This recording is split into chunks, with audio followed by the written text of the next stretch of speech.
What is going on out there, everybody? I am off the mark tonight. I am all out of sorts. I am all screwed up. I threw myself into chaos in a little bit. Somehow, somewhere along the ways. Maybe it was waking up the way I did. I don't know. I don't know. But what is going on, everybody? How is everybody tonight? Welcome to GAM Catches Up. So, hopefully the sound check's all good. Seems like it. I'm watching watching everything pump.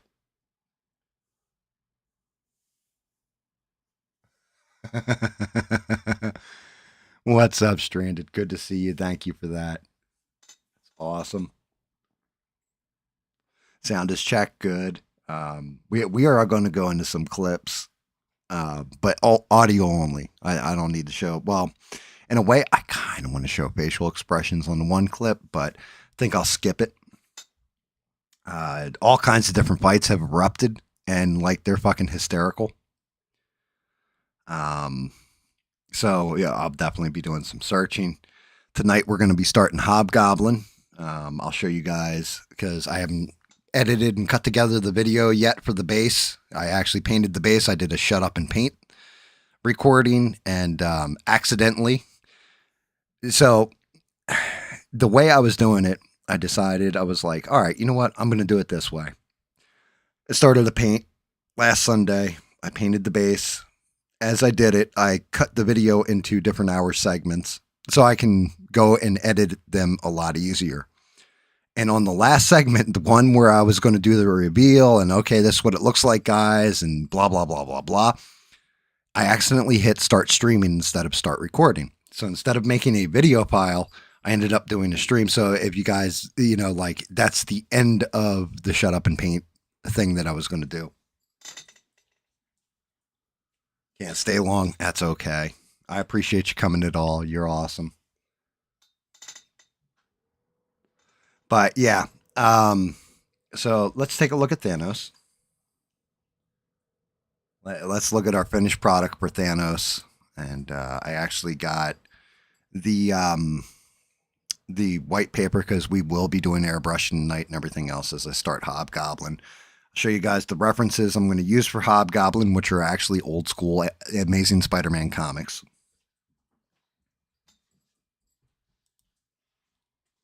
And the wife just walked in. I think she brought me some coffee because I'm out of energy drinks, but she was amazing enough to make me coffee. I made you a vanilla caramel macchiato with a sprinkle. A vanilla caramel macchiato with a sprinkle of cinnamon and what you call it. So and the after effect of your shit spear. Oh yeah, it'll probably give me a shit spear. So who knows? This might be a faster stream than normal. I spelled it 3 times on the way in too. Oh shit! But yeah, let's see. Looks like the camera is not picking up, which I don't know what's going on with that. It's been disconnecting, reconnecting the camera. So let me flip back and forth real quick. Oh, it lost my camera entirely. What is up with that? I don't know what the hell the deal is. Yeah, it's well, this ain't good.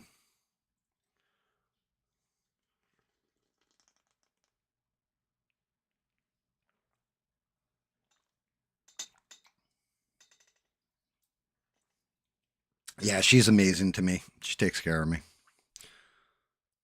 Let me unplug the camera. Get her back in. I don't know what just happened. Why is that? Thing was going to a side view instead of the normal regular view. There we go. All right, we are up and going. It looks like. There's my caramel macchiato, vanilla caramel macchiato.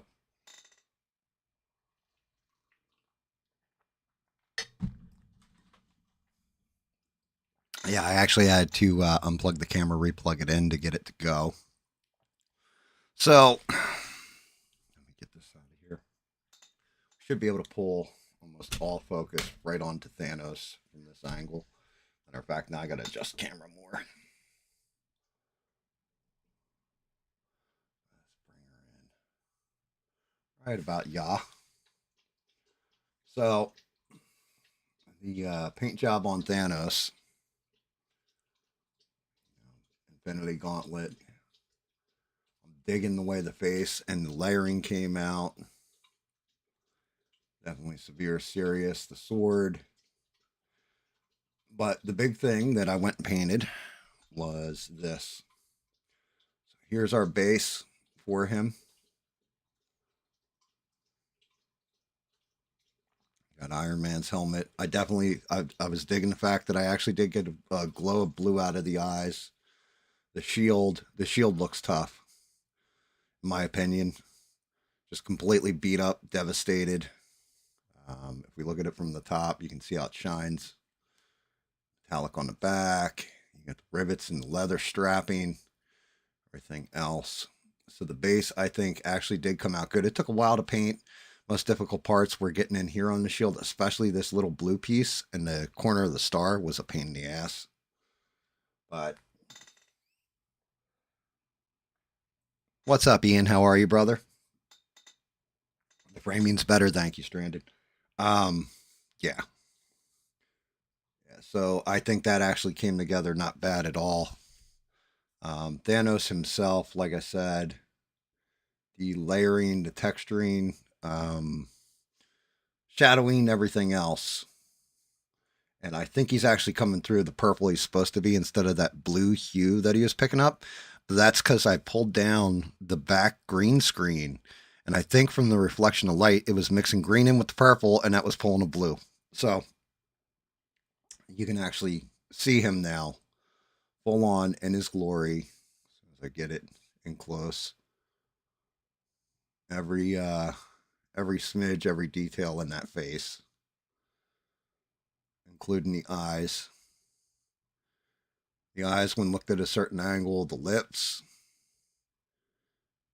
I hope if there's anyone left, they remember your name, Stark. Just the back of his armor, the whole 9 yards. He looks good in my opinion. I think he is one of my better paint jobs, and excellent model. Reattach this base real quick so it doesn't fall down. But yeah, him on the base. So Thanos is done. And I'm going to go move him off to the sideline so he doesn't get broken or anything.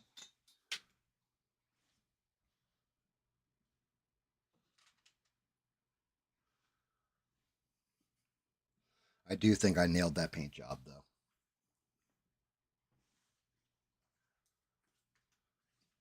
And like I said, I'm trying to move from amateur beginner to intermediate. I think that was the first step. And I think I've gotten better. We'll see what happens.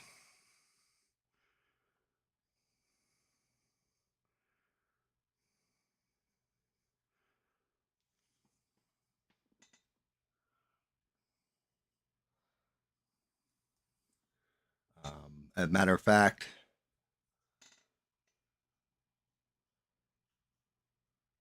well, the shield should look like it's been through some shit. If you remember Endgame, Thanos hammered that shield. So tonight, of course, I'll get into all the fun political infighting and all this.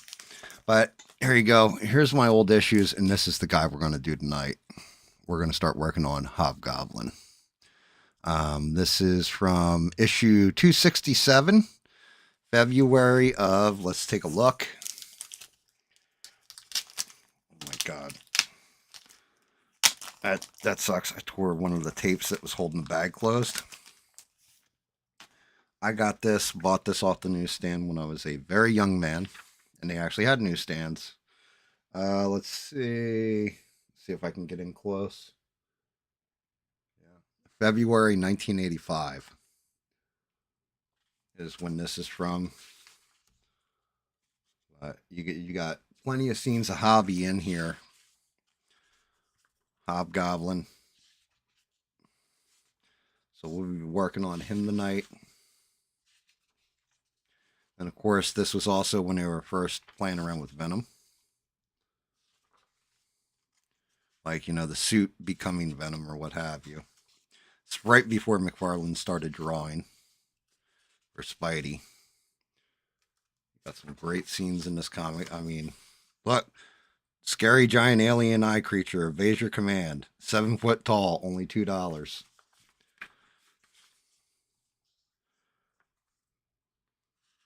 But yeah, and Hobgoblin, he started out as just a normal criminal, kind of in the vein of like a Green Goblin. Now, granted, famously, Green Goblin had a potion that altered him and made him stronger and all this. But then you went into the events of something called Inferno, and that's where Mephisto invaded New York, and Norman Leeds, I believe his name was. I could be wrong on the first name, but it's definitely Leeds is his last name. Ended up making a deal with Mephisto and saying, I want the powers of an actual hobgoblin. And Mephisto granted it, said, are you sure about this? He said, yes. He goes, okay, but no, you're dealing with the devil. And he gave him the powers. And then all of a sudden, out of nowhere, Hobgoblin became a real Hobgoblin. Like he started transforming from human to Hobgoblin.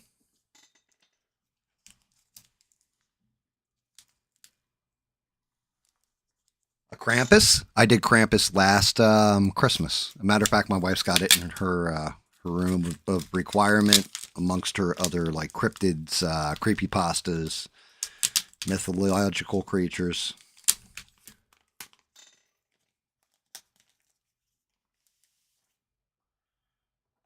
Yeah, so I did do a Krampus, but let's take a look. This was from May of '86, and actually unmasked the Hobgoblin because he gets webbed or whatever. Pulls off his mask. Let me see. God, that old comic book smell. I always forget what it smells like. But they actually show Hobby's face. I want to say it's this. It might be this one. And he's just like normal dude. Right? There you go. That's what he looked like under the mask before Inferno. Takes him down. Yeah, there you are. Flash Thompson, right? Supposedly Flash Thompson, but that's not actually who the Hobgoblin was.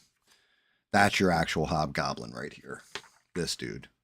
Norman. I want to say his name's Norman Leeds. I could be wrong. I keep getting hung on the name Norman, but that could be because of Green Goblin. I'm getting them confused. I just remember the last name is Leeds.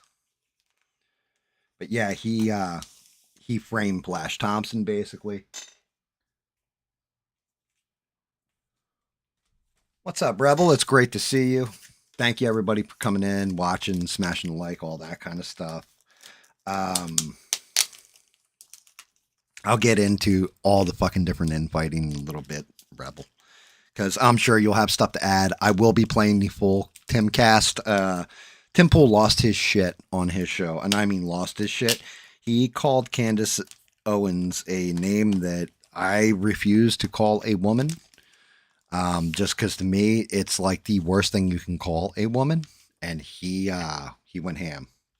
Yeah, look at this. Back old school Dungeons and Dragons. But yeah, we go into gang war. Let me see. I think this is all just gang war. I don't know if I don't know if I pulled the actual issue. I have the issue. I want to say it's McFarlane drawing. It might be Inferno, or maybe I did. Inferno continues. Yeah, this is definitely McFarlane's artwork. Yeah, Todd McFarlane right here. This is McFarlane's artwork. So I might actually have the Hobgoblin. There's a scene where he made the deal with Mephisto. He pulls off his mask and like shows his face turning into the Goblin, which is the head that I've chosen. I'll get into that too, Stranded, because that is total bullshit. Tim Pool is grifting you for your money. I hate to say the word grifting.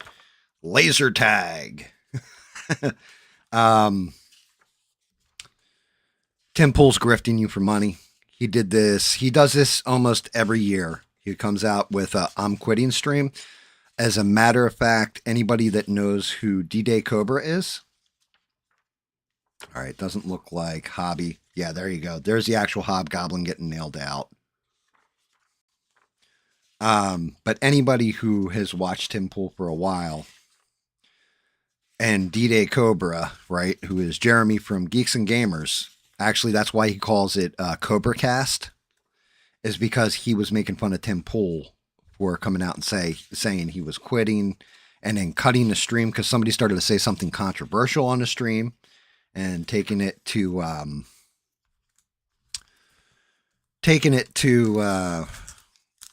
behind the paywall. Like, yeah, well, if you pay $10 a month at Timcast, you can see what this guy had to say. But, and I mean, it was like 20 minutes into a stream. That's how Cobra Cast launched. So Tim Pool saying he's quitting. He does this every time. But you ready for this? His hiatus, his normal break is on the 19th of December. And then he even said, if you watched when he announces all that, well, I may be quitting and all this, I'm going to have an emergency meeting with my team, all this kind of crap. By the way, old Nintendo games, Renegade, Sky Shark, Operation Wolf, Bubble Bobble, all for Nintendo Entertainment System. But yeah, okay, so there's Green Goblin. I always love McFarlane's artwork. I mean, you look at that, and Todd McFarlane, in my opinion, is one of the best artists. Like the way he did Mary Jane. I mean, she's stunning. The way he did her, but just craziness. This is more in line with what I want to paint. Just the art. My God, they don't draw him like this anymore. Spider-Man, look at that fucking pose. What a dynamic pose. Look at the web with the knotting on it and everything else. Just unbelievable. Like I said, I think, in my opinion, Todd McFarlane is one of the premier artists of all time. He just really is when it came to the weekly. But yeah, I mean, just crazy ass faces, poses, everything's hyper dynamic in the scene. He didn't even fuck around, like, at all.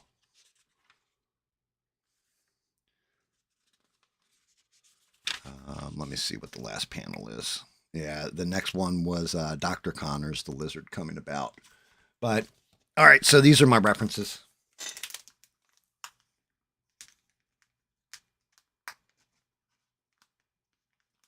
My collection isn't for sale. I'll have my collection till I die. My kids can sell it if they don't want them. I don't care about pricing. I don't care about any of that stuff. This is stuff that I got. So if it came out in 1985, I bought that book when I was 10 years old. I've had that for 40 years now, right? Like that 1986 book, I've had that for 39 years of my life and have kept it and everything else. Because back in the day, and this is something that I say to all you guys when it comes to comic books, the old stuff, I mean, the cover on that. How could you not want to go buy this as a kid? Like how I like seeing that cover. I mean, dear Lord, just amazing. You know, the shock, the horror, the storylines were fantastic. This is where people get screwed up too. This is Hobgoblin. This is Green Goblin. And then you had Jack O'Lantern, who was kind of the same damn character, right? Like same kind of idea. They all had different backstories, but yeah.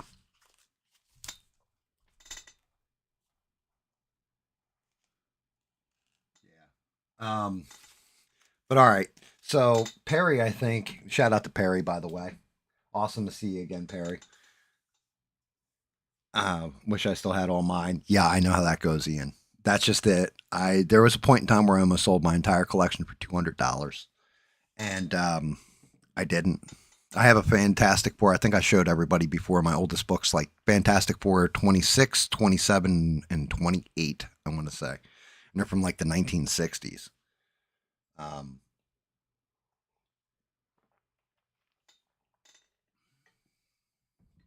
so True story. There was we in New Jersey had a flea market called Berlin Flea Market. It was located in Berlin, New Jersey, and they had basically anything that didn't sell on a newsstand. They would sell them there. You could get 5 comics for $1. And they were the last month's issues. So, you know, the newsstand was like, I didn't sell all these. And they sent them off to this. It was like a book resale store that was in Berlin Mart. And they'd have a big table of them. So I would go in every weekend. My mom would take me to the flea market with her. I would go grab comics. And like for $2 or something like that, I would get a whole bag full of comics.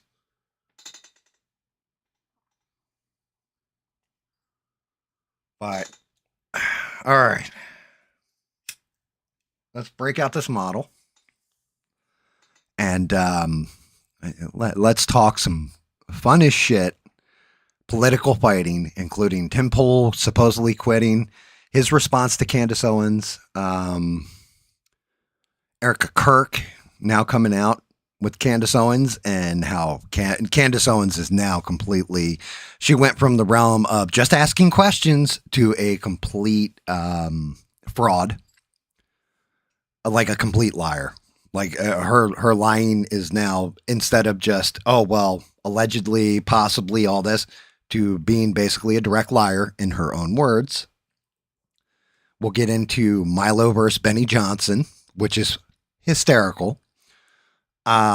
We will get into Nick Fuentes going on Piers Morgan's show. He just did a reaction show today, which was still just almost as tone deaf as anything I've ever seen. And then the one that shout out to Mr. just posted, and I just watched the whole thing and all that, is apparently Dan Crenshaw is going to sue the Sean Ryan show, who didn't even name him, but threatened him. So we'll get into that too. Yep. And you got it in one, Rebel. That is the accusation on the table, and the breakdown of it is fucking hysterical.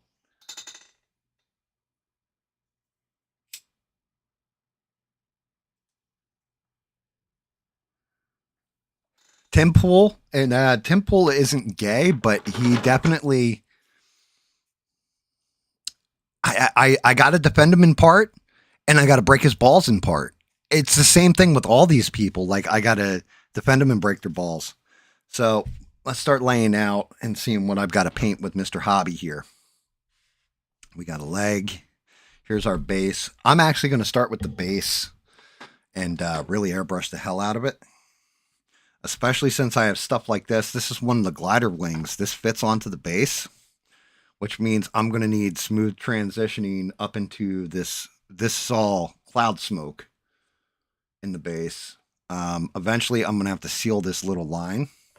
I'm going to leave it there for now. But since the wife was epic and got me some of this, which is plastic putty, apparently I can paint this on and make it seamless. Oh, that gets heavy.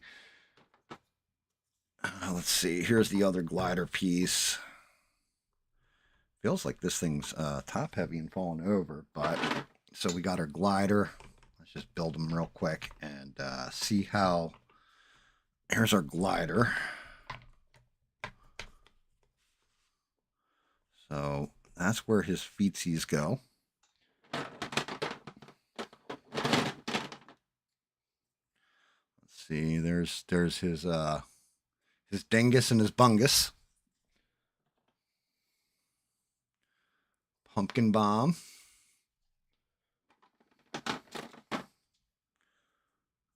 The other pumpkin bomb, which I'm going to have to airbrush those at the same time I do the that. See what we got. Okay, yeah, this is one of those things. He's got the smoke coming off there, so that's going to go there. Here's his other foot. So this is what we're looking at so far, guys. 2 feet down. And then his legs should slot in just like this. See if I can get the other leg out. Here's the other leg. Oh, this is going to be a pain. I can already tell. It'll be cool once it's glued and everything's in place, but just setting her up is going to be a pain in the butt. All right, let's get that on there. Granted, we're getting seamless fitting, which is nice. And get his dingus up front. So, yeah, we're looking at, he's going to be squatting on his glider. Here is his chest, which I have to be careful because these things snap real easy, these little straps off the side. So we're looking at him basically mounted on his glider like that. And then we will work off the top half as this all falls apart. Set that over there. And then off the top half, one of the more important parts, his head.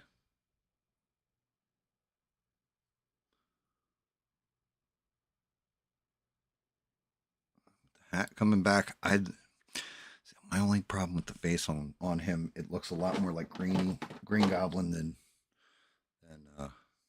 Hobby. But there we go. We got that part of it. So we got that hand. And then out of these hands, let me see, I think this pumpkin bomb. Yeah, so the pumpkin bomb's going to go in that hand just like that, like he's throwing it. And then same thing for the other side. Here's his cape. Cape's going to snap in like that. So we'll have the cape coming off the back of him. All tattered and everything else, which is awesome. It's just like the comic. I got to be careful not to break these straps. And the reason why is because they go down into his little pumpkin bomb pouch. And as my hand shakes. Good Lord. Yeah, my left hand is not behaving well today. That basically, those straps are going to go into there. And that's going to be rough. So I have to be gentle with this piece. Do not let me forget, guys. When it comes to his actual chest, I got to be gentle.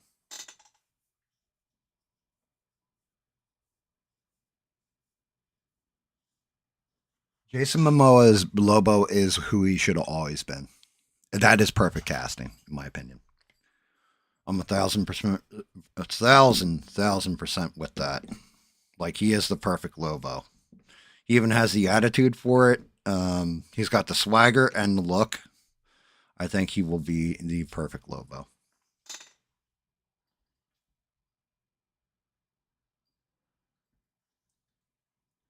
So Aquaman, he was a fucking goofball, right? In the early comics. And he became a badass in the comics. He got his hand cut off and then had a trident basically installed in his hand in the stump. He got his hand gnawed off by piranha. I actually have that comic book issue hanging in my bathroom. My side bathroom is an Aquaman bathroom, and I have that issue hanging. It's hysterical to me that even happened. And then they did a whole thing where he had a son with Mira, and they came and kidnapped his son. He went like hardcore. Aquaman is a stronger character than they ever gave him credit for, but the way he was always portrayed, the way we always remember him, is that Super Friends Aquaman that was kind of gay, if we're being honest. Like, it was like goofy. I talk to fish and ride a purple seahorse, right? Like, if you're going from that point of view, that's not good.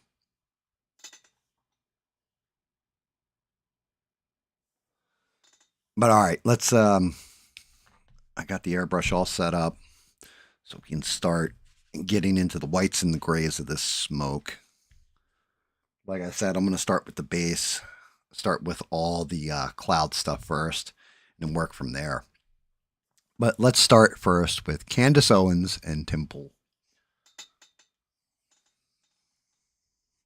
Smoke my cigarette and talk for a little while. This is why I like my shut up and paints, because I'm actually just painting the whole time, right? But Condace Owens, we have to rewind a little bit. Tim Pool went on his show, and I think he had Hotep Jesus on there. And the two of them were discussing Candace Owens being a, like who benefited the most from Charlie Kirk's death. And they both agreed it was Candace Owens. Look, she's got millions of views. She's #1 podcast, all this other stuff. If we're being honest, I do think there is sour grapes from Tim Pool. And some of this, I don't think what he's saying is completely wrong, but I do think there is sour grapes because Tim Pool was always kind of like, he wasn't always #1, but he was hanging in up there. Like everybody watched his show, even if you're just watching him take the piss out of him. And Candace took all that thunder away. And then doubled out his numbers for the most part from what I've seen. Doubled, tripled, quadrupled, 10 times the amount of views or whatever that Tim Pool's getting. So I think it did financially hurt him a bit, and he had some sour grapes over it, especially because she was talking about craziness. And like I said, I'm going to defend Candace Owens and I'm going to defend Tim Pool at the same time, but they're both not wrong either. Aquaman in Smallville. Aquaman in Smallville was actually, I can't remember the guy's name, but he plays Reacher. The guy who plays Reacher was Aquaman in Smallville.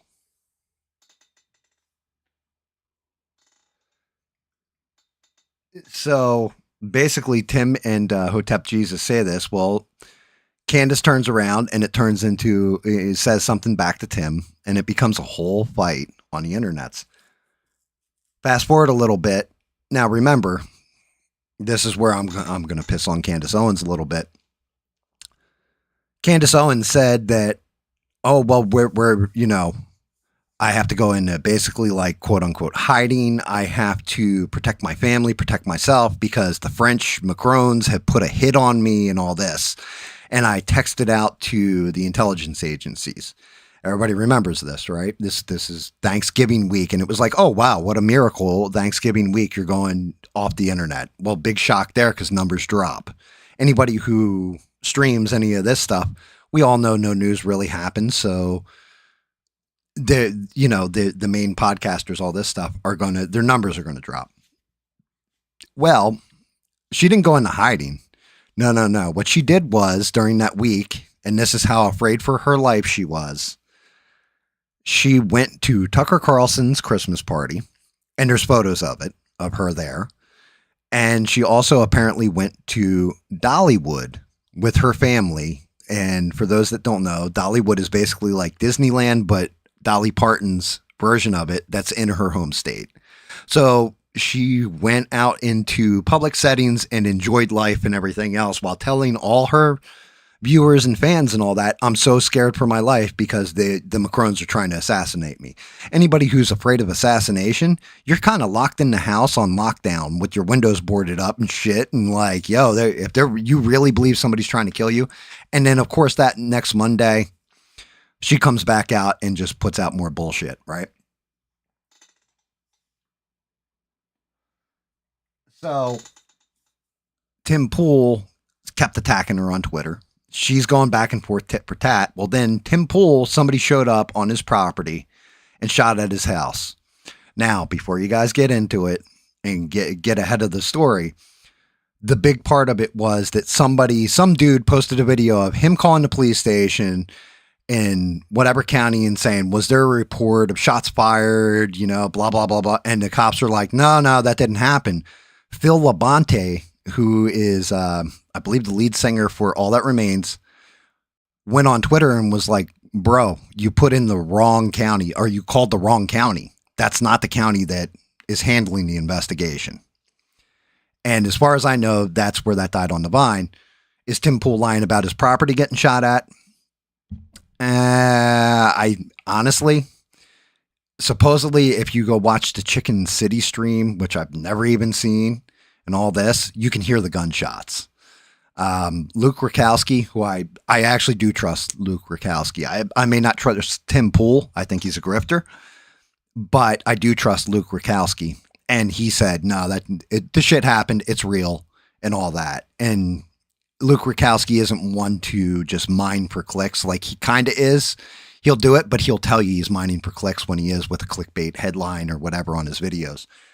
So, do I think Tim Pool was really shot at? Yeah. Well, on Twitter, Condace goes after Tim. And like they're already in this conflict with each other. Condace turns around and says, so allegedly, when were these shots fired? All this starts questioning it. And it's like, Tim Pool didn't push back in the right way, in my opinion. The way I would have pushed back was, oh, so we're going to point out how stuff is bullshit. How about we point out the fact that you said that the Macrones are trying to kill you, and then go to a Christmas party and to a theme park, when you're supposedly in hiding in fear for your life. That's how I feel Tim Pool should have pushed back. Instead, Tim Pool pushes back in a whole different way, and gets all upset.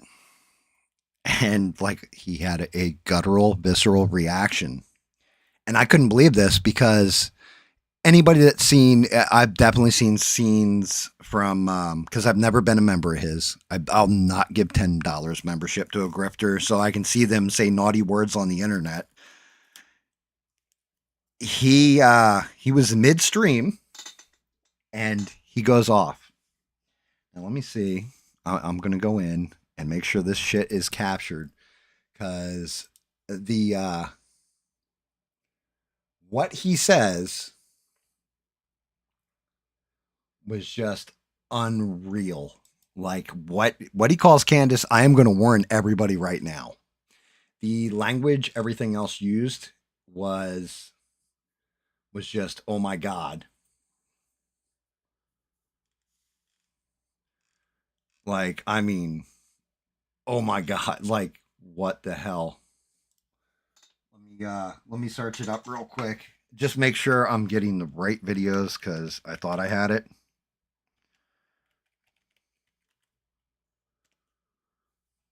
But I didn't. I had the wrong one.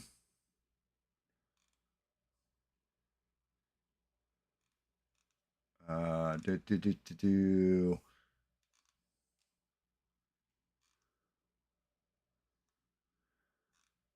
I hate it when I didn't. I really wanted to cue this up and fucked it all up.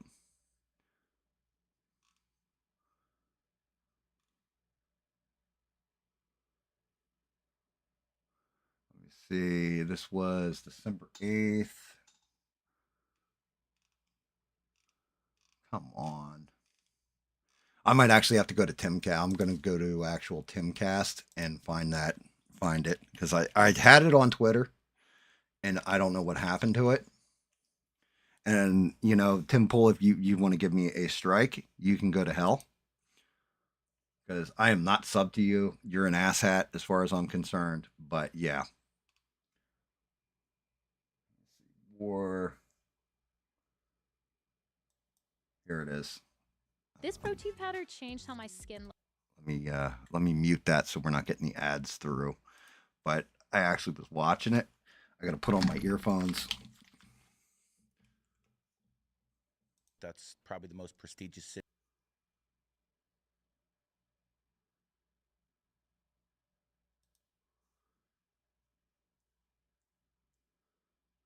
How is this happening? It is not only nor solely, but largely Charlie Kirk and his work with Turning Point. I'm trying to live there. How the fuck am I even supposed to sell this property? Okay, here we go. I think that the evidence we have seen thus far, when someone pulls in front of my property and fires on it several times. All right. So, Stranded, I know you're still there. Let me know. I'm going to have to set up. Let me see if I do the window capture, if it'll pull this. Chrome. Here we go. All right. Let me know if you can hear it, Stranded. It should be pulling through.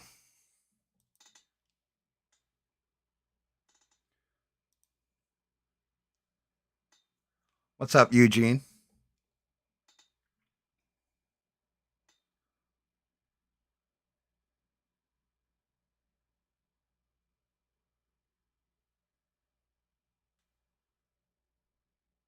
Sounds okay. Okay, sounds okay, but low. All right, I will turn that up.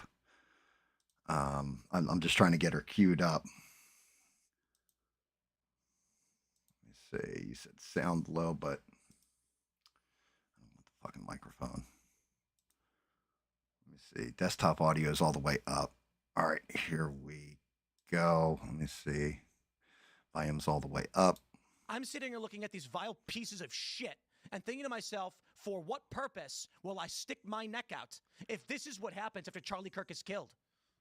Candace Owens is a fucking evil scumbag. Can you guys hear that?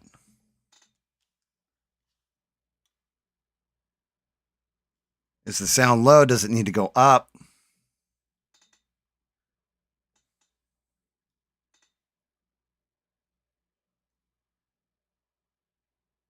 Sounds better. Okay, here we go, guys. So he just called her an evil fucking scumbag, right? Now, mind you, Tim Pool doesn't really curse on his show. He tries to make it family friendly. Warning to everybody, the language he uses here to describe Candace Owens is, yeah. It's still a little low. Okay, hold on. Let me see if I can screw around here with my sound. OBS audio. Come on. I hate it when it does this. Of course, my speakers that are at 100. Let me see. Yep, that ain't gonna help. I can't boost it any louder, guys, but here we go. She is a degenerate cunt. She is burning everything down, and she's gloating and smiling while she does it. And you know what you fucking told me? She has no security. She doesn't fucking deal with the shit we have to deal with. She's a piece of shit. She's making everyone else suffer. And all of these fucking conservatives out there that send me these fucking messages have no fucking balls to call her out. More and more people have started doing it. They send me these fucking messages. Good for you, Tim. Good for you, Tim. I wasn't the first person to do it. I'm not going to take credit for that. But don't fucking DM me like I did something for you as you cower, as you fucking cower, scared that she'll put you on her thumbnail and claim you benefited from Charlie Kirk's assassination, which he's doing to me right fucking now. Yeah, that was the. I'm fucking done with these people. She had. Okay, so I think Tim's wrong for saying she has no security. I'm sure she does have security, but also you shouldn't be pointing that out to the public. If she doesn't, in fact, have security, that's not a good thing because you will get nutters that go after her. And part of the reason he's so upset is because she put her thumbnail for YouTube with Tim Pool's face on it and said, who benefited from Charlie Kirk's death? And then I can't remember what the actual title of the episode was. But yeah, he ain't done yet. He's just starting to cook. Has security, just not on the level of you. Oh, yeah, the one fat guy you mentioned with no wall and no barrier in a suburban neighborhood with neighbors. She doesn't give two fucking shits. No one's out for her. She's lying about all of this. You told me you went to her house and she's got a 4-foot wall and one fat guy, and she doesn't give a shit about her security.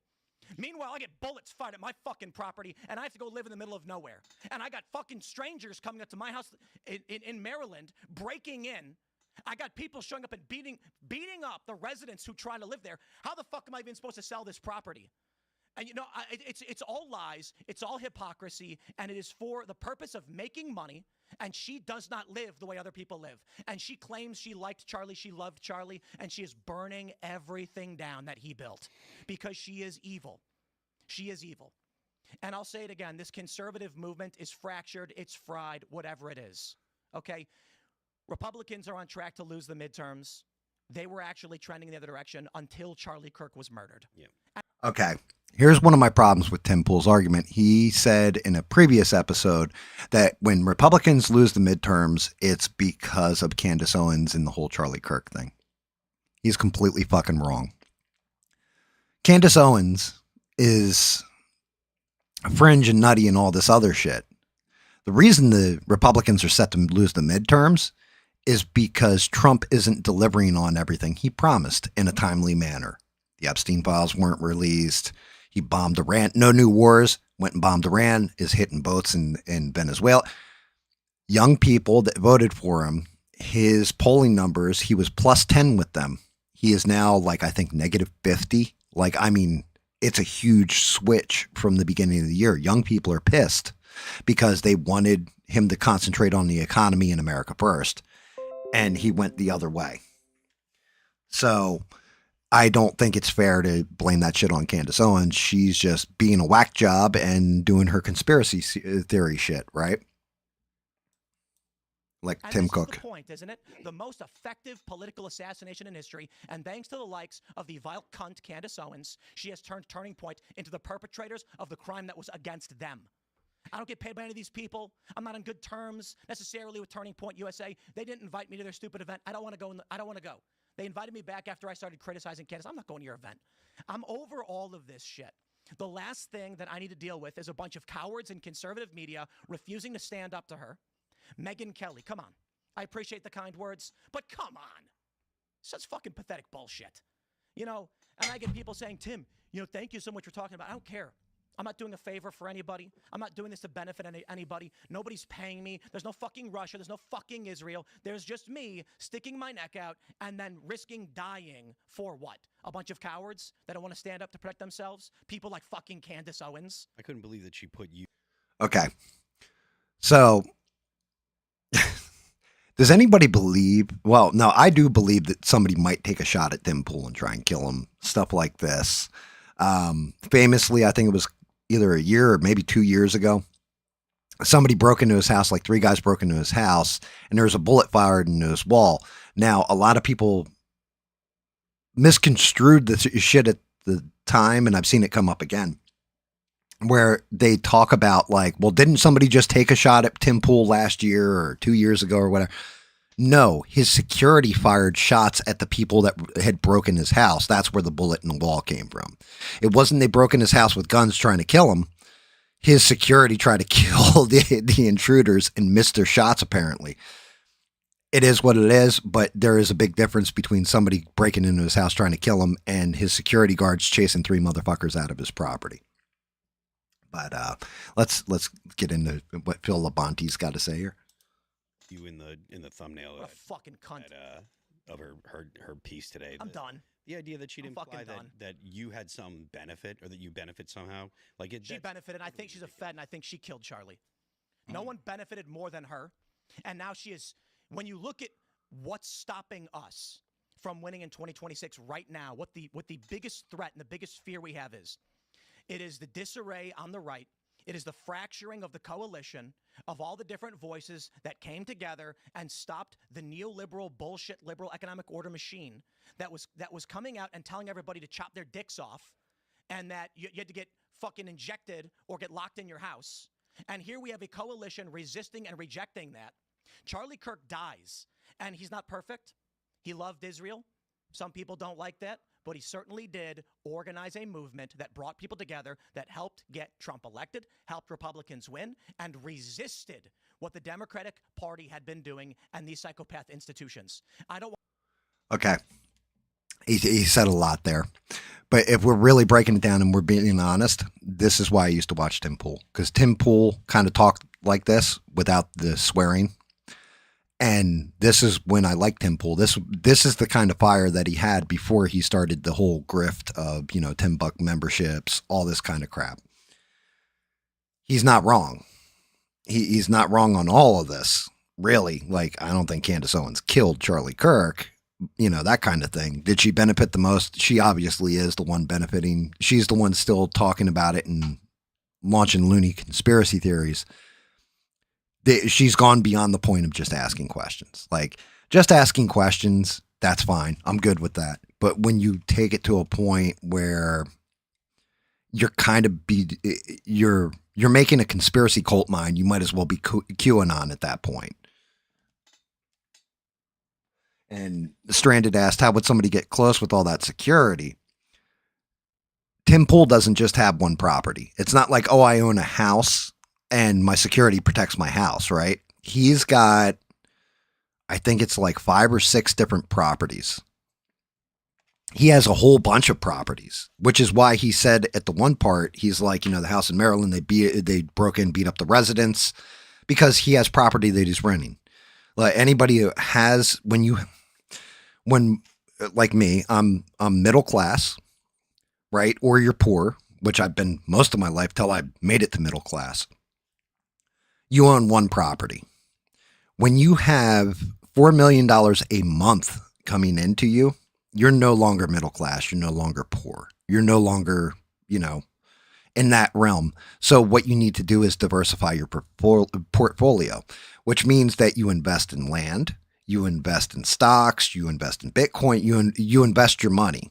It's the reason why Elon Musk may be the richest man in the world, but he can't just pull like $100 billion to go buy Twitter on his own. Like, oh, well, I got that in the bank account. It's invested in different places. You have to pull from that investment or get other people to invest with you in order to make up that $100 billion, right? You don't just have it on hand. Like, it's not like I have pocket change. You don't have some Scrooge McDuck vault out in the back of your house full of dollar bills, right? Hundreds.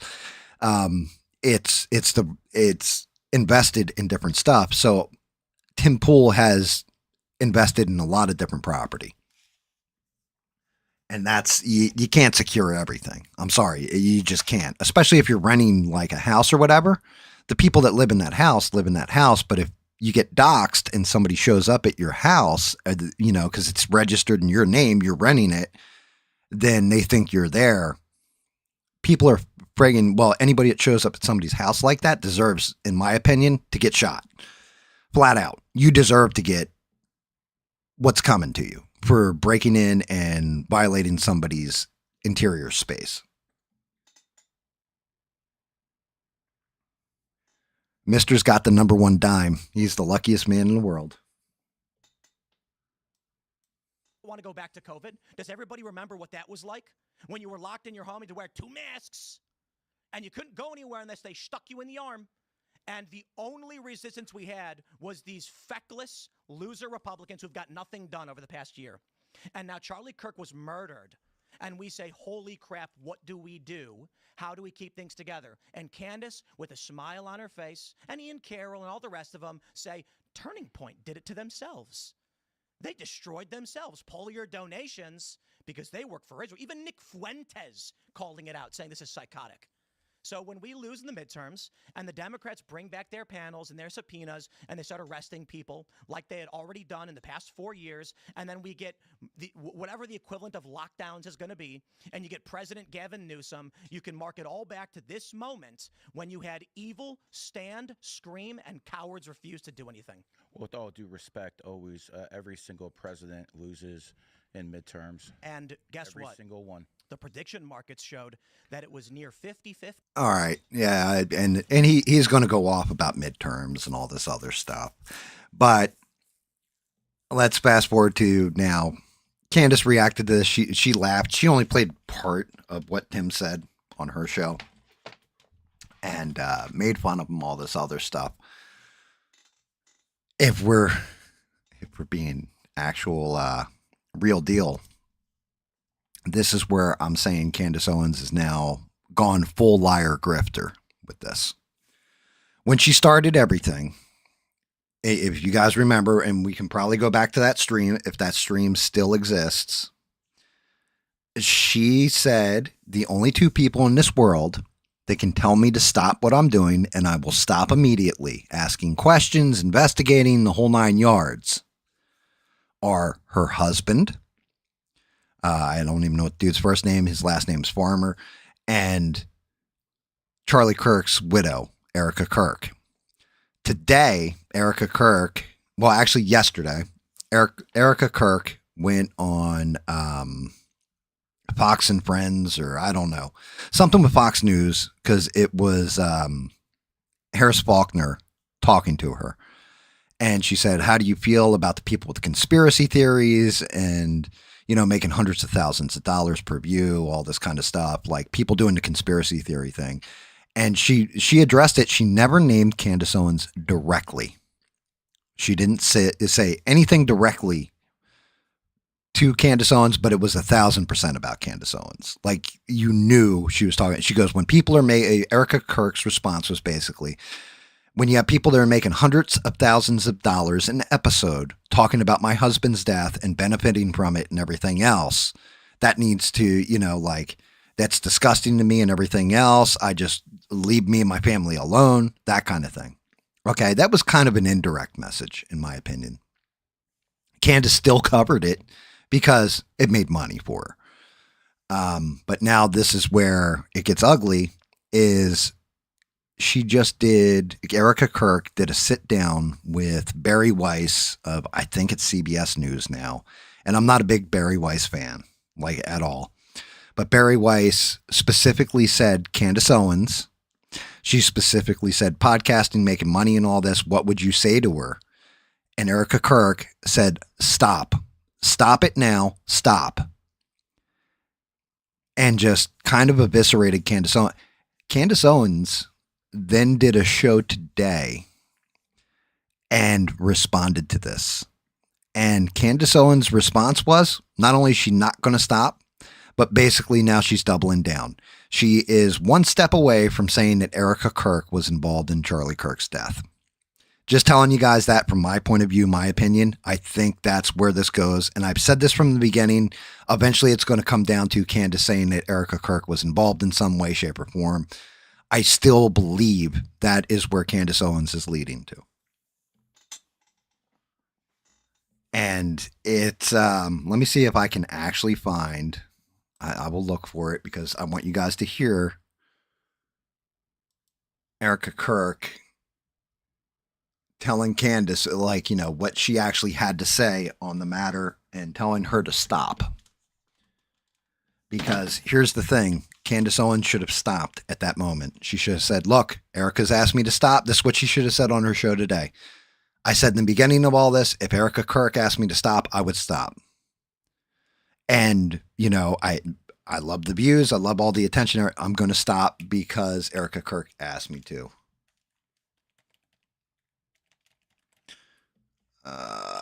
Erica Kirk, Candace, and stop. I'm just searching X now because I can find the video. Yep, 34-second clip. Here we go.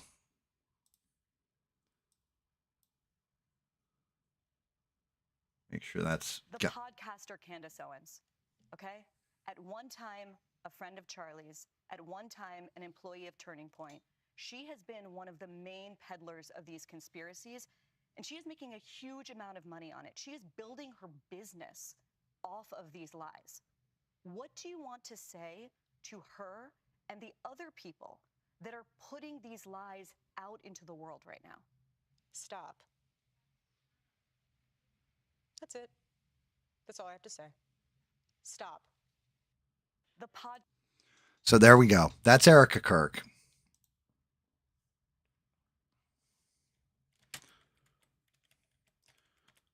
Her just saying, hey, stop. And here's Candace Owens' response to Erica Kirk telling her to stop. Now, remember, I'm not the one who said, oh, well, when Erica Kirk says stop, Candace should stop. None of these things. Could you guys hear that? Just curious. Could you guys hear when what I had just played with Erica Kirk saying stop? I want to make sure that I have screen cap. Okay, excellent. Thank you, Stranded. All right, here we go. Here's Candace Owens' response. I already had this business. I was already at the top of the charts. Okay, I said I wasn't going to talk about it. I actually did because it's so ridiculous. Okay. But she says, I'm lying. And Eric responds, and her answer to what do you want to say to the podcaster Candace Owens who is lying is stop. So Erica would like me to stop lying. And I would like to honor that, okay? I can only honor that if Erica is more explicit in terms of what I have lied about. What did I lie about? Okay. So Candace Owens' response is 1,000%. 1,000%. This is what this woman just did. Oh, she said, I need to stop lying. No, she meant stop. Any one of us listening to what Erica Kirk's saying, stop. Stop with your bullshit. Stop being a bitch. Stop diving into this and, you know, destroying Turning Point USA. Stop. Candace Owens now is going from, oh, well, no, she was specific about lying, all this other. No, you just proved that Candace Owens is legit lying to everybody. Like Erica Kirk, hey, good on her. She pulled it. you are lying to everybody about if Erica Kirk told you to stop, you would stop. It's right there. She told you stop. You acknowledge she said stop, and then said no. Stop lying. Tell me what I'm lying about, bitch. You're lying. You're nuts. Like at that point, look, GAM's hot take on this whole thing, right? When it comes to Condace Owens. Condace Owens wanted to be Erica Kirk. This is just how I see it. I've dealt with crazy exes and currents, right? Where I have a current girlfriend, and this is way before GAM ever got married, right? There's always got to be an alpha female. It'd be like period, end of sentence. If you're in that kind of relationship and you're in that dating space, your ex should not be the alpha female. If she exerts herself as the alpha female, then you're with the wrong woman, my opinion. But Condace Owens wants to be the alpha female. Erica Kirk wants to be the alpha female. They're both not the alpha female, but they're banging it out because it is a current girlfriend and an ex-girlfriend. From my perspective, in the way Condace is acting, she wanted to be Charlie Kirk's wife. She wanted to be in the position that Erica Kirk is in. She wanted to be the head of Turning Point. She wanted to be married to Charlie Kirk. She wanted to be having his kids, everything else. Charlie Kirk and her were very close at one point in time. We can all agree to that. I think the two of them maybe were smashing, maybe weren't. They were possibly sleeping together. This is just all speculation, by the way. Allegedly is how I should preface all this. I can't say this for fact, but this is how I perceive it.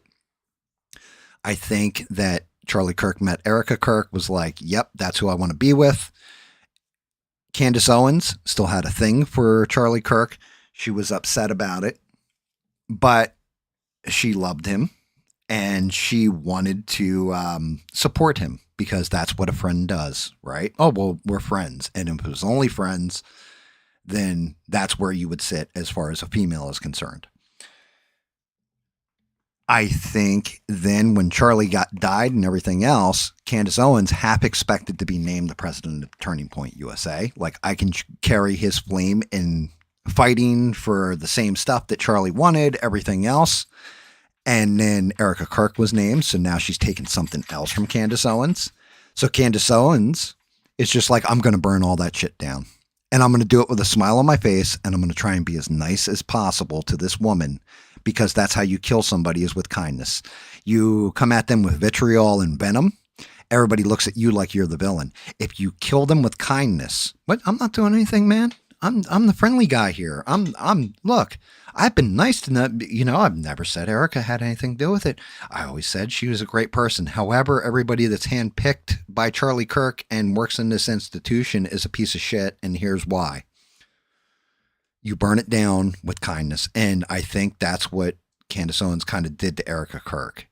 It's a catty girl fight, my opinion.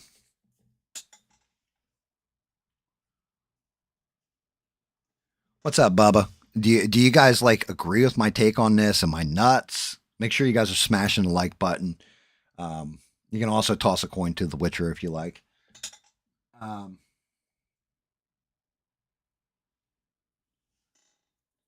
yeah. Well, I mean, that's just it. If she flat out blames Erica Kirk at any point in time, and that's the corner she's now found herself painted into. If she flat out names Erica Kirk or blames her or alleges or any of this fun workaround legalese shit that Condace Owens pulls when she's coming up with these redonkulous theories, I see it just burning her to the earth. Like, I think at that point, you're going to get the hardcore ride or die, Condace owes someone fans. Well, actually, we'll call them the Condace only fans, right? We'll call that are going to double down. And yeah, of course she had something to do with it. You finally said it. Thank God, all this kind of stuff. But then you're going to get the average normie that's been watching her.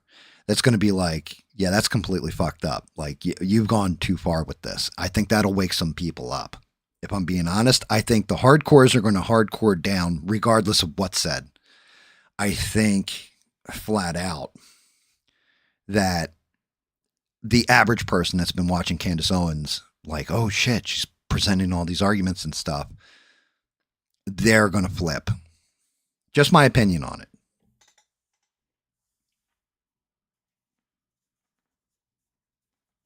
What's up, Bob? How are you, brother? Yeah, everybody make sure you smash the like, hammer it, make sure you're subscribed if you haven't yet. But yeah, these are just, a lot of this is just my take on it, my opinions, what I'm seeing.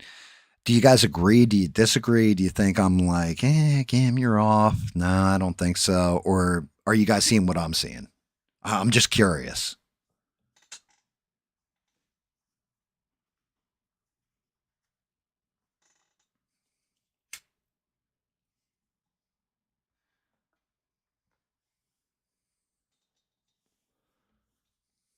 Because, I mean, where we go next? I actually should. I got to start painting stuff here in a minute. Definitely dragging my heels on the painting part of this.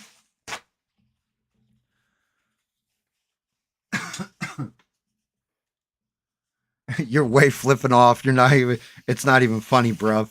Yep. See, Mr. Man of Science is like, yep, you're completely nuts, Scam. You're missing the forest for the trees. I love it.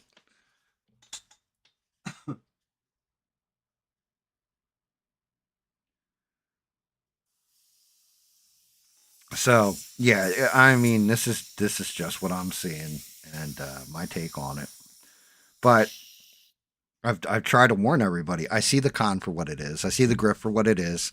I know Mister's going to break my balls for saying grift because I finally said it, but I see it for what it is,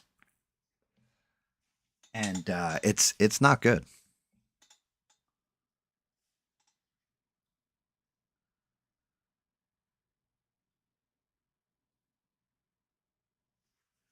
Yeah, I agree with that 1,000%. Stranded.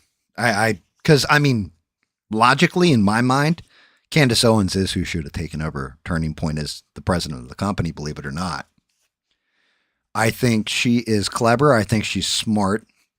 When it comes to Candace, I don't know how good of a CEO she'd be, right? But I could definitely see her like planning the events, linking people up, getting different stuff on. I think Turning Point, though, the reason why they would never name her the CEO is because of how critical of Israel she is and how much donor money comes in from Israel to Turning Point. Like they'd be like, no, you're basically platforming the anti-Semites, quote unquote. Like that's what they would say. And they would just pull back all funding. And they know that. They know what makes fiscal sense because when you're running a business, you got to run it like a damn business. You don't run it like, oh, well, my emotions, no, it's all about dollars and cents at that point.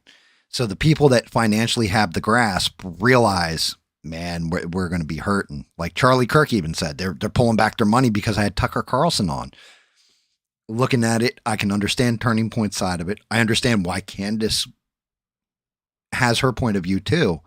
I also, I can't stand what she's doing. Like I said, I didn't know all that much about Turning Point. To be honest with you, I don't really care. Like, I get they did play, I think Tim Pool's right. They did play a huge part in the election. I think they got a lot of people and they were, young people and they were converting them over and everything else. But I like without Charlie Kirk, that company is pretty much donezo in my opinion. I don't think they're going to last but 2 years, maybe 3. I get them before Turning Point is no longer a thing, or has diminished. Charlie Kirk was the pivot point. He was the person who was out front taking the arrows. And he knew how to argue. He knew how to debate. He did it in a rational, logical way. Regardless if I, agree with him from religious standpoint or anything else, I saw how the man conducted himself. He got really good, especially going into the end of his life. And I was never big on Charlie Kirk. Sorry, guys.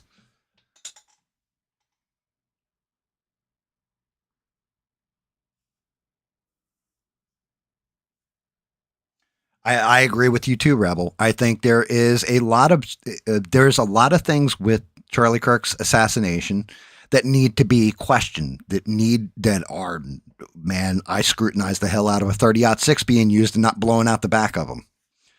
Things like this, right? It's little simple things. How did a kid who's supposedly never been on a college campus before know to go up this one particular stairwell where it was a shooter's perch with a perfect viewpoint to the stage and everything else if that wasn't planned out a while ahead of time? How did he break down the gun? There's a lot of questions, and God bless anybody asking those questions and want to get to the bottom of the answers. Candace Owens is talking about Egyptian planes that follow Erica Kirk's movements across the country. What does that have to do with anything? Unless you're going to come out and say the Egyptian government, the Israel lobby, posing as Egyptians were behind it, and you didn't say that. You're just asking questions, just throwing shit out into the ether. Like, shut up with that. Give us some actual hardcore accusations or shut your whore mouth. That's where I'm at with it.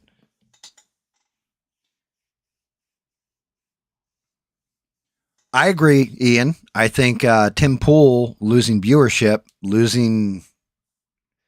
not having the whole thing with Tim Pool is he wants that spotlight, his vanity, I don't even want to say narcissism. It's vanity. He wants that spotlight on him too. I agree with you 1,000%. I think he's pissed off about being left out of it. And Turning Point actually re-invited him back to whatever that is, America Fest or whatever that's going to happen soon. So, and he was like, oh, I'm not going now. And, Mr. Tough Guy Pool.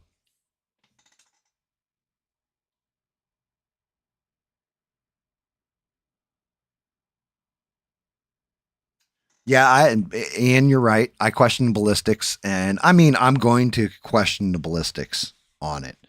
I'm not a ballistics expert, so I can't give you solid answers and say, oh yeah, it was 1,000%.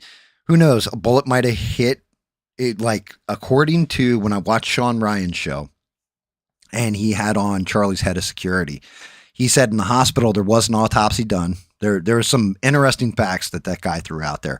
And one of them was he said that when the bullet entered, it hit his one vertebrae. And when it did, it deflected down, like it shattered the vertebrae, but it changed the angle of the bullet. The bullet actually went down his spinal column, like hit the other vertebrae, which, okay, I can kind of buy that, but I still want to see the autopsy. Personally, I want to see the autopsy. I want to see your bullet trajectory, how it hit, and how the bullet reacted. It hit like 3 of these vertebrae and then fragmented. That kind of does make sense to me, right? Like, could that happen? Yes. But everything I've ever seen where people do it on a test range, you're blowing through solid steel in cases. Like, so you never know. You never know what happens. It could be something funky like that. I would want to see the bullet fragments. I would want to see the bullet. And I have this weird feeling that if they do allow cameras in the courtroom, when the trial actually starts for Tyler Robinson, we'll see all evidence presented in front of us. I think it's in the public interest at this point that they televise. Well, maybe just internet televise, but nonetheless televise and allow cameras into that courtroom so everybody in America can see what the jury's seeing for the most part.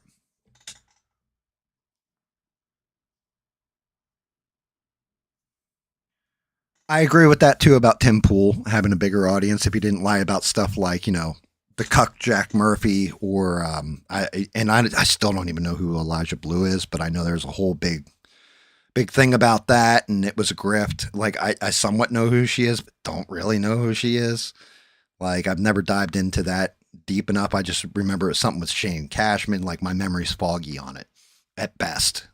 But yeah, I agree with that. Like, the whole thing was Tim Pool exposed himself for the money he wanted to make. For me, the one that sunk Tim Pool the hardest was Adam Krigler coming out and explaining why he left the show, what happened behind the scenes while he was there, and just got it off his chest. And that was probably like 3 years ago. I think that stream happened. Adam Krigler waited a year after he left, completely was gone from Tim, and dropped everything and explained his side of it.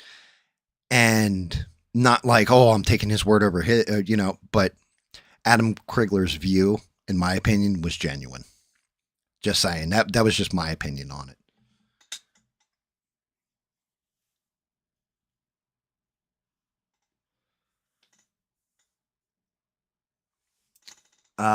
And Stranded, you are amazing. Thank you for putting in the toss the coin to The Witcher, telling people to like, share, subscribe, being an excellent mod. I appreciate you knowing. Get some sleep. Try not to work too hard tomorrow. Sorry about the overtime, but hey, you know what? It's loot in your pocket, so why not?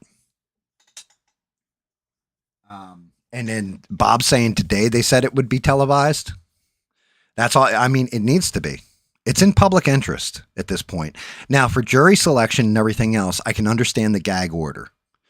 We're not allowed to see evidence, all this other stuff. Once that jury is selected, everything should just be presented. It should all be dropped out there. Now, granted, maybe I'm looking at this from a legal type perspective. You still have to establish, because you are going for the death penalty as far as Tyler Robinson goes. You need it where you have 1,000% no doubt in your mind that this kid did it. Any kind of doubt, and he might go to jail for some time or whatever. He's not going to get the death penalty. And I think if you actually want to send a message that, hey, if you do political violence, then the state will finish the job on you. That's the important part. The other thing is, I heard, and I don't know who I heard it from. Sorry, guys. Something about, it was something like he's on suicide watch now. If that kid dies mysteriously in jail on suicide watch with all the eyes of America on it, we will have another Epstein. And then people like Candace Owens, their conspiracy theories are going to look like truth, and it's going to be really, really bad.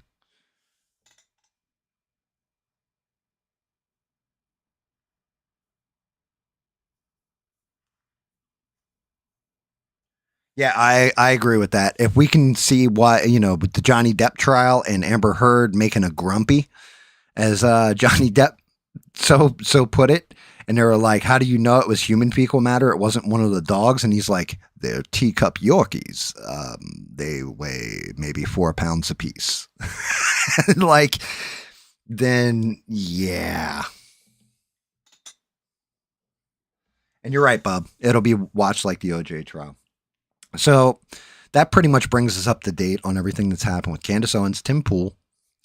Now, like I said, if you guys, anybody puts any stock into there will be no more Timcast, you've lost your damn mind. He pulls this every year. It basically is a drive for subscriptions, for sympathy, whatever, to get people, oh, well, I got to watch the last Timcast. He's going to come out and say, you know what? We've thought about it. We had discussions with the team, and we're going to persevere regardless of what happens. Everybody's on board for it, and nobody wants this to end. That's what's going to happen. And he'll do that after he's taken his Christmas break and enjoyed life for a little bit with the family, all this kind of crap. Do not buy into it. That is the grift part of Tim Pool.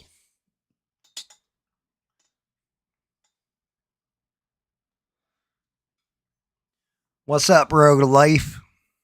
Good to see you, my friend. Rogue, you're welcome to jump in. Same thing with Danny Boss. Anybody has access to the GAM live? I don't even know if I'm in there. Let me see. I'll fire into it. It's connected. Oh yeah, I'm not even in there. All right, hold on. Make sure I'm connected into that voice too. YouTube changed some things with streaming, and I have to go through them. But my entire stream screen, how I edited, even just the title to the video, all that stuff, it's all different. Matter of fact, I think the thumbnail might still be screwed up on it. I'm not sure even what thumbnail popped up.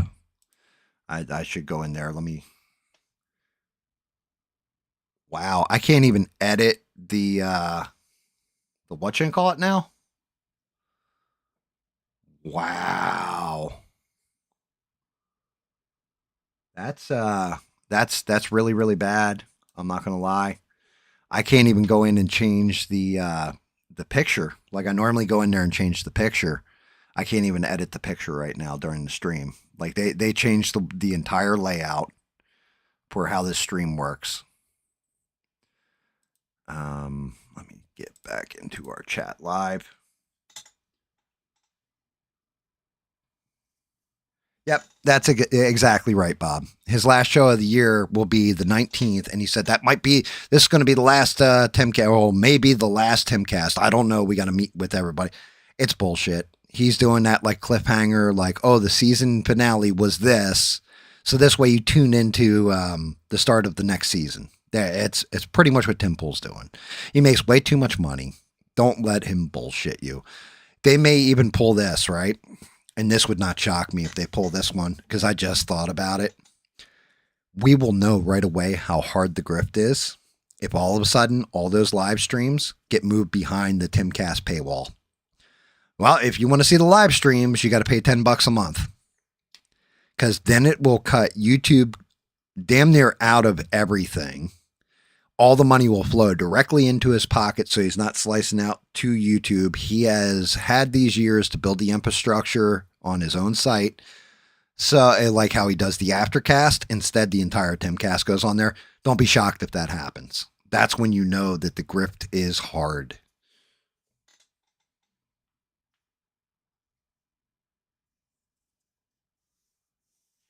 That's awesome. That's awesome, Ian.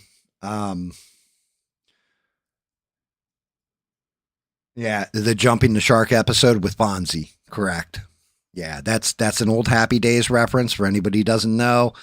That's why it's called Jumping the Shark, is because Fonzie did this thing with a motorcycle stunt, or no, it was a boat stunt, and he was on water skis, and they had a shark in a tank.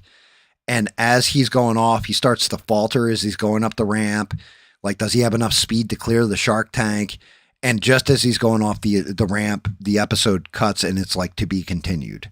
And it was like, yeah, you guys jumped the shark. That's where the phrase jumping the shark came from. Jumping the shark. That's more like it, because this is all some bullshit.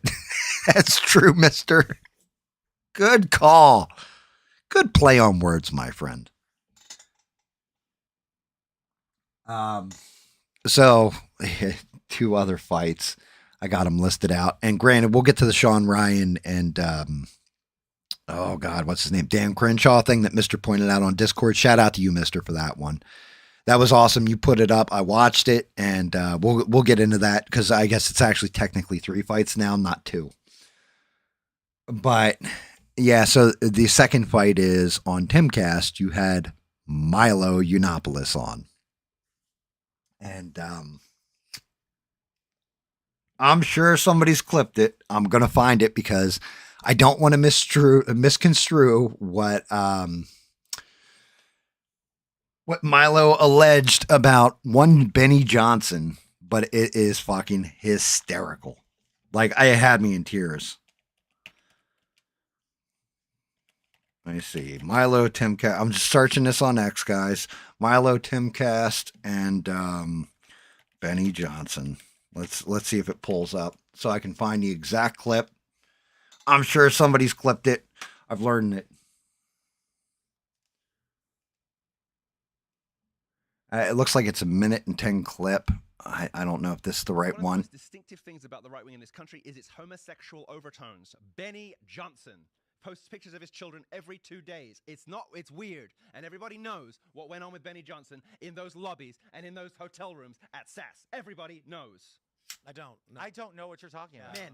Younger men, not underage. At least I don't know that. His wife was crying drunk in the lobby 3 SASs in a row about how her husband was upstairs with boys. Come on. Like, go ask her.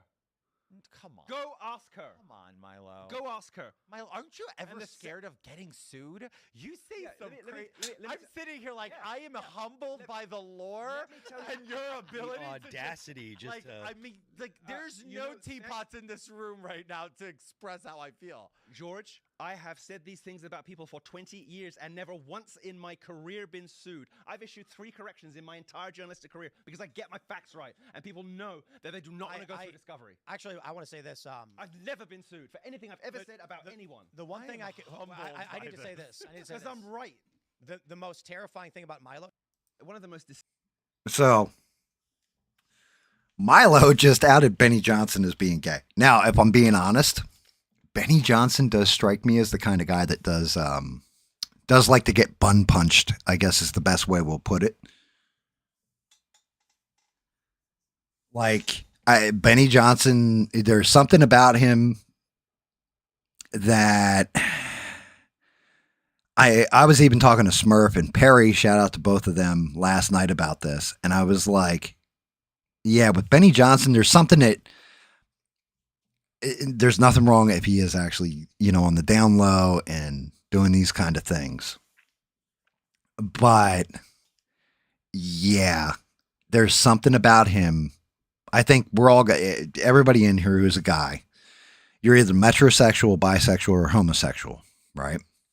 And technically, if you're a guy and you're bisexual, you're really kind of homosexual, because there's no one of us that are actual guys. Like if somebody was like, yo, I only, perform fellatio. We'll put this in nice terms. Perform fellatio here and there. Yeah, you're still gay, dude. Like you had a dick in your mouth. Okay, period. Just my take on it. Oh no, I 100% didn't just accidentally say metrosexual. I mean metrosexual. Like he dresses metrosexual, right? You can have a clean appearance. But if you ever look at Benny Johnson, it doesn't matter what he's doing. His hair is always perfect. His clothes are always impeccable. He's always like, the only people I know that have done that over the entirety of my life that are dudes, because we're all kind of sloppy, even the ones that wear suits and are presentable and all this, there's always something off about him. Benny Johnson is always like, everything's got to be perfection. The only people who notice that are gay men. Just going to throw that out there. The only people that pay it that much attention to detail are women and gay men. Just my opinion on it. Like, you can disagree with me, but I'm sorry. Like, usually, like, guys, we'll spot something fucked up in another guy, right? But we don't care because we're guys. But metrosexual men, borderline homosexual men, are the only ones who notice that, and women are the only ones. Usually the soy boy latte drinking, all that kind of stuff. And that doesn't mean if you're clean, you're, want to present yourself and all this other stuff, that there's something wrong with you, or you are gay. But usually it's only women that really notice those little details. Men kind of overlook that with other men, because I don't give a shit what a dude looks like. If we're being spot honest, it's the same way if we're telling truths. Women don't put on makeup and dresses and get dressed to their nines and all this to attract other men. It's to make other women jealous. They dress for other women. They don't actually dress up for us. Like, well, unless you're behind closed doors and it's lingerie and stuff.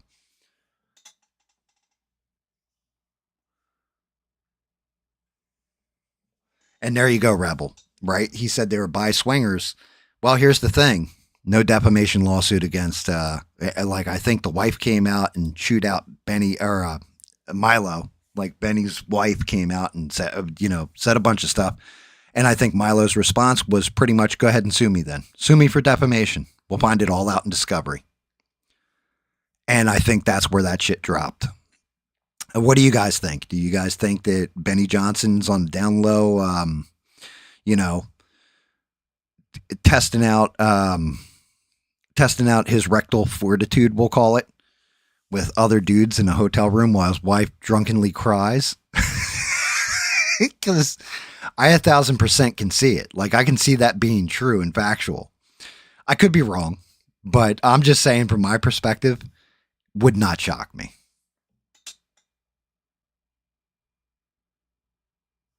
Right. But that's what I'm telling you right there, guys. Benny Johnson does what every other conservative, for the most part, every other conservative commentator does. Why don't you guys watch him? Okay, I'm going to say this flat out.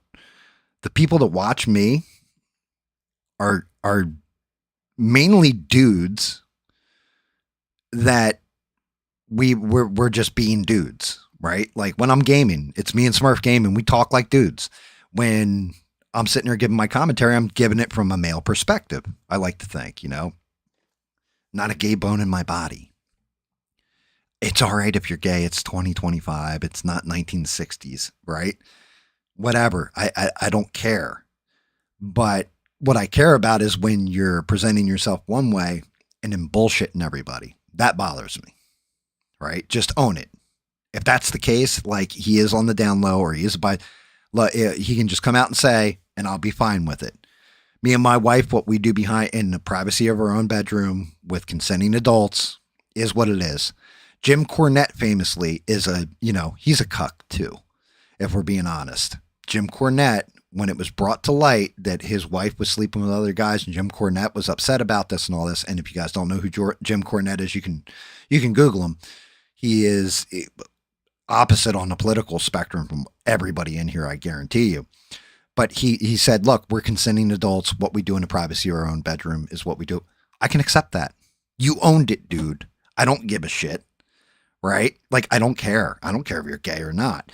But if you're presenting yourself as, well, I've got alpha male Republican energy and, I adhere to my religion and the values of America and all this other stuff, and then you're letting some young dude blow you, dude, I said blow you. You're letting some dude blow out your back behind the scenes on the down low and your wife's in on it and all that. Man, I have a whole thing about how you're presenting yourself in one way and just complete bullshit behind the scenes.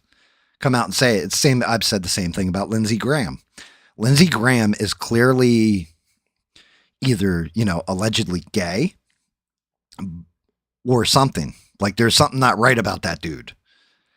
And I think we can all agree on that. If he just came out and said it, I wouldn't think any less of him. If anything, I would respect him a little bit more because you're being honest about who you are.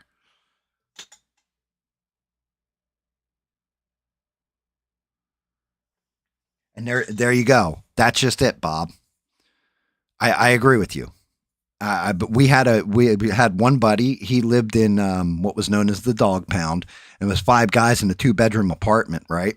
One dude lived in the walk-in closet. I shit you not, little Bobby. Lived in, and not Bob K, but this dude named Little Bobby. Little Bobby was about 5'5", 5'4". Like he is a short, tiny dude, but he lived in the walk-in closet. My one buddy, Puerto Rican Eddie, he actually, it was all in his name. There's people that lived on the couch. I lived on the couch for a little while there. Like I would go over there for the week, visit, go to work on the weekends, go home for a couple days, and then come back out and hang out at this apartment. Everybody just smoked weed and hung out and played video games together. But in the one room, you had Grandpa Dog, and then you had a guy named Matt, not anybody in this chat, but he was a cool guy, and he was bisexual, right? And Grandpa Dog and him slept in the same room together. Nothing ever happened between them or any of this shit.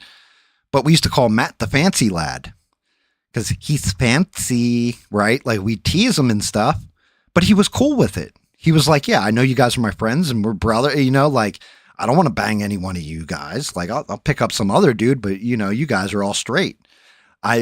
So I've been fine with it for years. I got friends that are lesbians. I don't care. I don't care about your sexual proclivity, your religion, or your ethnicity, right? If you're not hurting kids, you're not hurting animals, you do whatever the fuck you like, but don't come out in a public forum, present yourself as the end all be all, like I am the alpha male American, and then go behind the scenes and get your back blown out by some young buck. That's not how it should work, right? Like, yeah, what we do in the privacy of our own bedroom is what we do in the privacy of our own bedroom. I can accept that. Don't present yourself as, don't bullshit me. Tell me the fucking truth.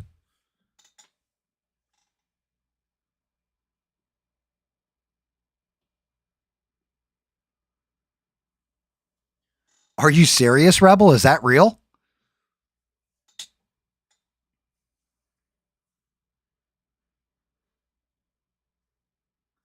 Let Chuck and Billy be Chuck and Billy. Yeah, dude. I forgot about that storyline.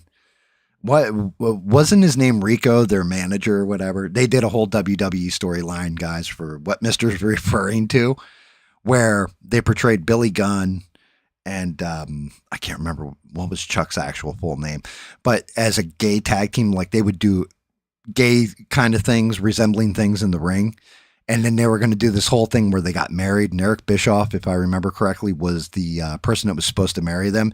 And then as they were supposed to take the vows, they're like, wait, we're just playing. We're not actually gay. Like, oh my God. Like, we've gone too far with this.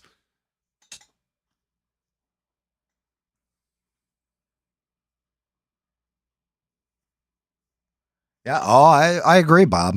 You know, look, I try to present there's stuff I can't talk about online.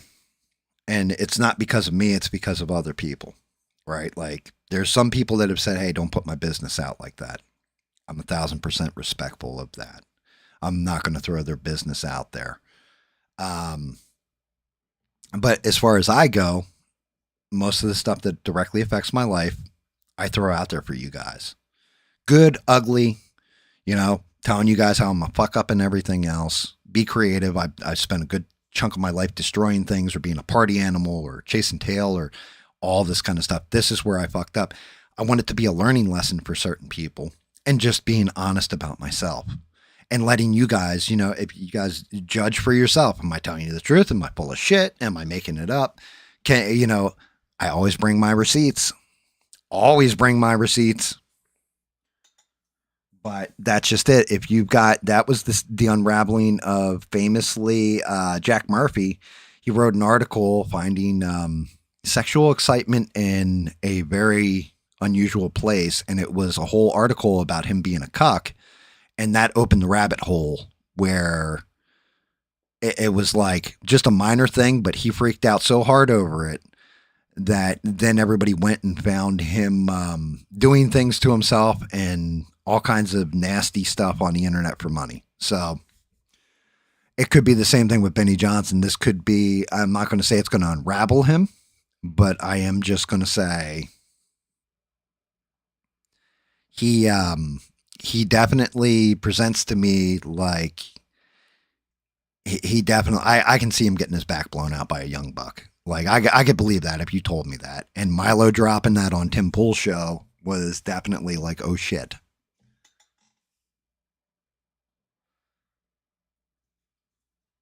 I can address that real quick, Bob. I wished Sheree through Discord Messenger and everything else a happy Thanksgiving. I heard nothing back from her. Every week or two, I pop her a message saying, hey, look, we all miss you. We hope everything's good with you. And, you know, hopefully you're all right. But I miss Sheree terribly. I think we all do. I think the show did lose something when Sheree went away. I don't know what happened with her. I know she had the last message I got from Sheree, I shared with all of you. I made a video on it, everything else. That is the last time I've heard from Sheree. December is Sheree's birthday, so I will go out and we are 12/11. My best guess is Sheree's birthday is probably the 16th for some reason. My gut just tells me it's like right around the 16th. But happy birthday to you, Sheree. We all miss you. And I don't know. I don't know if she's okay. I don't know what happened. Even if I did know what happened, I would just tell you she's okay. I can't talk about it, but I honestly don't know. Flat out. I wish I could tell you guys, but, you know, still the greatest mods on these interwebs. We all miss you. And we hope you're well. We hope the family's well. And hopefully you come back sooner or later. That's all I can really say on it.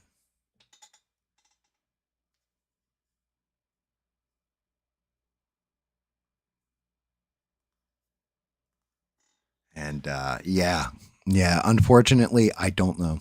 I really wish I could give you guys update. I heard from Sheree. She said she's good. You know what? I have not heard a word from her, guys. And I feel like Sheree and I were pretty damn close. Like Sheree definitely had told me stuff about personal life and everything else. And I will never reveal any of that she's told me along the way. I keep that all to myself because she asked me to. And I respect my friend. I would do it for, like, if Mr. ever reached out to me, Bob, if you reached out to me, any, you got Ian, any of you guys, Eugene, you guys reached out to me, said, hey, look, this is what's going on. Rebel, this, this is what's going on. Any of you guys, I would treat it the same way. I keep my mouth shut when somebody tells me to keep my mouth shut on something. And I did that. When it comes to Sheree, nothing. I radio silence, guys.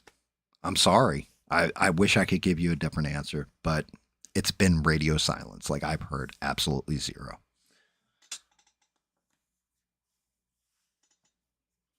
And I really do miss her. I really, really miss her. And also shout out to Stranded Life Forum. I thrust the moderator tag on top of her. And when Sheree said she wasn't coming back, not coming back, but going to be gone for a while, I thrust that right on top of poor old Stranded, who's already got enough going on in her life. And Stranded picked up that ball and has been right there for me, and I appreciate the hell out of Stranded. So shout out to Stranded. Thank you for being amazing.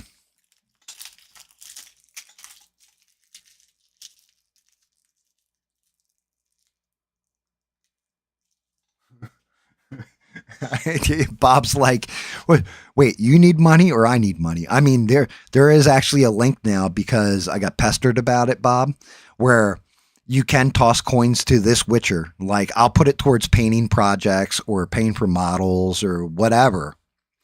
But I actually did put a link in the description to a Venmo account that people can toss a coin to the Witcher, right? If you want to, donate money. And I'll use it towards painting projects. To be honest with you, shout out to Beans. Beans is the only one to use it yet. And she sent me just enough money where that should cover the paint job for a Henry Cavill Superman. So shout out to Beans, because Beans did toss a coin to her Witcher. Oh, Valley of Plenty.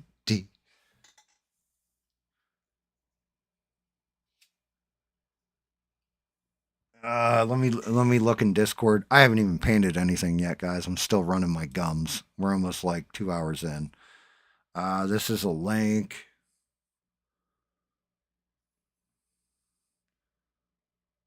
Oh my God. Yeah, that definitely looks like some delving into the realm of come blow my back out, young man kind of stuff.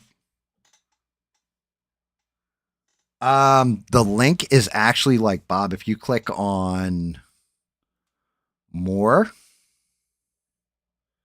and then it comes up, it says painting prints and talking smack, join in with me and sail the high seas and all that.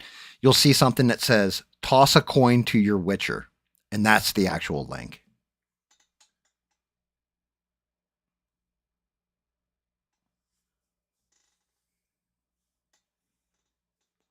I mean, I can post it if you guys want me to post it in the chat. I'm guessing that's what you want, Bob. Hold on, brother. I'll do it. Well, I'll try to do it. Let me put it that way.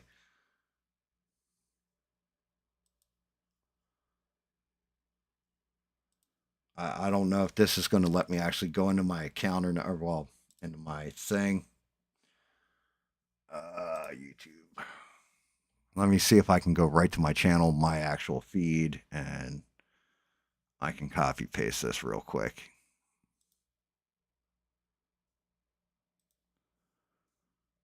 Which hopefully this doesn't feed me back. Yeah, that's got me pissed off because it's a picture of Thanos and I'm talking about the Hobgoblin and stuff. Hopefully this doesn't feed me back. Oh, it fed me right back. Damn it. Thanos and I'm talking about the Hobgoblin and stuff. Hopefully this doesn't. Yeah, hold on. Let me mute that. Yeah, this how much I even pay attention to this. Hold on. Let's copy. And then I can go boom.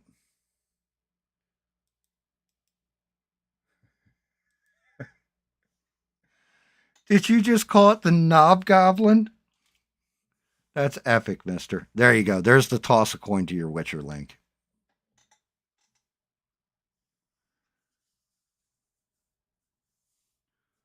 No, I to be honest with you, there's some way that you You just go to that link and you can click on it, and you don't have to do Venmo. You can do it in a different way. I don't know how it works exactly.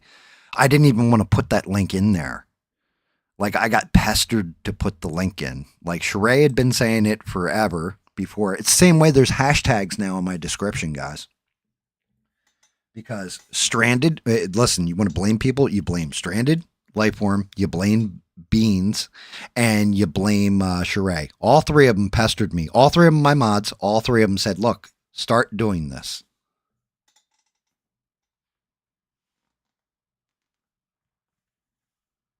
BuzzFeed is ridiculous, to say the least, but the Benny Johnson thing is fucking hysterical to me. Like I said, don't present to me like you are, I'm an alpha and I'm a Chad, I'm a Giga Chad, all this kind of shit, and then come out with that. You never hear me saying I'm a Giga Chad. You never hear me saying I'm an alpha. You never hear me saying any of this shit. I'm just me. I don't give a shit. It's other people's perception of me. You define who I am. Like, Mr. might look at me like I'm a complete fucking moron for all I know, right? For example, I'm not saying you do, Mr., or you don't. Maybe you do, maybe you don't. Maybe, the average person watching thinks I'm an asshole. Maybe I am, maybe I'm not in other people's eyes. It's up to your audience to decide who you are. But when you present yourself with a certain energy and you're this and you're that, it's the same way, and I'm not going to name the person, but they always say on their stream, look how smart I am. Dude, if you've got to tell your viewer how smart or how dumb you are, you're obviously like insecure about your intelligence level. You're obviously like either fixated on yourself or you're afraid of being called an idiot at every turn and realizing that you're an idiot. Presenting yourself as smarter than everybody else around you, well, you're kind of telling everybody exactly how you feel about yourself.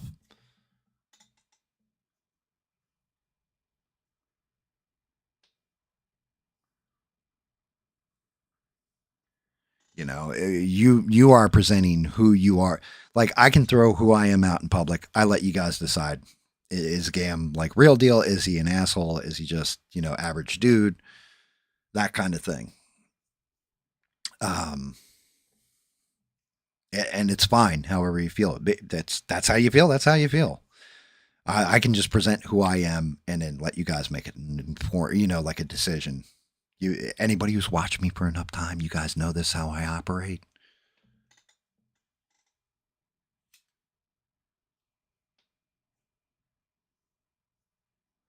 He got fired for plagiarism? Really? That's something I didn't know about.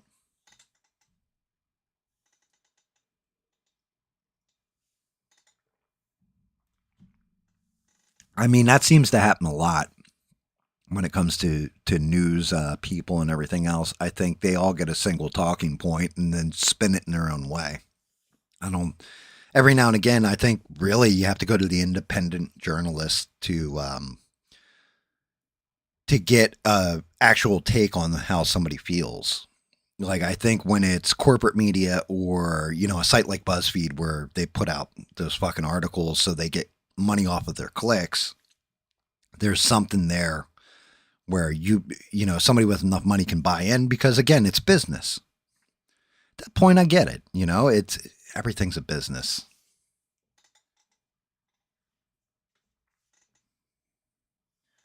But yeah, then, so that was fight number 2, was Milo basically outing Benny Johnson as being gay.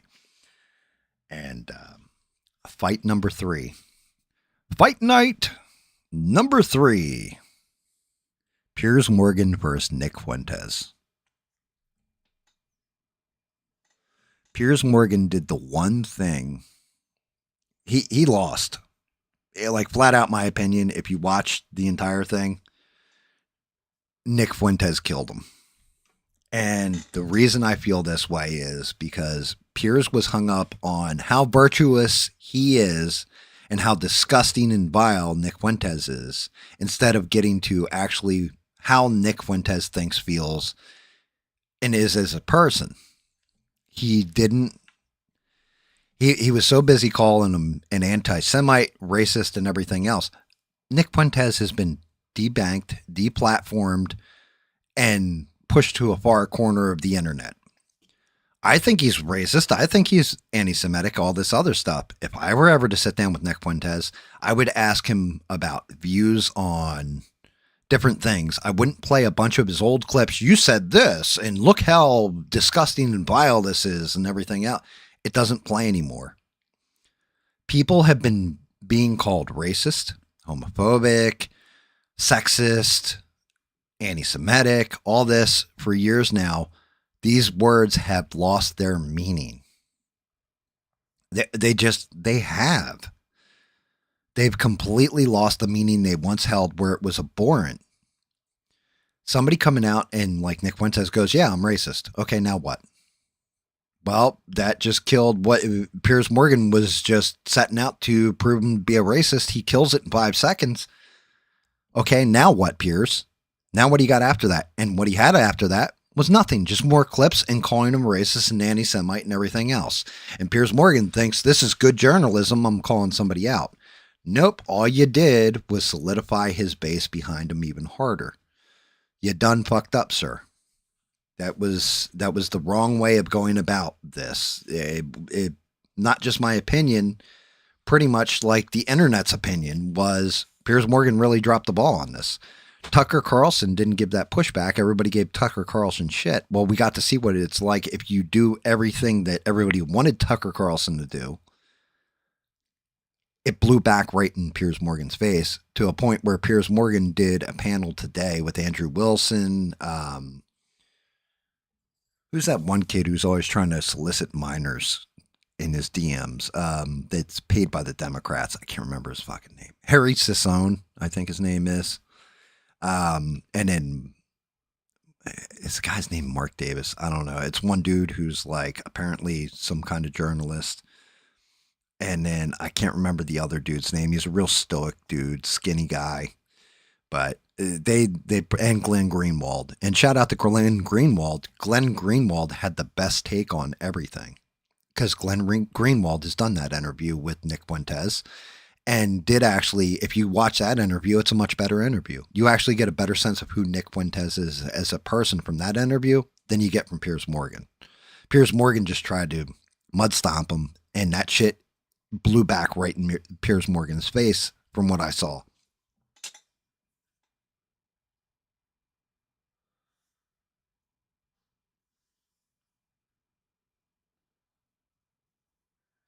Charlie Kirk not been buried yet? Supposedly they're building a memorial to him. If I'm going to be completely honest, I think that's because they're going to do other autopsies. I think that they had an initial autopsy. It's the same thing with Epstein.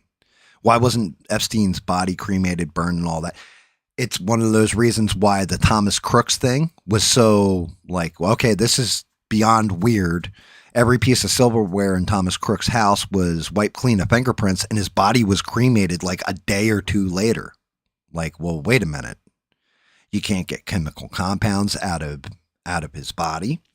So let's say somebody had drugged him and set him up to do these things and make him go crazy, and they had done it over a period of time, would have shown up in his hair follicles, his cells, everything. All that evidence is all burned, right? With Charlie Kirk, you know, if there are serious questions about is what's his name, Tyler Robinson, actually the assassin? Well, then you would want to kind of keep the body on hand because it's been preserved. So you want to keep it on hand. So this way, if you need a second autopsy done for the prosecution, you would keep it on hand.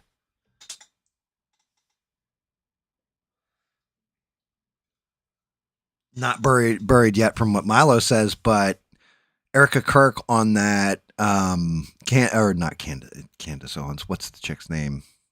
Harris Faulkner. When she did that interview with her on Fox News, she said something about building a memorial, a beautiful memorial at Turning Point for our Charlie or some shit, she says. That kind of alludes to me that that is going to be his final resting place where that memorial lie. Like maybe they're going to build a statue and all that kind of stuff to him and then bury him, like entomb him there. I don't know. I honestly, guys, I don't know. this is different possibilities, but I don't know for sure.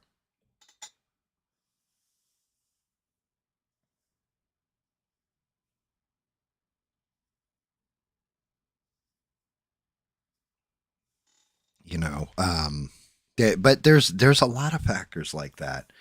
Like I said, with Epstein in particular, they had Michael Baden, who anybody ever watched. I think it was called Autopsy. It was on HBO. It was a fantastic series. I definitely recommend watching it. Michael Baden he's basically the Quincy.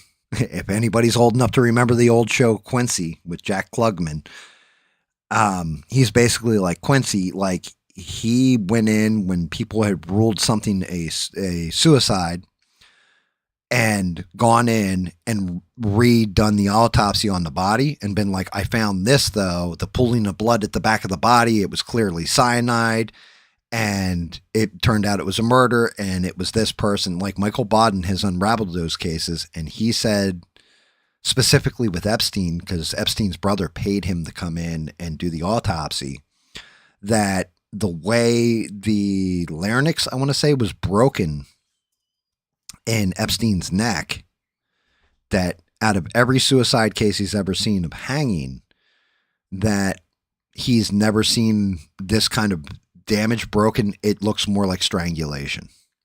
Just saying.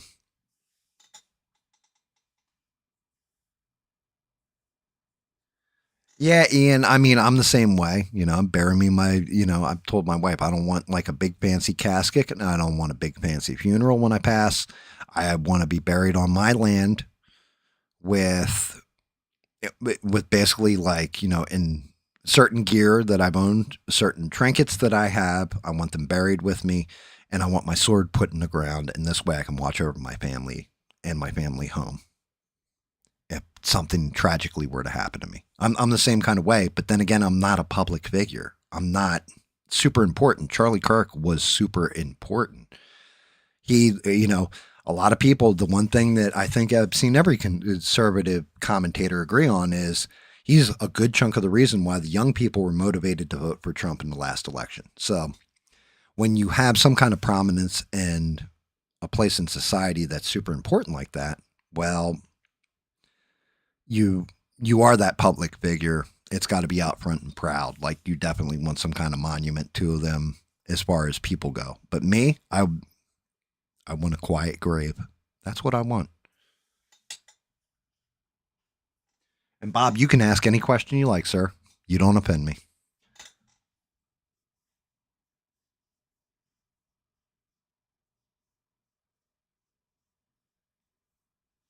Yeah, I agree. I agree. And just imagine, put your shoes in. And Bob, I can respect the hell out of that with the Navy ship. I can't go into it, but yeah, there's other people that I know and love that I would do the same thing, because their military service, it was that paramount and important to them, that I would do that for them when they pass. And then, yeah, let's put ourselves in Erica Kirk's shoes, right?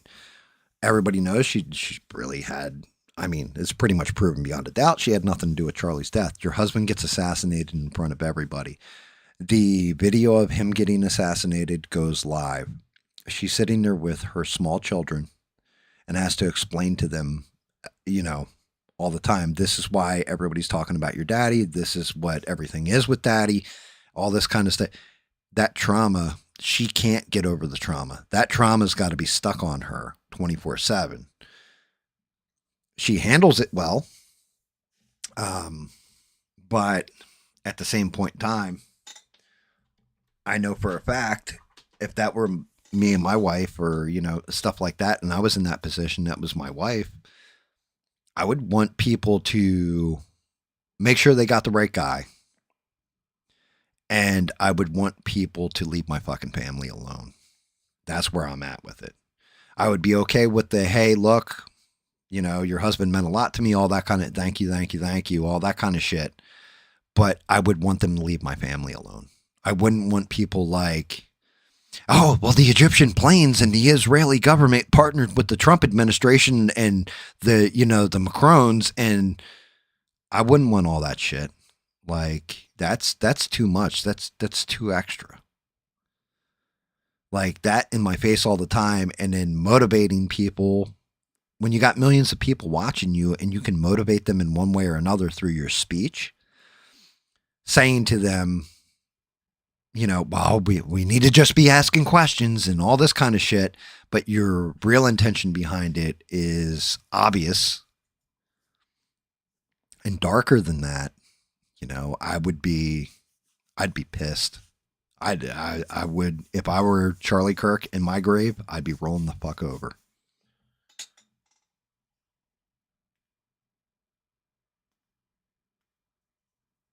Actually, no, Columbo would be, Peter Falk, was it Peter Falk or Peter Faulkner? I can't remember.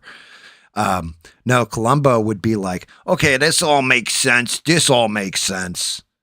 But there's just one question I have. And it would be that one question that would put everything like the aha, gotcha, sucker. That would be more Columbo. Quincy was always like, yeah, from the forensic evidence I found, and then go into it. Yeah, I mean, at some point, as much as speculation conspiracy can be fun, it's one thing if we're speculating about JFK all this time later. That happened a long time ago, right? You can throw out all kinds of kooky crap. It was aliens came down. He found out back then that they were planning on turning the frogs gay in 40 years. So they sent a time assassin back in time and shot him instead of Lee Harvey Oswald. And that's what happened, right? It's goofy because that's years ago. This shit happened 3 months ago. It's only been 3 months, guys. It hasn't been years. It's been 3 months. And you're still going on about this stuff. Like you have this pertinent information. You're just asking. No, at a certain point, you are now milking it. And the shit's gotten more and more evil as you're going. It's gotten darker and darker as time's gone on.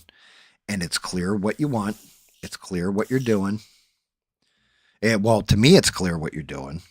It's clear how you are legit just tainting everything in front of you. And like, well, I can't be the king, so I'm going to burn it all down. Oh, you guys deny me, therefore it must all burn. Some evil, evil shit. And like I said, maybe that's just my opinion on it. And maybe I'm wrong. I could be wrong. I don't think I'm wrong. I think reality is this is what it looks like to me. I can throw it out there to you guys like this is what it looks like. You guys can say, nah, GAM, I think you're wrong, and this is what I think. You may be right. I may be wrong. But I'm just saying, for me, this is what that shit looks like. It looks like a whole lot of nothing, a whole lot of bullshit, and pettiness. Like I said, it reminds me of an ex-girlfriend and a current girlfriend. And a fight between the two over, well, he gets most of my attention. Oh, well, I was actually the one he really loved. Oh, I'm the one that should be sitting in that position. I'm the one who should be, right hand of the king. It always should have been me. It's just what it smacks up to me, personally. It seems like some petty shit that stuff does. And to be fair to Erica Kirk, I mean, I'm going to say this, and maybe I'll regret this. Erica Kirk does not strike me as a very significantly smart person. And so maybe she really did, in the beginning, view it as, oh, well, Condace is just asking questions. She really is my friend and all this. And Candace Owens took advantage of that. I don't know. I'm not behind the scenes. I'm not privy to discussions, none of this shit. So.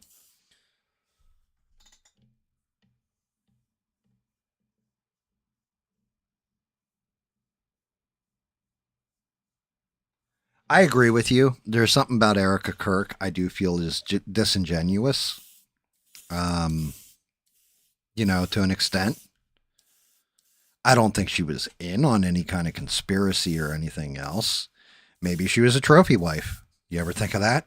It could just be she was a trophy wife. Like, oh yeah, I definitely know guys with trophy wives, but their husbands loved them. Actually, really did love them, and they wouldn't be built to run a business. Not like a full on business like we have going on with Turning Point. Like, dude, that's it. I wouldn't want to be the CEO. It doesn't even have anything to do with being a woman. You got to be a certain kind of dude to be able to run something like Turning Point. Like that's a tall order. I don't think they should have named her president. Now, granted, I'm sure that's what Charlie Kirk probably wanted. Like, look, if something happens to me, I said this one time to my best friend who passed away tragically, Guido. I said this to his widow. She said, "Hey, look, we have this," and Guido and I had this traditional piece that was a major piece of our history, which was actually, believe it or not, a bong called the Healer. And she said, "Hey, look, I've got the Healer. I had left it with my best friend when I moved away." And said, "Yeah, this so you can always remember the good times. Always smoke. Whenever you smoke, you think of us and all this kind of stuff, right?" Well, when he passed, she asked me flat out, like, "What would you like me to pack up the Healer? It's yours and his and everything."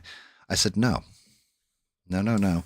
You carry it. If your kids end up smoking when they get older, then you give it to them. You let them use it because you are the one person who can carry something that I can never carry for my best friend.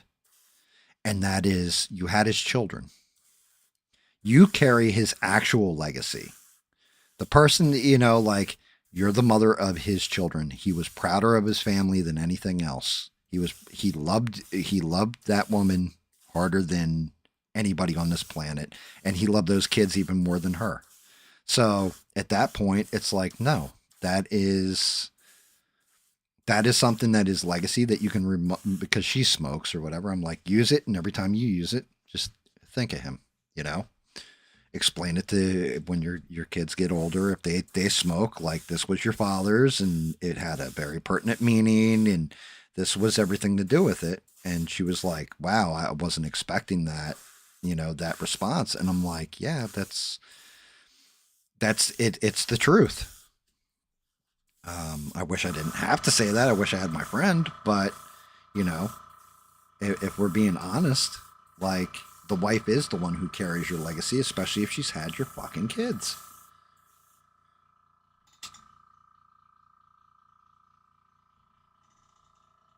Your wife honors you, should honor you.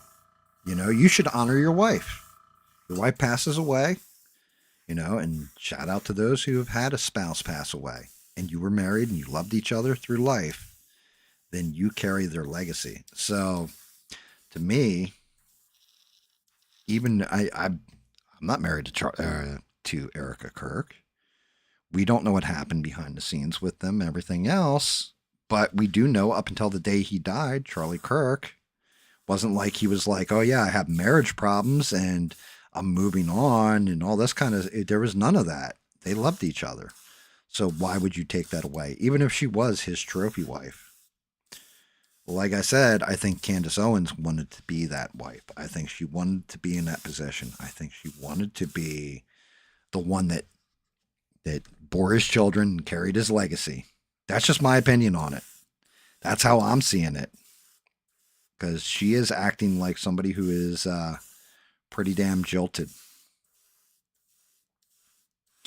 Like, it should be me, it should be me, it should be me. Look at what I'm doing. Look at the way I'm questioning. Erica Kirk isn't fighting for Charlie's legacy, but I am. Well, no, Erica Kirk is raising his children. She owns his legacy, you fucking retard. Yeah, I mean, it's one of those sticky wickets where I look at it from her point of view and it's dark.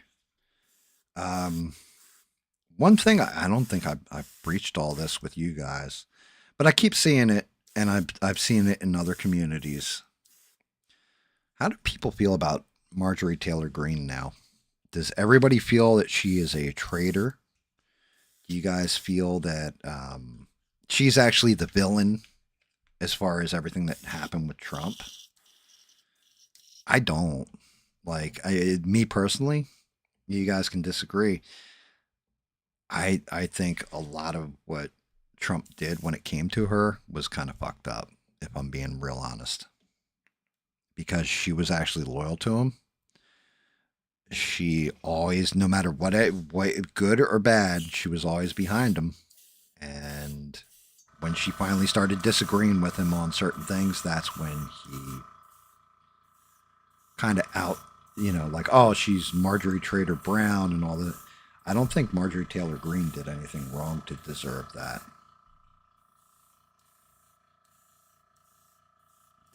Again, that may be an unpopular viewpoint, but I feel like if somebody has my back like that, no matter how I feel about them, I got to respect the fact that they had loyalty the whole time, unless they A2 Brutus me, and really, really backstab me. And I don't feel she did backstab him. She just didn't agree with everything 100%.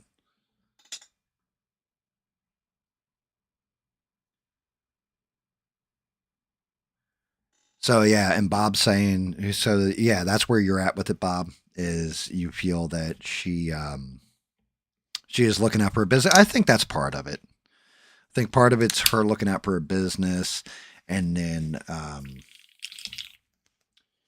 Ian saying, you like her still. She was loyal to him. Yeah, I mean, look, I make no bones about it. I'm not Trump's the end all beat all, and he is the greatest human of all time and all. No, Trump's a very flawed man, in my opinion. He's not the end all be all and all this kind of stuff. I just thought he was the best hope for us kind of repairing and fixing things. Regardless of all that, he's still a better choice than like either Joe Biden or Kamala Harris this last election. So if you're stuck between that rock and that hard place, you're better off going with the lesser of the two evils, so to speak. But you still, you know the evil you're getting to an extent. I think the hurting people with the donations, like my donors and all that with the Epstein files, was kind of the real big divide, because Trump knew if he could get Marjorie Taylor Greene to change her stripes on it, then that was pretty much it for releasing Epstein files. But yeah, I've definitely seen in other streams, other chats, where whenever she gets brought up, they call her a traitor, they call her a piece of shit, and she betrayed the president, all this kind of thing. And I'm just like, no. She just stuck to her moral ground. I can respect that about a person. Like, if you're actually like, look, I'm doing this because I want to help victims. I want the truth out there. I want actual transparency. I can respect all of that.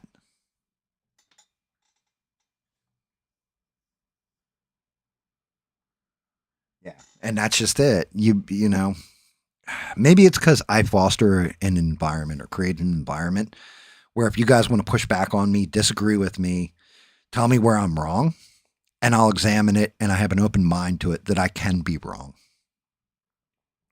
And I'm narcissistic. Look, you ask my wife will say, oh yeah, he's got narcissism, right? But I've also learned to check it and put myself in the check, where I look at things objectively and try to look outside myself and see what other people are saying. Try and look from both sides and go, yeah, that's some bullshit. Yeah, this is the grift. Yeah, that's the con. Yeah, this is true. This is a possibility.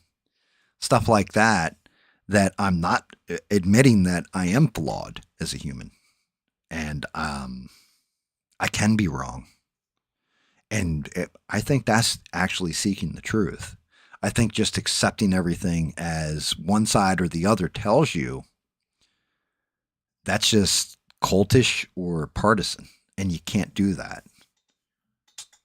Well, no, you can do it, but you're doing it to your own detriment. Like, you're showing everybody who you really fucking are. Like, oh yeah, Trump's the greatest of all time and all this kind of stuff. Well, maybe in certain respects, but what about this aspect? Oh no, he's still the greatest. Like, now you're being bullshit, right?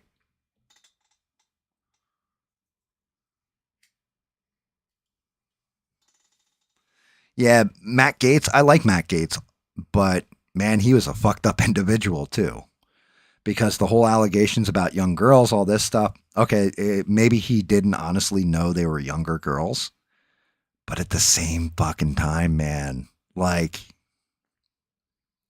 why are you chasing that? Why are you willing to party with somebody that looks that young or acts that young? To me, that's, you got a proclivity to very young girls at that point. And that's right on that cusp of maybe you didn't do something wrong knowingly, but you were willing to engage with it where it was questionable. Why did you even make it questionable? Just because she was hot? Like, bro, you got to learn to check yourself.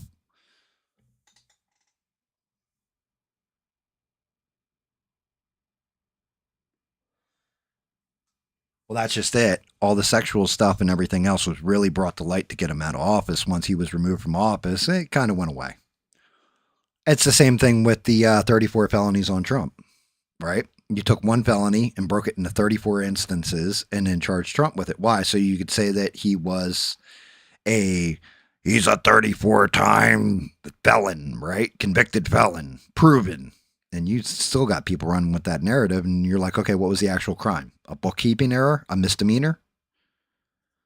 He paid fines on it. Okay, so why is that a felony? And they can't give you a fucking answer. Why? Because it plays better that he's a 34-time felon. And if he had lost office or he didn't run from office, let's say Trump came out when that whole trial first started and said, look, I'm not seeking the presidency. I bet you the case would have been dropped immediately. They'd have been like, yeah, you know what? We've decided that we can't get enough evidence here to get. It's that bullshit. It's a weaponized justice system going in under the guise of finding the truth in the law that's been weaponized to destroy political opponents because they can't beat them at the ballot box. That's what that is. That's awesome, Bob. You know what? I'm right there with you. Like, well, no, maybe not that high. Those aren't young girls. Like, me, it would be like late 30s, early 40s would be young girls to me at this point, right in my life. But you're not wrong. It is a matter of perspective. Especially because I have, well, I include my daughter-in-law as one of my daughters, but I have 3 daughters. So I look at it and they're, 32 on down to 27. Like, I look at that and I'm just like, yeah, that's kind of fucked up, man.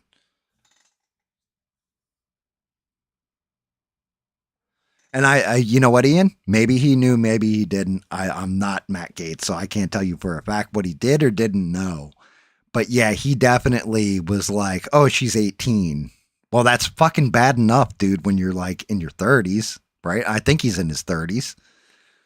Like, oh, there's a 12-year age gap there. Let's say he's 30. There's a 12-year age gap. I get why billionaires and millionaires and stuff go for these girls that are real, real young looking and all this. Because, hey, I can have the best of everything in life, apparently, quote unquote, but they don't actually give a fuck about the old dude. They just care about his money. It's flat out like that.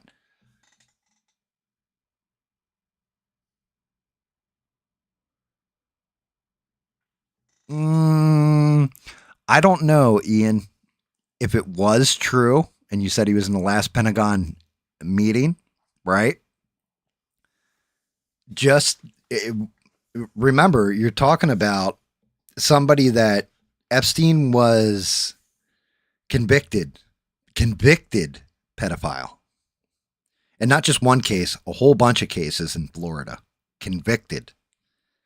and Trump still had business interaction with him. So once again, I think from my perspective, I look at it money wise. Well, it doesn't matter what you did. You're making that money. You're bringing the money. Then we can overlook certain faults in you. It's the same way you may have somebody who is an absolute, and I hate to say it this way because it sounds bad, but an absolute monster on the battlefield that will murder women, children, everything in front of them. And it's like, well, I'm going to war. That's the guy I want to recruit. Why? Because he's the one who has no problems, no qualms about doing as much damage to my enemies as humanly possible. He's the one who will beat a confession out of a terrorist so that we get to the bomb. He's the one who's willing to go that extra little bit and go hard. You know, I look at it from that perspective of, again, it's all business.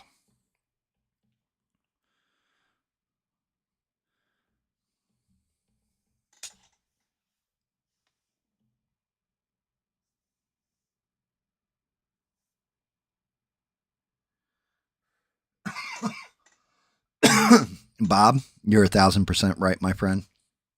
I agree with you. I've gotten older. I fucking definitely don't look like the young man that I was. You know, I'm nowhere near half as youthful or any of this stuff. I got hair in funny places, like my ears, my nose, stuff. My wife still looks at me the same way as when I was a little kid. She loves me the same way as when I was a young man. And I look at my wife the same way. She could be in a car accident and horribly disfigured, and God, I hope that never happens. But if she was, I'd still love my wife the same way because I know the person underneath. I know who she is. I know her heart. And, you know, it's weird. As you get older, I think, in particular, you realize that, and I'm going to quote my wife here, beauty fades and plastic crumbles. As we all get older, you can get older and still be sexy, right? Like, look at Sigourney Weaver, for fuck's sake, or Linda Carter. But there are going to be rare instances. Most people are going to age, get heavyset, everything else. It comes down to, I would pick nobody else in this world outside of my wife to be my wife. I got married one time. It's the only time I'll ever do it. Something tragically happened to my wife, I would never, ever get remarried, no matter under any circumstances, because there's nobody I trust. There's nobody that could have my back in that way, that knows me as implicitly as she does, and inside, outside, my inner thoughts, everything else. So I agree, and that is the most beautiful person in your life to you, and it should be.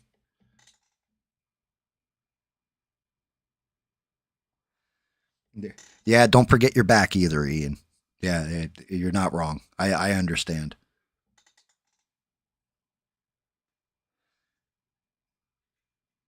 Oh yeah, I mean, look, Epstein, he they utilized the type of evil that he was to do exactly what you said. Blackmail people, you know, things like this, things of this nature.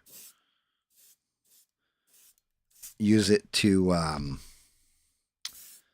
well, you know, we might need this person, this billionaire, to do this for us at some point in time. So if he's compromised, well, we just got to pull out that little bit of compromise, and now he's doing what we want him to do. I absolutely 1,000%. Epstein wasn't without his uses. Now, if they just used the predator instincts of Epstein to their advantage. But that's one of those things that really pisses me off, that, okay, well, that's great. Who was using that? who was the ones that were doing this? Had no problem at all sacrificing these young girls on the altar of we needed dirt on somebody for whatever benefit. See how that looks as that transition. I think I'm gonna have to go more gray underneath.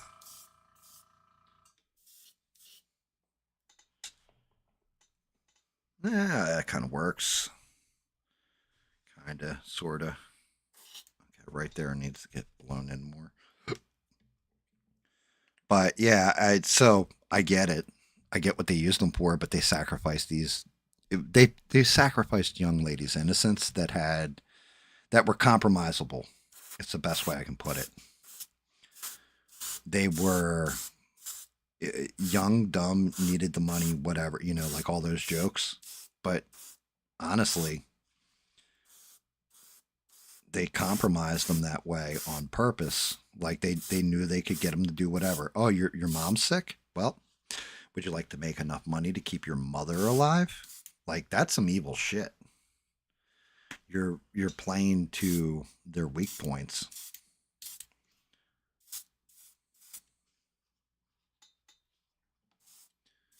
And you're really taking advantage. That's what makes that shit dark as hell. Is that the people that benefited off of it? Well, who are the people? Well, let's not pretend that Israel was not involved. Okay, I'll eliminate that right off the rip. Israel is where pedophiles run to when they're about to be prosecuted because they don't have laws against it. So, my opinion right there, that's some evil shit.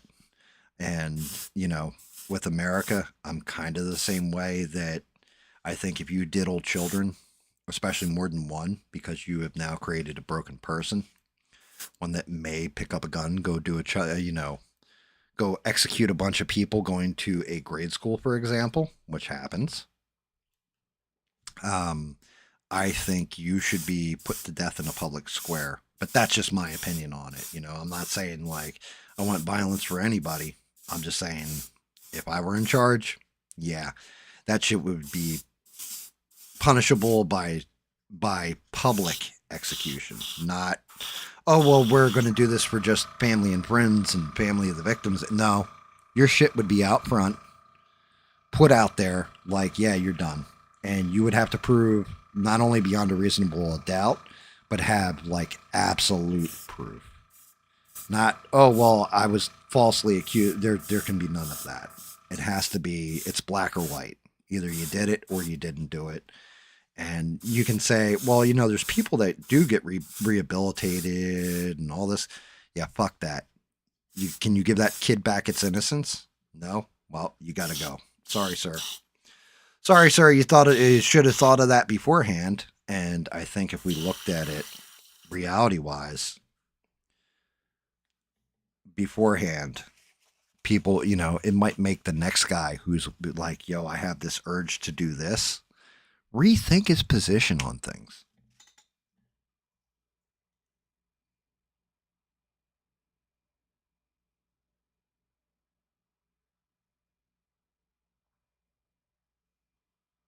Yep, I'm right there with Mister. I think we could make some money. Mister and I will be sitting there with the fire hoses just to clean out the wood chippers. Like we'd full hazard gear, everything else, and that would be our jobs is to just hey, look, clean up on aisle 5, Mister. Oh yeah, I'm there. Yeah. Yeah, that's kind of where I fall on that. I just think there's a darkness. I really do. I think not going into like any kind of religious shit, but just stating the obvious that the worst evil in the world is corrupting innocence. It's pretty much how you can define evil in one way very easily. Is yes, I want to corrupt innocence. I want to do these terrible things.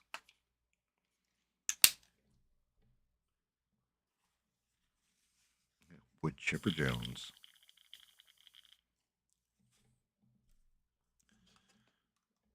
Yeah, it's dark subject matter, but it's the God honest truth. It's why I think Ghislaine Maxwell shouldn't be sitting in Camp Fun in the Sun, or it's white collar criminal stuff.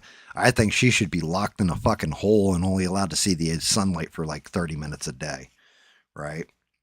If you're going to keep somebody like that alive, like say you don't support the death penalty, well, then we're going to keep you locked up. You are going to be cut off from not just society, but anything that's decent in your life for the rest of it, because you help facilitate this fucking bullshit. Just pure evil. Because regardless of where you fall in religion, you can recognize the difference between good and evil. Unless you're a psychopath.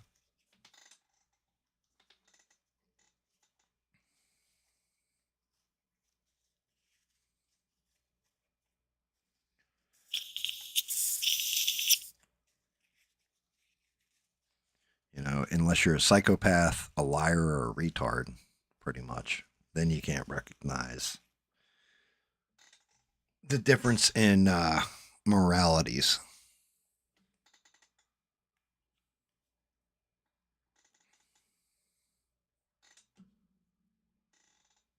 Like bad people, the only thing, I always love that quote, and I'm going to misquote it, but the only thing that allows evil men to thrive is good men to do nothing. Well, can't just round up a posse and pull the Toby Keith, Willie Nelson song, Beer for My Horses.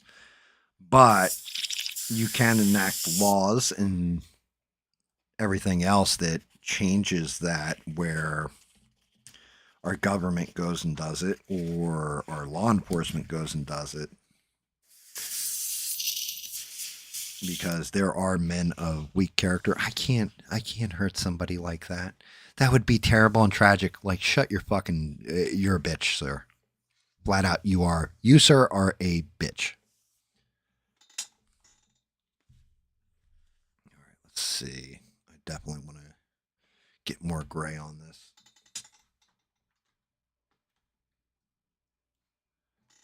Yeah, that happens, Bob. That happens. YouTube is going through some fundamental changes. I will tell you that. Like I said, even just setting up the stream, I used to be able to edit my thumbnails, everything else right through my interface on YouTube. I can't do that now. I don't know what they're doing behind the scenes. Like if I want to edit the description, let's say we added something into the description, it's not coming up. Ooh, this isn't good. I jammed. I think my,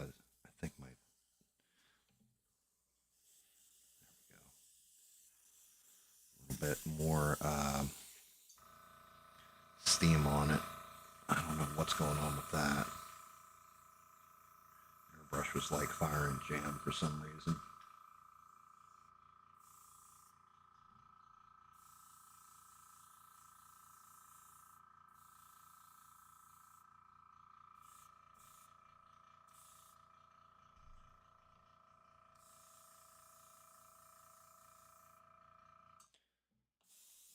Got too many gangsters doing dirty deeds. Too much corruption and crime in the streets. Time the long arm of the law. Put a few more in the ground. Send them all to their maker. I'll bet he'll settle them down. Yeah, he'll settle them down.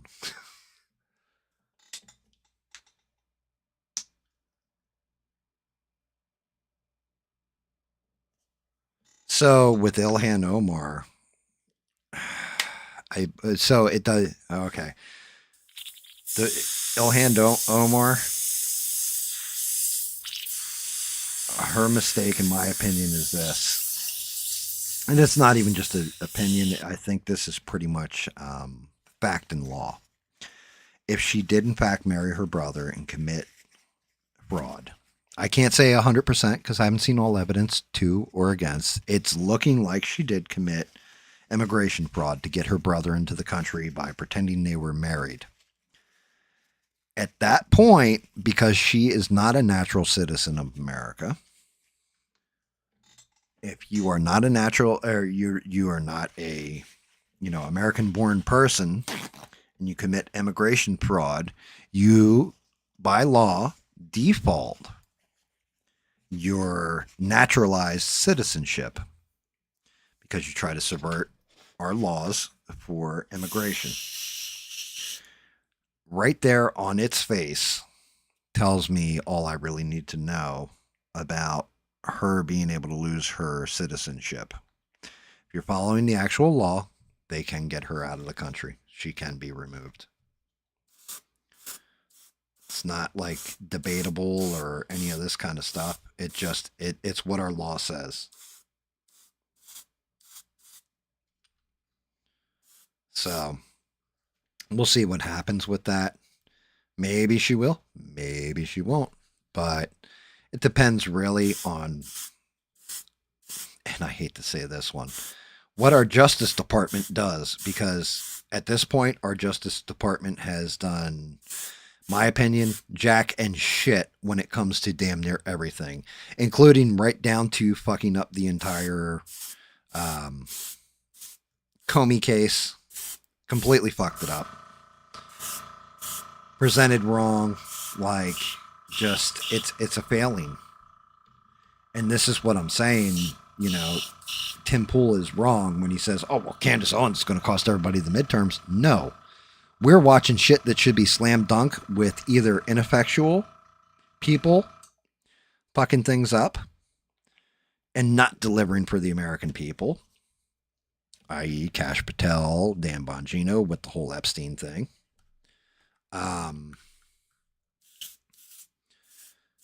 Bondi just dropping the ball repeatedly, but she definitely kisses Trump's ass the right way, apparently. She's good at that. Like, I don't think any of this is me speaking out of school or just making shit up on the fly. I think this is observable. I think we can look at it and say, yeah, you know, I wanted transparency on this. I think this is where guys like Nick Fuentes, who can be, you know, that are racist, anti-Semitic, all that, you can say whatever the hell you want about him.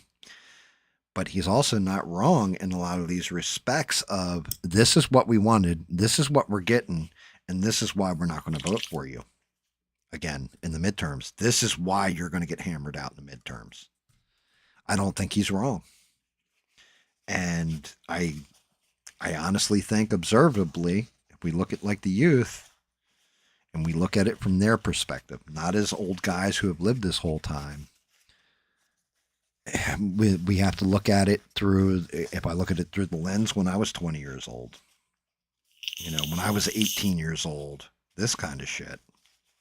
Granted, I probably would have been hammered, but still looking at it, it'd have been like, yo, so you're telling me I can't even get a job washing dishes somewhere because Chico from Puerto Rico, or, you know, somebody who came in from smuggled over the border from Tijuana, Mexico is willing to do it for $3 cheaper an hour than I am? I can't live at that rate. That job's not even available where I can work myself up to being a line cook and making actual decent money. But this guy's got all this opportunity and all that, and he's not even keeping the money here. He's not even buying like property in America. He can't. Yet he's getting on. I'd be angry. So I can see it from a kid's point of view.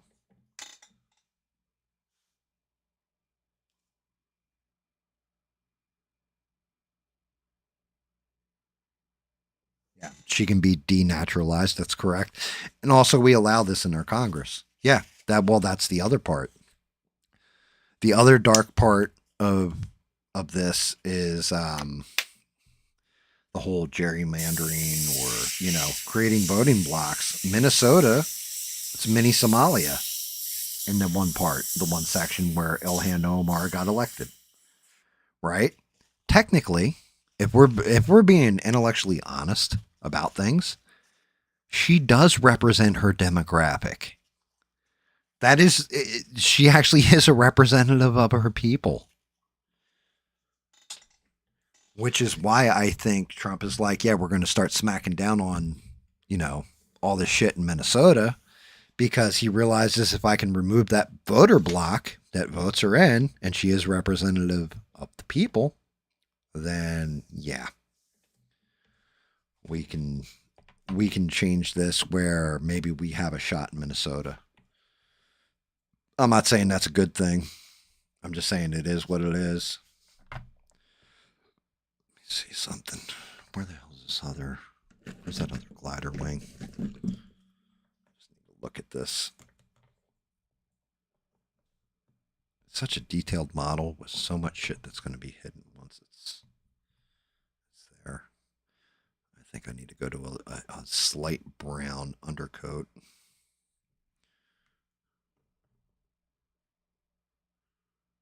Yeah, that I need some burn under there. Turn down the pressure a little bit.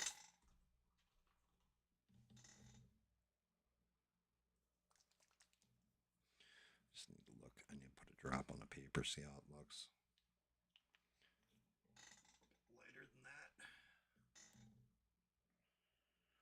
Mahogany. Oh yeah, it's 2 shades darker.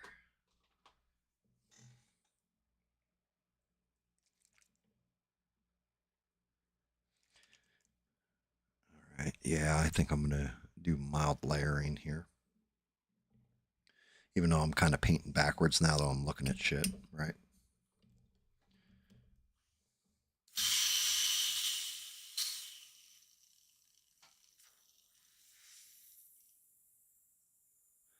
Set the airbrush to. I love this little piece right here. Oh my God. Are you guys telling me the whole fucking time I've been painting? This is starting to piss me off.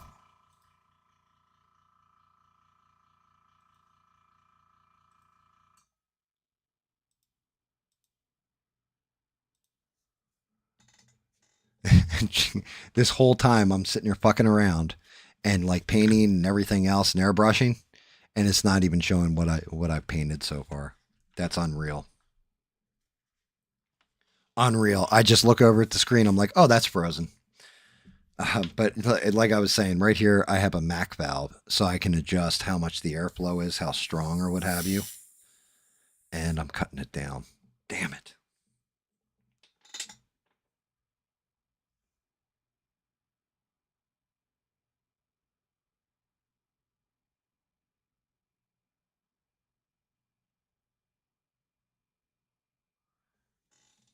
Dude, you're not wrong about Dearborn.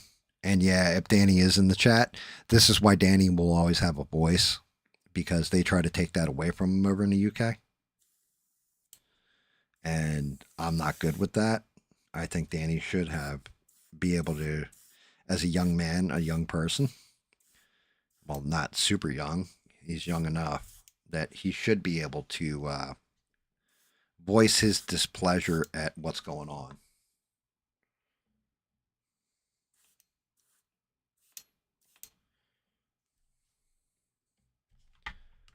He should be able to say, hey, this is fucked. Like, I'm getting screwed here.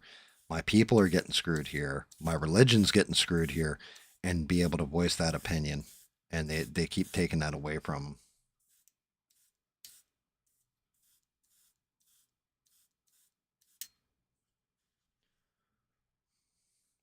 Get that little bit of brown under the smoke. I'll go to a lighter brown.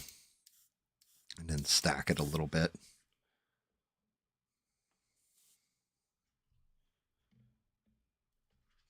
Go back over it with a gray.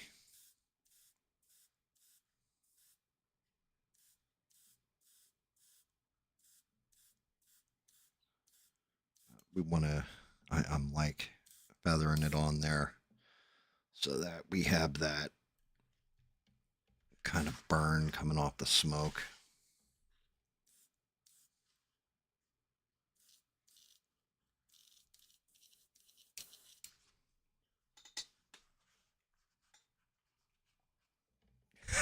That's all you heard, mister?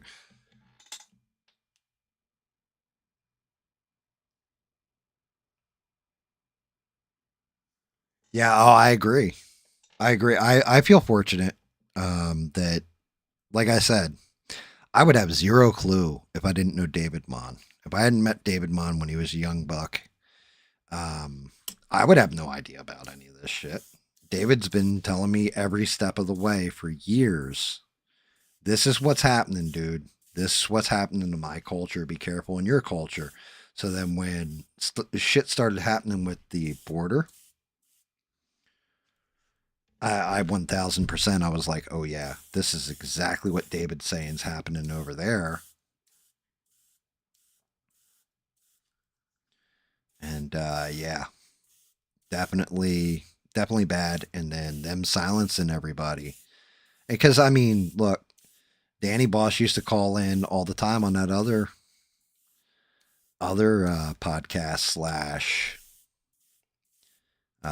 whatever the hell it is, stream, and say, hey, this, you know, right, I was walking me dog and this happened or whatever, and everybody used to listen to Danny. And he, granted, he got more involved with his religion, kind of faded out as far as a voice on that show, but just the same. I will say this, shout out to Devin, who posted an epic screenshot, and I don't know who was there last night when they saw it. If you're not on my Discord, you didn't see it. The homeless baker, F&A Ranger Xbox, basically came out and explained to everybody how he's really it reminded me, if anybody ever saw the movie Orgasmo, right? They always had the one dude who would sit there because they're on like adult film sets, and the one dude would say stuff like, right, I'm not gay, but you know, your ass looks really good in that costume, and always say stuff like this. Well, last night, good old Ranger Xbox comes out and says, I don't have a gay bone in my body.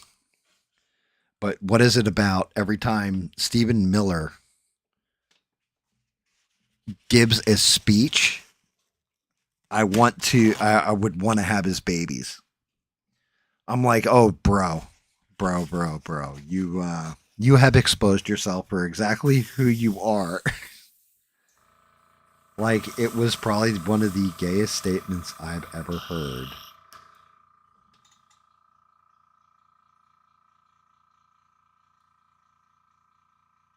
Retro, great to see you.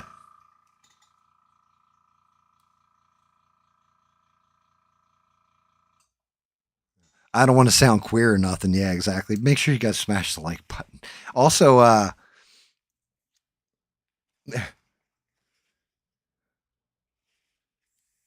the dude you pissed off. How'd you piss off somebody, Bob? What'd you do? I don't remember you. Like, well, can't even say I don't remember, but I don't remember. Well, actually, yeah, I can. I don't remember you pissing anybody off. How the hell did you piss that dude off?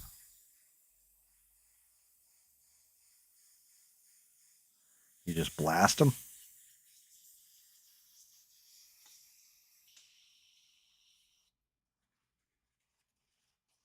Yeah, exactly. When the truth slips out, you accidentally tip your hand.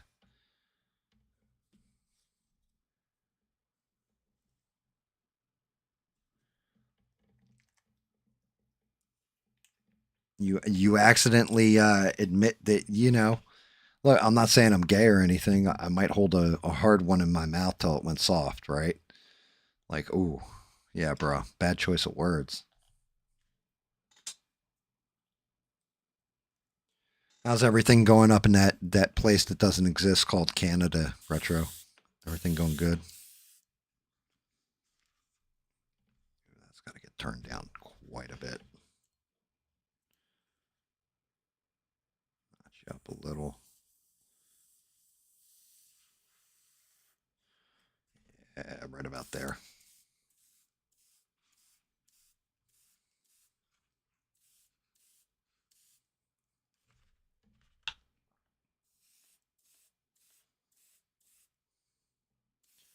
Go over this with a light gray gradient. I might be able to correct what I missed the first time out.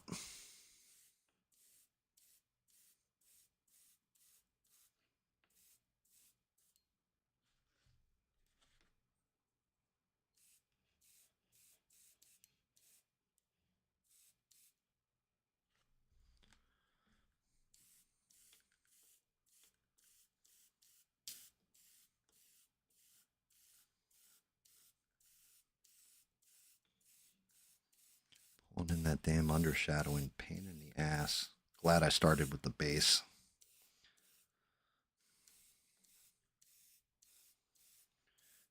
I would have done this completely. Well, I started to do it completely backwards to try to two-tone it. Really, it needed like 4 different tones.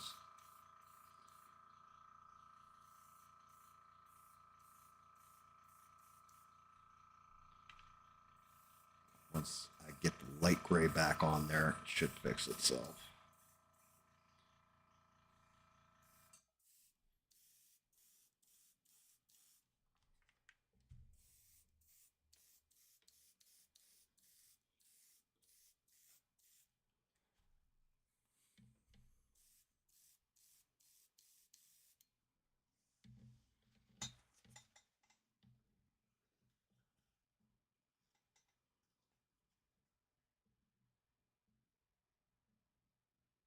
You need an arc, you're going to float away.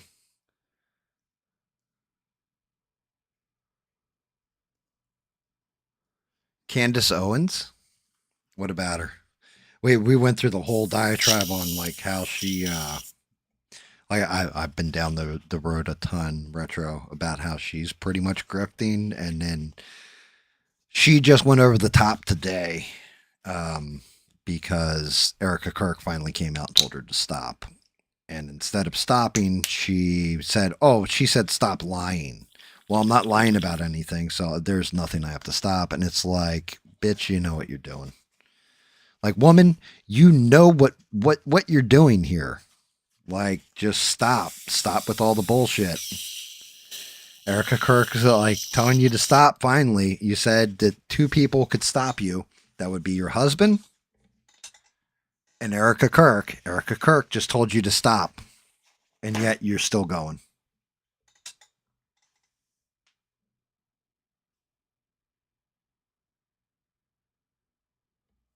Oh, shit. Yeah, Bob with the Nia thing. Yeah, Bob, I don't think he pissed him off. I think he kind of agreed with you. I watched that. I watched that part of the segment because fortunately you put a timestamp in the chat. Like, I found it and I went and watched and I saw where you typed it in, and I think he was more agreeing with you, believe it or not, than upset about it. Like, he said, I'm not saying names, therefore you shouldn't say any names, but he said it with a smile on his face. Like, he wasn't mad at you. You didn't upset him. It's almost like he wanted to say that, but wasn't going to say that. But you said the name instead.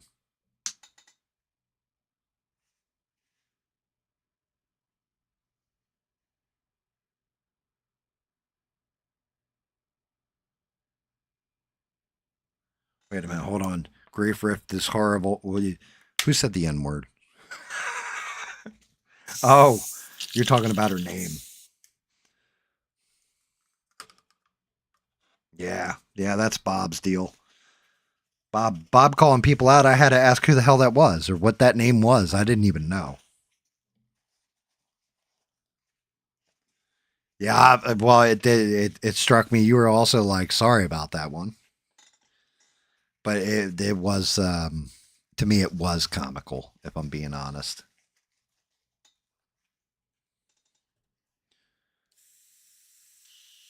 Because you just like, you said it was 0 fucks given, Bob. I'll give you that one.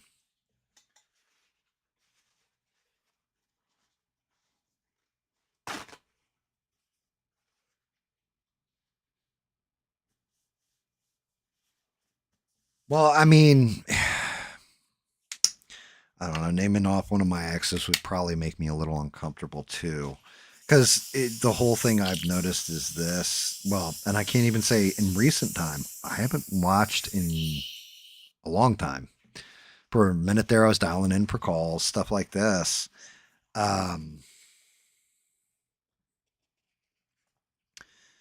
It's all new people in there. There's certain people in KM I noticed in there. There's maybe 2 others, and that was about it. Everybody else in that chat was brand spanking new. Like, none of the old school people, none of the people I used to go and have fun with. Actually, tell you the truth, all people I have fun with usually show up over here and like come hang out while I'm painting or gaming or whatever, what have you. It seems like all the people that, as Mister would say, all the cool kids float over here, and it built a diverse group of independent thinking people that just call things out for what they are. You know, like no shilling for anybody, or yeah, you've got to be a staunch Christian, staunch Republican to enjoy my shit. You can have your own opinions on different stuff. You can disagree in part here, here, and here, and hey, have at it. You know, like your point of view is respected for its difference versus, oh, you're a tragic piece of shit for having a different point of view from the hive mind.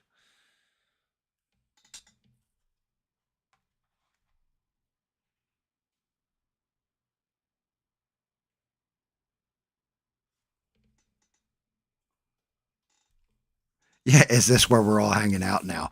I mean, yeah, I guess to an extent. It's people drop in, people drop out. People, you know, people hang out. I don't think I've changed all that much. I think I put shit out. I paint stuff. I do stuff. I'm trying to improve on my painting techniques and the way I'm doing my painting, but outside of that, I think it's pretty much the same stuff I've been doing for over a year. I don't think I've changed all that much. I don't think my opinions have changed as different people have presented themselves in different ways, such as, you know, Epstein didn't kill himself and stuff. Or Epstein did kill himself, which is the unfortunate case. You know, things like this.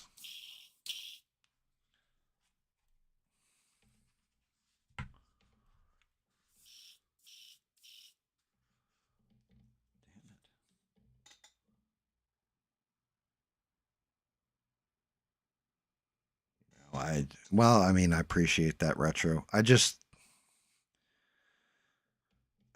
can't be fake. I can't. Like, I don't know how guys do that shit. Well, I do know how guys do that shit. They see the dollar signs, because it's definitely not money in telling the truth. There's a lot of money in pissing people off, or, you know, calling it from one side 1000% versus calling it up a middle. But at the same point in time, everything. How's the song go? Every silver lining's got a touch of gray. Yeah, pretty much.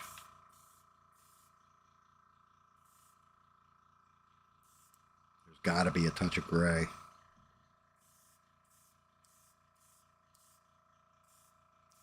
There's got to be like an in between to most things. Some stuff is definitely on or off, but most things that I discuss and everybody in here kind of talks about or thinks about, it all falls in some kind of in between. It's not absolute one way or the other for the most part. There are certain things that we all see the same way, but everybody has their own take, even if it's just slightly different. That's fine.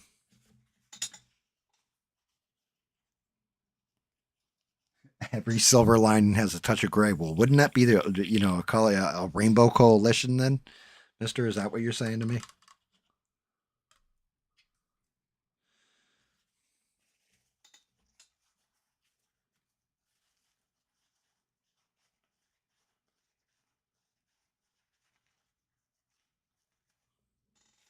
So, you know, it's one of those things. I've had the fortunate reality of having an angel wing and a demon wing this entire time.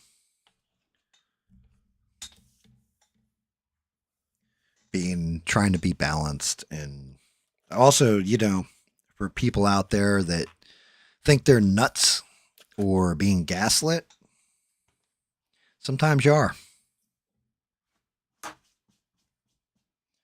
Sometimes it's like, yo, I'm not seeing everything like this. These people in this one particular stream or another particular stream are seeing. Like they're all saying this, but I kind of feel this way about it. No, well, you're nuts because you don't see it our way. You can come here and it's like, okay, tell me why you feel that way. This is why I'm seeing. This is my evidence. This is how I feel. Okay, you've already explained to me why you're not nuts.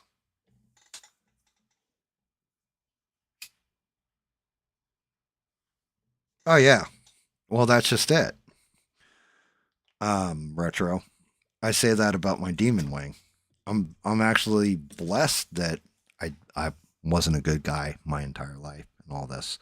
Because then when it came to my children and certain things in this world that are in particular evil, I can deal with them in an evil way and destroy them before they can hurt the good and take that innocence away or take that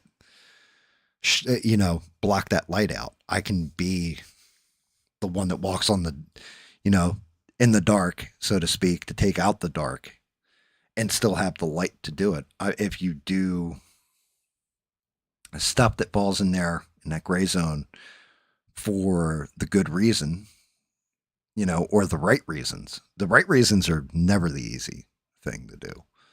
Doing the right thing doesn't get you rewarded. It doesn't really earn you shit, if I'm being kind of honest about it. It's really doing the shady backdoor deals, all this kind of stuff that seems to enrich people and all that. The only thing is, you got to live with yourself at the end of the day. Who do you want to be?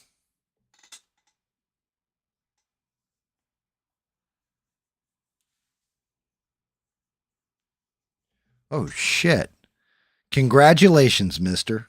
I'm glad you came out of something.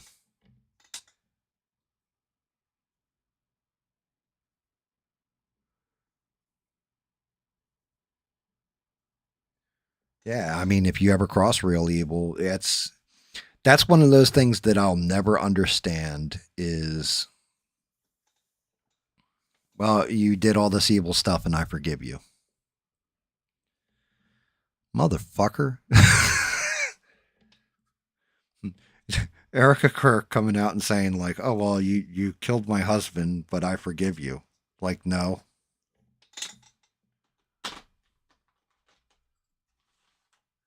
Good on you for being that strong, ma'am. But for me, it's like, oh no, you hurt my children, my animals, my wife, somebody that I truly, truly love. No, there is no place on this earth that you're going to be able to hide that I'm not going to hunt you down and do awful, unspeakable acts.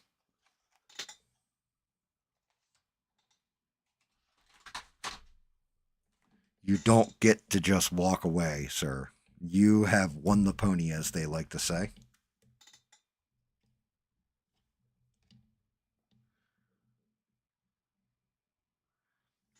Good on you. I mean, look, I say this to everybody who believes in Jesus and all that and his teachings and everything else. And Danny Boss has come a long way with this too, if we're being, shout out to him.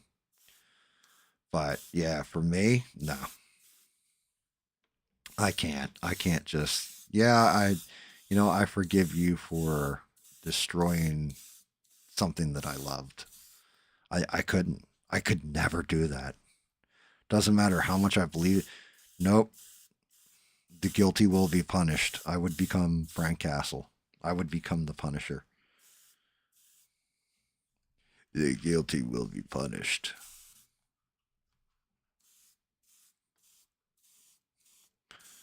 Like maybe I'm just not spiritually enlightened enough, nor will I ever be.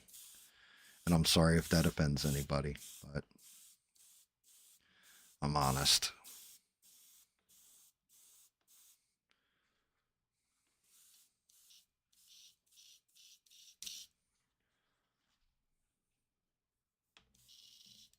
I need a little bit more weight in there. Oh. Feel like I'm painting a giant ass marshmallow.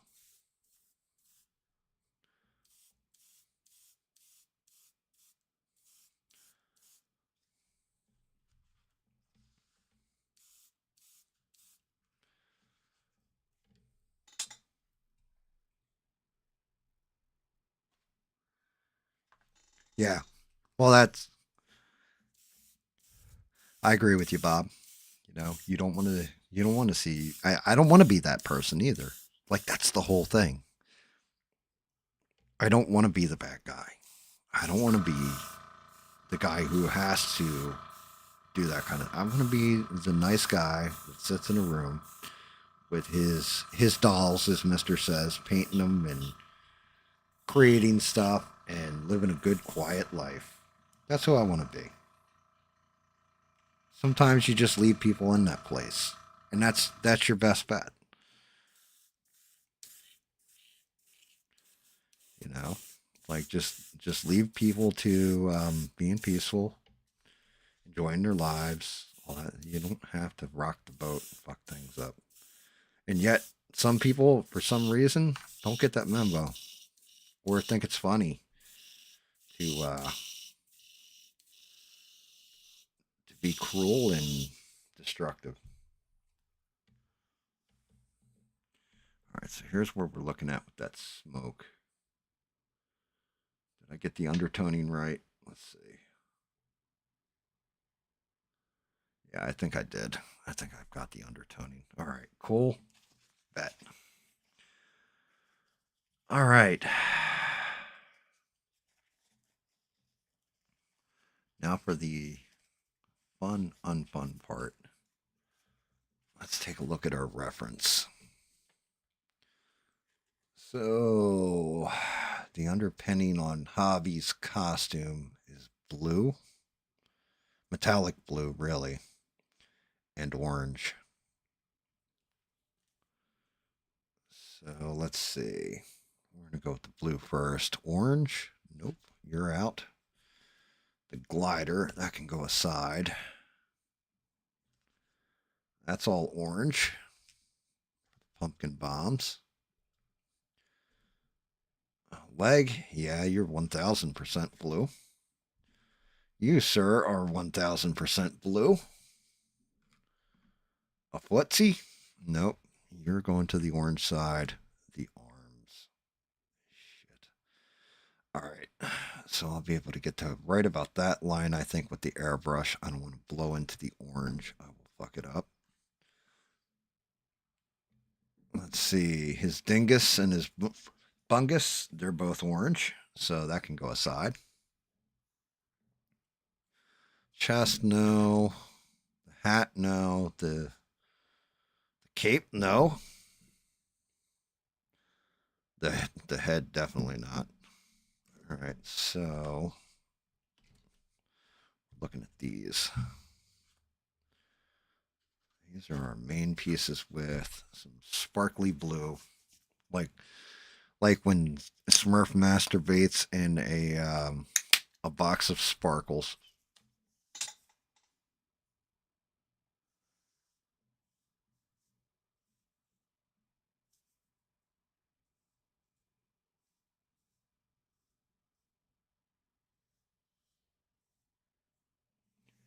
I like those rules. That's pretty good rules, Bob.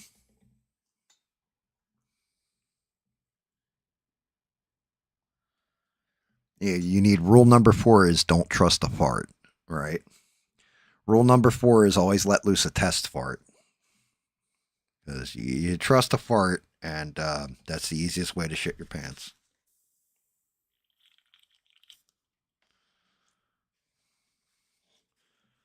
Rule number 1, be kind, never cruel, unless cruelty is done to you. Rule number 2, no, I don't know. I've got too many damn rules for life. Probably one of my top rules would be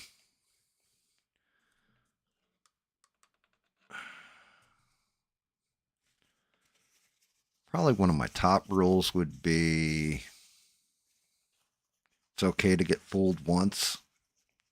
Just don't become a fool.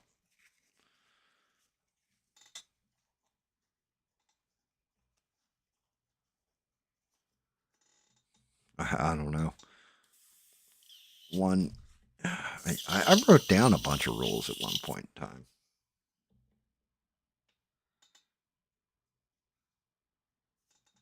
I have a scrapbook where I wrote down a bunch of rules when I was younger. I should break that out one of these days and just go over them and see if they still hold true.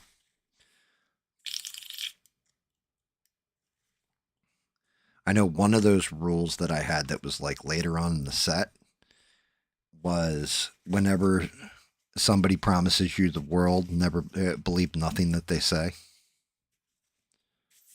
I know that was one of them. Most of my shit was always about people pulling the con.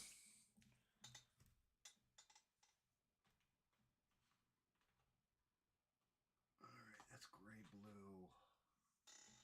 What do we got? We got just plain blue. I don't know how this is going to look on for the undercoat, but I'm going to give it a shot. And then I should have metallic airbrush paint too, so I can try that. We'll try this. See how it goes on. I can't even see that shit. Dear Lord. Yeah, I'm not even seeing it on camera. The black is definitely overpowering it.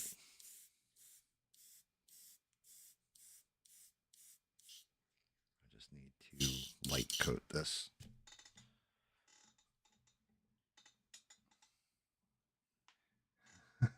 Pull me once. Yeah. Never trust a grown man wearing a fucking beanie as his symbol. How about that? That's kind of a good rule.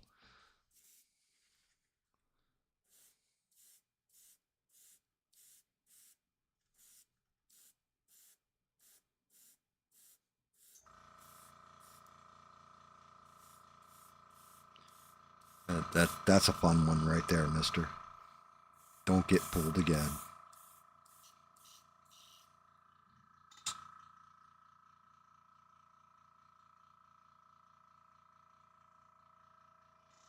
I mean, that's kind of a fun rule, retro.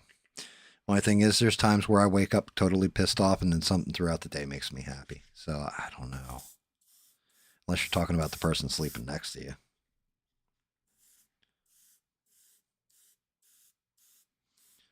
I mean, if we're talking about rules for marriage, there's, one rule that every man must learn right off the rip. Yes, dear. The fight's got so intense and you're not correct and you're not sure you're correct, you just say yes, dear. It'll stop the fight almost instantaneously.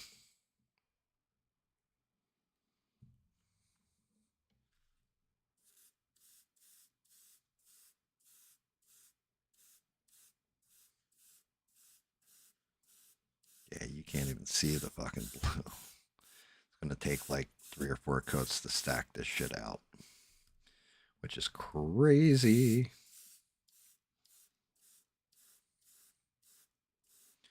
Black's definitely pulling that blue out of it. Starting to get there.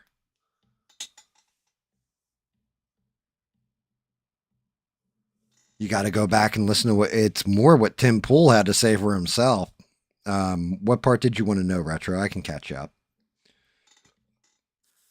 It was more about Tim Pool going after Condace and like what he called her. I can't even repeat what he called her. Like, I won't repeat what he called her. But yeah,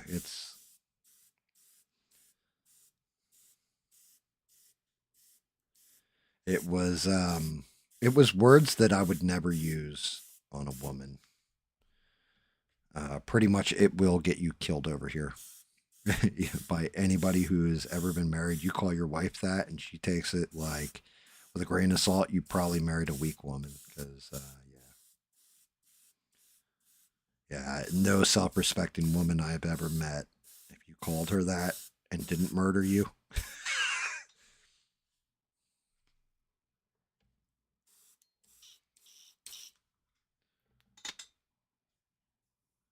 Yeah, that's correct, Bob. The C-U word. The C word. That's correct. Yeah, and I mean, he was earnest with the way he called her too. Like, it wasn't like, oh, I'm doing this for dramatic effect or anything. He went ham with it.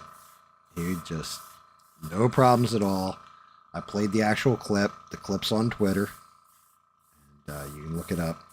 But, or you can go back and watch and hear exactly what he said. But yeah, that's not one of those, oh, I can take that back later kind of deals. That was one where it was like, ooh, like, bro.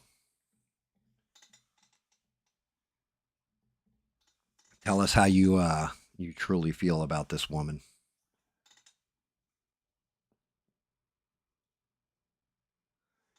Ernest goes to jail, Ernest goes to camp, like those movies, mister? Jim Varney. That was, hey, Burns. I can't even remember what the original commercials were with him in it. He was in a bunch of commercials, though, back in the day. And it was like, hey, Vern. Me, Ernest P. Worrell. But I can't remember what the commercial was actually for.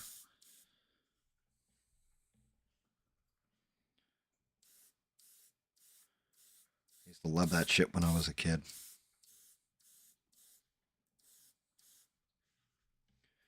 Still too wet from the first coat.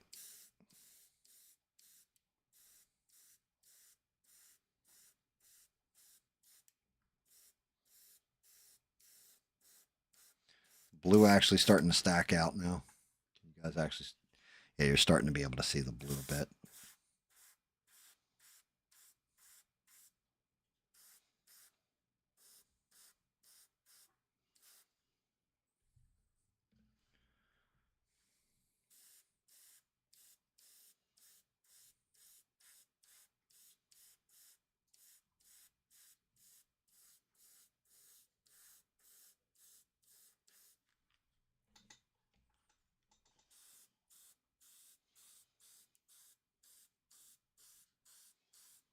See, that one's still too wet too.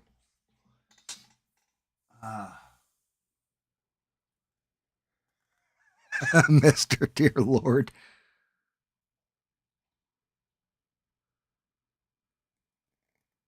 Yeah, they did go all to video, I think. I don't think it's I think just like with most words, right? Retro. I think it's really a lot of it has to do with context. And there's another part of it where, like, you look at English people, right? Like David Mon or Danny Boss. They say that word about their friends, right? And they say it just on a regular. They don't really mean terrible shit about it or anything else. You know, calling the way Americans use it though, it's almost like calling a black person the N-word. If the context is in a moment of hate, like I'm angry and I'm using this to, it's like you can call somebody a fool. And if you're using it in a very hateful way, then it changes the meaning of the word fool or imbecile or idiot, or, you know, like you can go with simple words and get these kind of effects. It's really in the way you're saying it and the way Tim Pool says this shit. You could tell he was aiming for the worst possible context on it. And I think that's what changes the word up, where you are actually giving it a harsh meaning.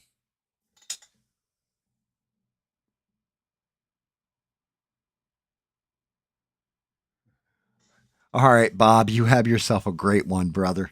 Enjoy that Waffle House. Make sure you're not going there at like 3 in the morning, though, because that's a good way to, well, lose your life, possibly.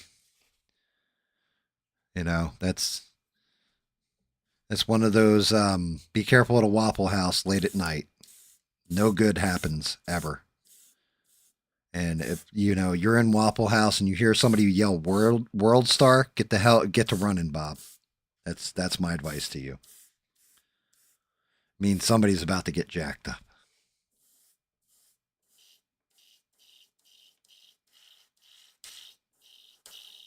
We know because we've seen the videos.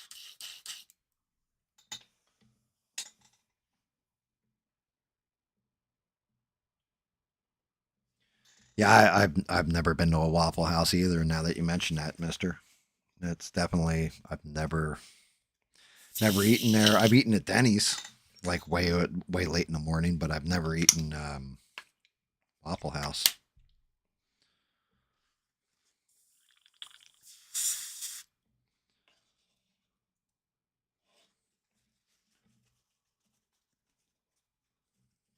Finally getting stacked through on the damn blue too, which still got to dry, but you guys can see how it's layering up. We are actually getting to a blue.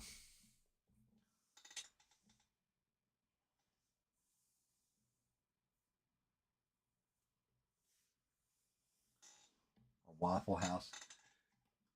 I mean, look, I grew up in Jersey. We used to go to diners. Like the diner experience was definitely something we would sit there for hours and hours too, all banged up. Drinking coffee, smoking cigarettes, BSing with everybody, hanging out.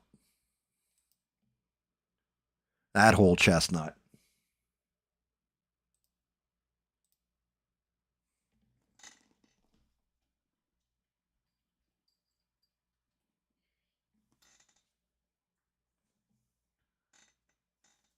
Like we used to have a blast.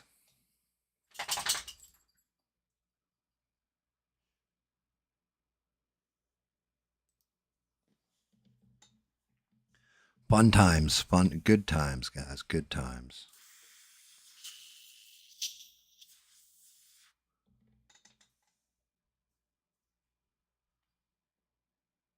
Wawa. Yeah, so Wawa, we would go there if we were doing like a sit-in smoke session.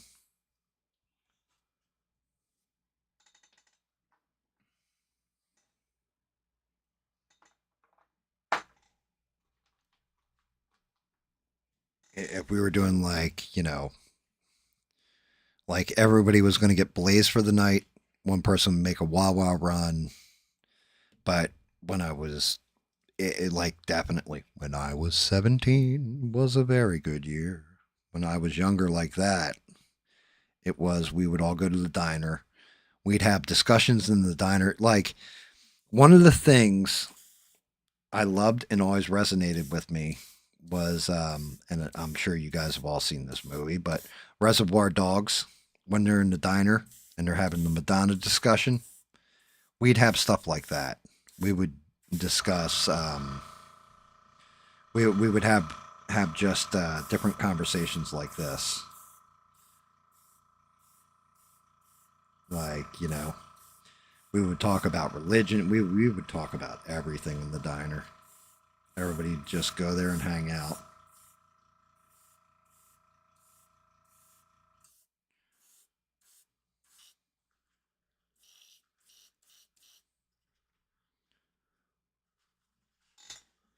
I'm going to take this into a purplish kind of way and then pull it back to blue. So I get mixed tones on it. Particularly in the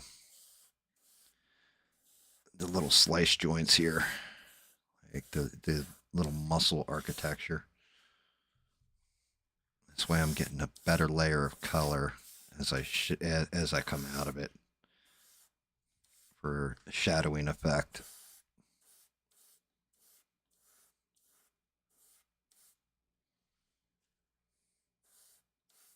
So I still got to get to the sparkly part.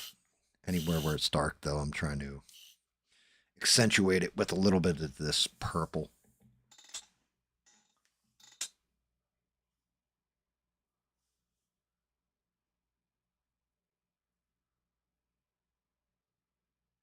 Yeah, I mean, oh, did you go back and watch it retro? Like, It's one of those touchy topics, believe it or not, because you have people that are like, oh no, Candace Owens is like a prophet, and like legitimately, I've definitely seen it. I've seen people talk about her like she has knowledge that nobody else has. She's just asking questions. No, there's a way of asking questions where you're asking for the benefit of people, and then there's another way where you just kind of throw everything at a wall and it sticks sometimes. But for the most part, you've got darts all over the place, and you may just put a dog's eye out that's sleeping across the room when you throw said darts. And that's kind of where she's at. She's doing it and she's profiting. Don't, I've definitely had that argument too. Oh, she's not making money off it. The fuck, she isn't. I think to make $5,000 a month, from what I understand, you have to have, I think it's like 1 million views on a YouTube video.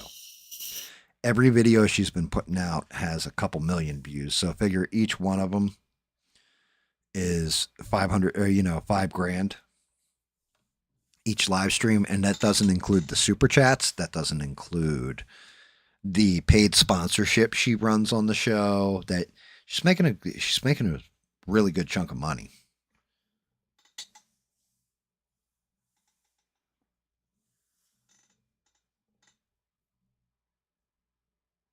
Yeah, I like that color blue too. Thank you, Retro. But yeah, like I said, this is going to look a little bit more purplish right now. But I did that mainly to fill in so I can go back over it with normal blue again once this dries. It's the only problem I have with this is waiting for different paints to dry and then go back over them and hit them with a different temperament of paint. But I will go back over that with blue.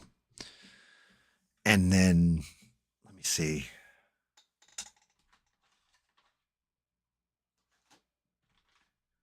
I got these.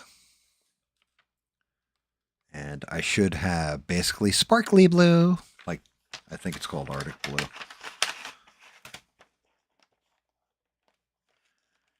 Yeah. Here we go. So this sparkly blue, which if this doesn't work, I've got a different thing of blue. I'm just going to put a drop down. I want to see what color blue this is.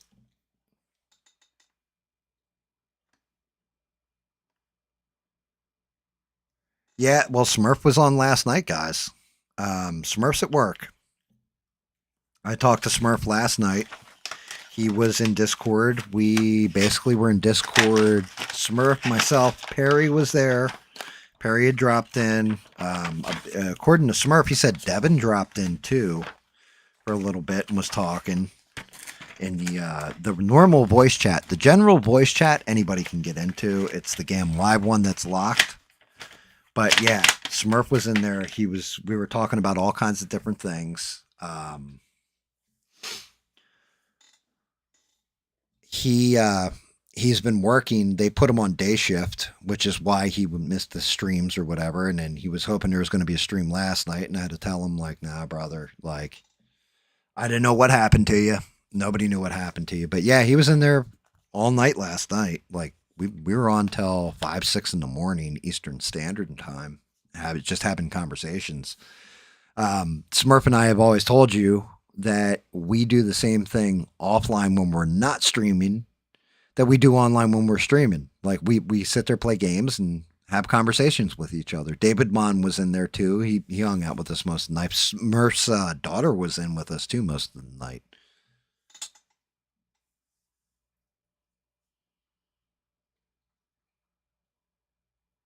It'll look, yeah, I appreciate that, Retro. It'll look decent with the purple undertone for the blue because the color of the purple is pulling from the blue. So it'll be almost indistinguishable to the naked eye. My big thing is just waiting for this crap to dry before I go over it again with blue and go gentle with it. But I want to get it where we got solid popping colors. We don't have that just quite yet. Spin that around. Like, yeah, like it's still wet on my fingers.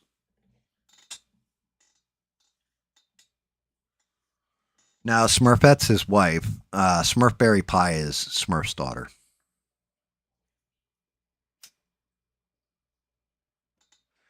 And it was funny because when Smurf would tell people, like, oh, yeah, that's my daughter in the chat or whatever, everybody was like, oh, I better be careful how I talk. And he's like, dude, she's 20 years old. she's she's my daughter. She's heard everything I've got to say. Big Blue Dingus, Big Blue Bungus, you know, how he tests butt plugs at Amazon. She listens to the show here and there, too.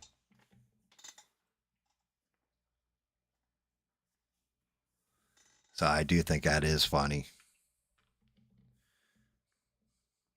I guess while I wait for this, I don't want to get into the orange. Not yet, anyway.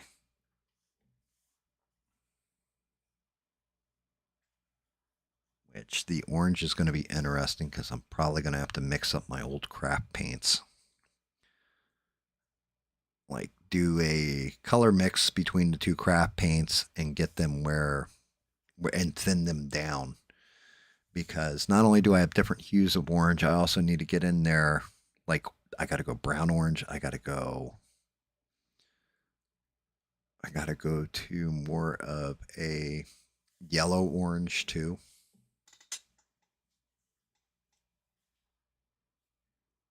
Smurf cherry pie. Dear Lord, mister, what the hell's wrong with you? So, yeah, I mean, Retro, if you went back and listened to it, I've been saying that about Candace for a long, long time now. Like, it's just, as time's going, she's proving me more and more correct with the way I see it and the way I feel. And I'm not happy about that. I kind of wish it was the opposite way, where she was proving, like, oh shit, like, look at this. She overturned this evidence. And yes, it was this fundamentally crazy thing that was actually behind it, and this is the actual truth, and it's not happening. It's not happening that way. And it's like, I don't know how people can't see all this though.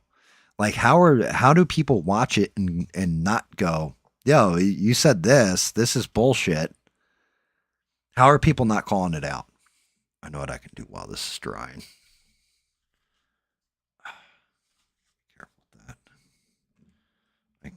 Start looking at glider pieces.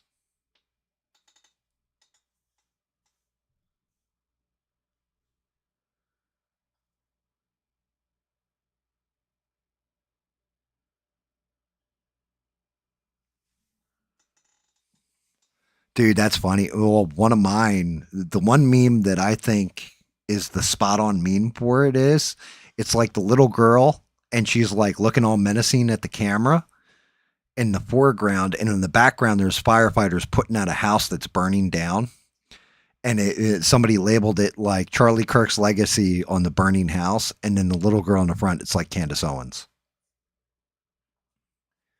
I don't see that as untrue. Unfortunately, in this case, I don't see that as untrue. I really do see it as you're destroying. If you love this man and he was your best friend and all these kind of things and you really respect him, why are you burning down his legacy? You're not doing it to expose some kind of hidden truth. Maybe you portrayed it that way in the beginning, but that's not what you're doing. You now know that's not what you're doing. Like, you can tell she knows it's not what she's doing. And you have people coming out saying you're hurting, you're hurting, you're hurting, and you're destroying. And you're still like, nope, well, that's okay because I'm going to get to the truth. No, you're lying. You're a liar at that point. You are a fucking liar.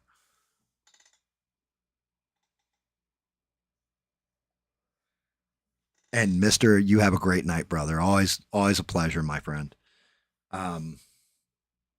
And yeah, Retro, maybe that's it. Maybe they don't want to know. Maybe they want that conspiracy and that crazy and that over the top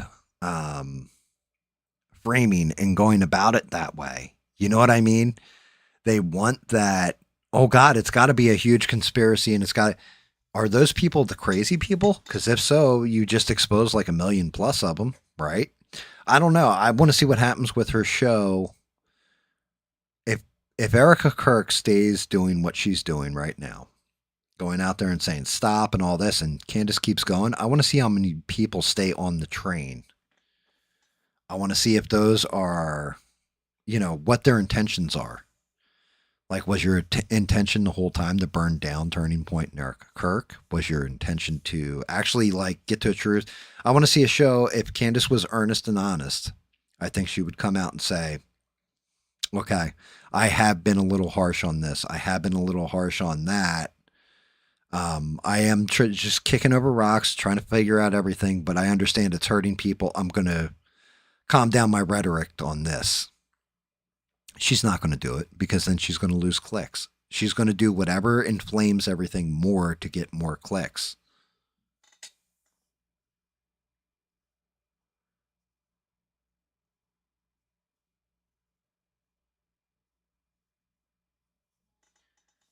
And you're right. Some people do love the drama. And, hey, look, I like a bit of it. I wouldn't be talking about it if I didn't enjoy drama here and there myself. I do think drama has its place. But at the same point in time, I'm not going to go into drama to where it's so bad it destroys somebody's life. All right, the way he did, oh my God. My fucking camera did it again. I don't know what's up with that. I would really like to find out why my camera does this here and there.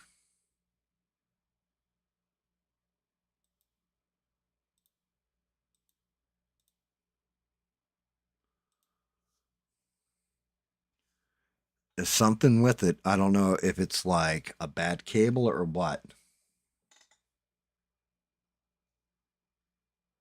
Yeah, it is. Well, the other thing is how many people. The interesting part to me is how many people can be misled down a foolish rabbit hole and actually believe it. I thought this social experiment was already done when they did COVID, right? How many people could be led down and believe, like, no, you got to wear 2 masks even though masks don't work. 6 feet of distancing, but the shit's airborne and everywhere. How many people will believe something because somebody in authority is telling them to do it? It's the same type of person that said, oh, well, I was just following orders. It's the same difference. The same people that were back in Germany back in the day that did some awful things that all screamed, I was just following orders. Well, at what point didn't your brain kick in and tell you, hey, look, maybe, like that old meme, are we the baddies? Right? At what point, just as a person, do you not look at everything and go, this is kind of fucked?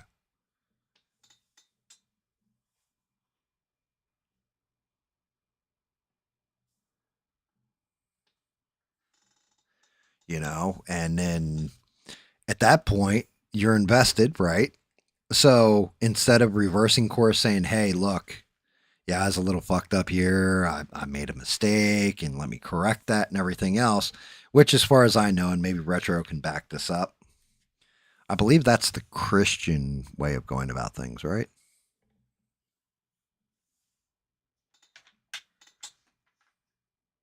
I'm saying, hey, I made a mistake.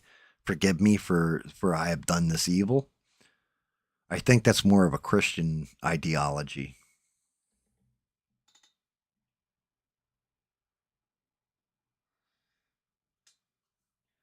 Retro, you just said it though. Me, I did.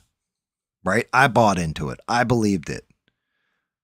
But then you realized it and you can admit that. You don't keep doubling down on it and saying like, yeah, I did that. It was kind of, they got me. Because nobody wants to admit when they've been fooled, when they've been tricked or, any of this stuff. But you're able to.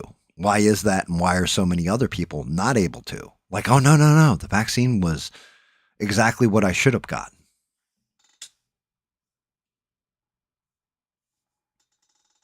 At what point can you not look at yourself and just say, yeah, I fucked up? It's okay to say, yeah, I fucked up. Plenty of people have said I've made a mistake or I boo-booed. The last one, I didn't even address it while Mr. was in here, and I gave him credit for it and said I was going to talk about it. Sean Ryan had posted a video right before I had gone live, basically about Dan Crenshaw, and he flat out said, I will not apologize. He can come on my platform and talk to me, but he's threatening to sue me. Fuck him. And like, good on Sean Ryan for that, because he's not wrong. How on a congressman's salary can you afford to have, you know, this DJ that cost $1 million to come DJ your parties and stuff?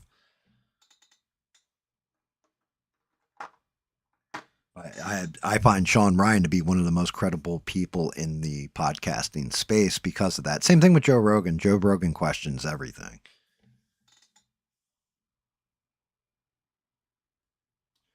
See, that's a valid reason to me. Retro. I think he did it for the right reasons then. If it was like, look, my job is how I keep a roof over my head. I have children that need to be fed, all this kind of stuff, or even I just got to keep myself fed and all this. I need my job. I could understand where people would acquiesce. Not everybody can stand on moral virtue of, oh, well, I'm not getting it because, well, no, maybe you've got other factors at stake. You've got young lives. You've got your own life where, shit, if I lose my job, then I'm fucked, right? It's one of the reasons why I always used to get pissed off with Tim Pool. Like, even if I had kids, then I still wouldn't get the vaccine. Motherfucker, you're a multimillionaire. Shut your fucking cake hole. You can say that. You know, I can't say things like that. I can tell you that there was one person that I know that full on said, yeah, if they make me get the vaccine, then I'm going to lose my job and all this kind of stuff. And it was like, 1000%, I got your back. If this is what you truly believe and you believe in it to a point where you're willing to lose your job over it, then I back you 1000%. I can tell you that. I can't tell you who, but you guys can kind of figure it out.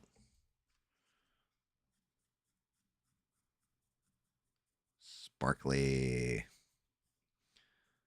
I just, you know, and respect either way. I can appreciate that, but at the same point in time, like you said, never again. Like, I will never put myself in that bullshit again. Like, you're never going to trick me the same way twice. And that's part of the thing. The people that watch Candace Owens, they're saying everything she's saying is honest. She's 1000% right on the money. Oh, my favorite is, oh, they're saying this, that, and the other thing. They want her to stop. We must be getting close. Like, shut the fuck up.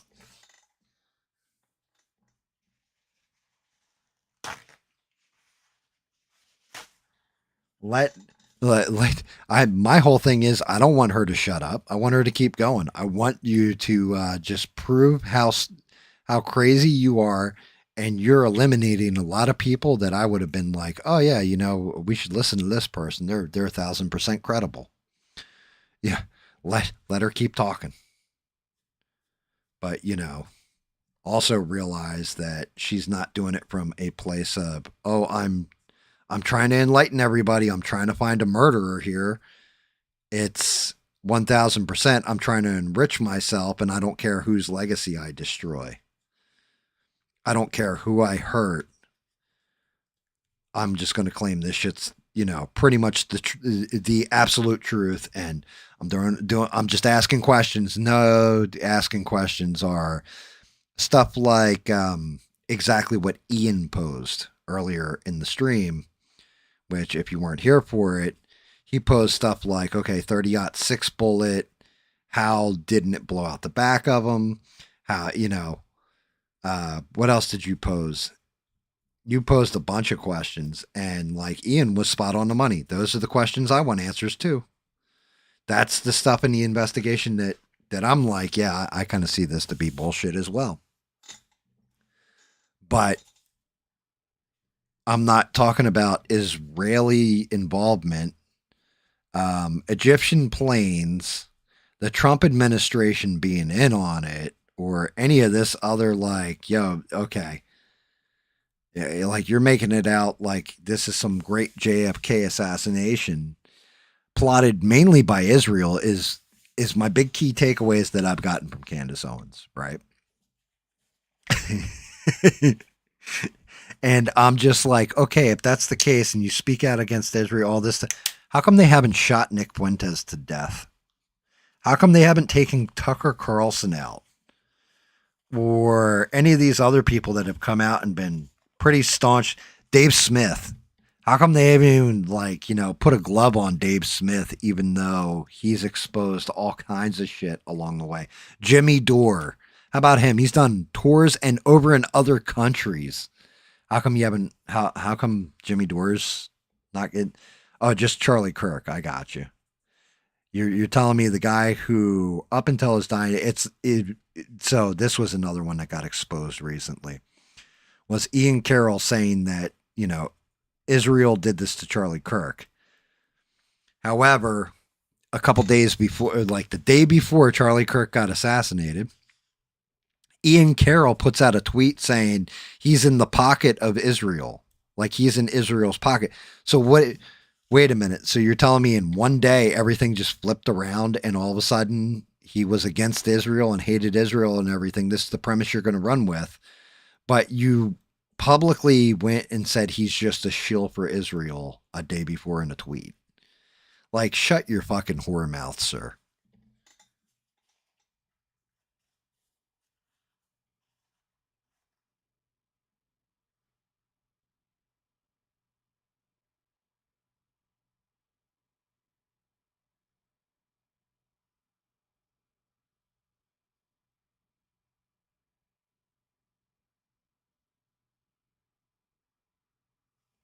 Whoa, is that really Reb? Our roving reporter Rebel keeping us up to the minute on reporting. So, according to Rebel, Tim Pool has come out and said, I've got names. Everybody's saying that she hated Charlie Kirk because Charlie Kirk cut her out, TPUSA. Really? See, that's that shit. You decided you wanted to keep going. You decided you wanted to keep going. I want Erica Kirk, right? Because here's the thing. I tell my wife things that I tell no one else, right? I think any man tells his spouse things, and my wife tells me things that she would never tell anybody else, right? And especially if you have a good relationship with your significant other, they know how you really feel about different things, different people, different things. I want Erica Kirk to come out and be like, yep, you want me to tell you how Charlie felt about this bitch? He thought she was fucking, and just go ham. Like, you know what? I don't want to be petty like this, but I've had enough of this. I asked her to stop. She didn't stop. So therefore, let's throw it all on the table, bitch, and just like level her.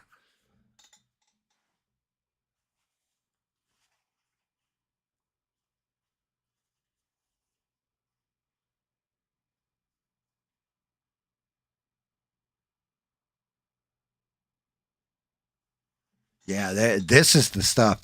So this is the part right here is, all right, I want to call this a reckoning, right? I think that's the way I would like to phrase this. It's not revenge, it's a reckoning. And she has done all this stuff and everything else, but here's the thing. She's out there putting everybody on blast, and this person was behind Charlie Kirk's, right? What happens when they all team up, and let's say what Tim Pool said is gospel. Let's say it's true. It may not be true. Who knows? But we'll run with the theorem that it's true. Our theory is that, she hated Charlie Kirk, wants to destroy his legacy. Now he's gone, all this kind of stuff. Well, let's say that's true. What happens if they can prove it? What happens if they have the list of names, like Tim Pool apparently has said, according to Reb?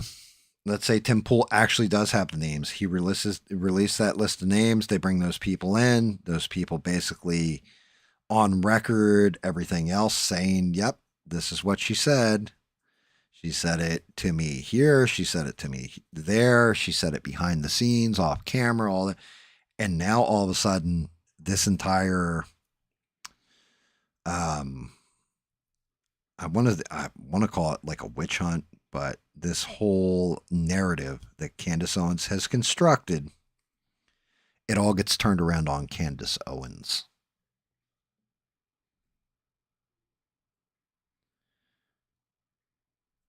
I mean, I don't know if it would downfall her completely, but it's not going to be pretty.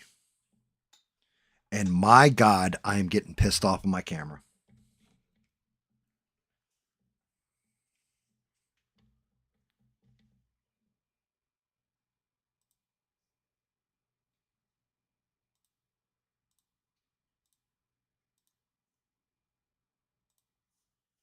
I have been painting this glider the whole time.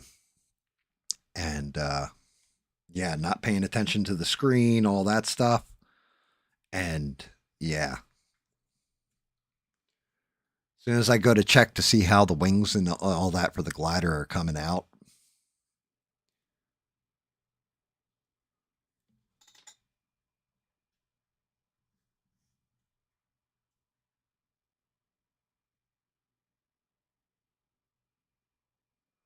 Yeah, I mean, look, off camera or whatever, but if you've got people that are credible.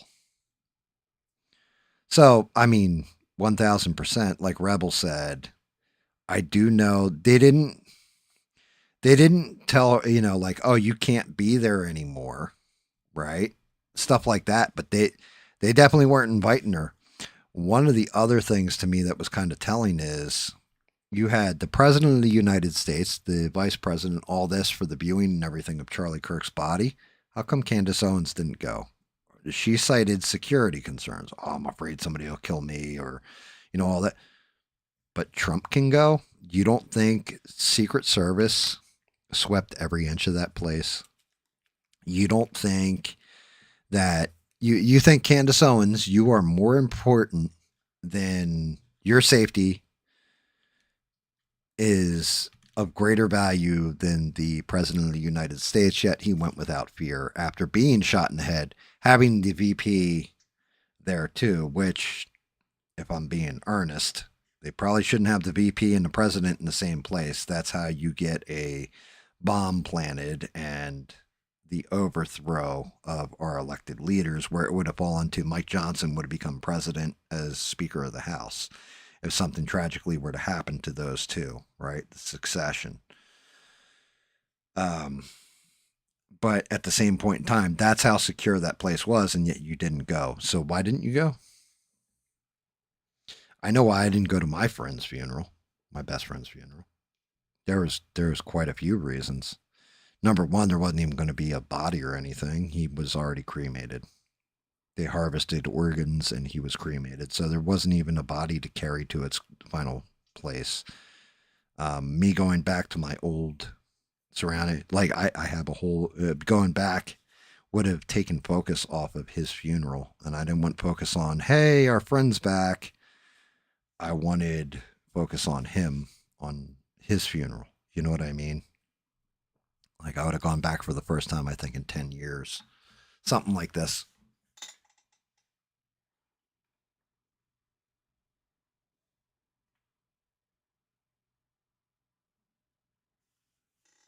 Yeah, I thought it might be a loose wire. I think it could be something with the program. They updated the program not long ago. I'm wondering if it's OBS failing. But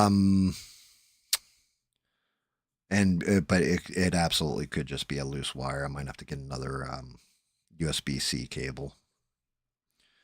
But okay, so the Venezuela boat. What happened with the Venezuela boat? Are you talking about the double strike on it, where they killed the survivors? I could give a shit. Like, you know, look, technically you are willing to hit them once, so just because they lived, you're gonna let them live. Like if you have them designated as terrorists, well, you're gonna eliminate all terrorists. If I don't know if that's what you're talking about, but you say a boat they seized a boat.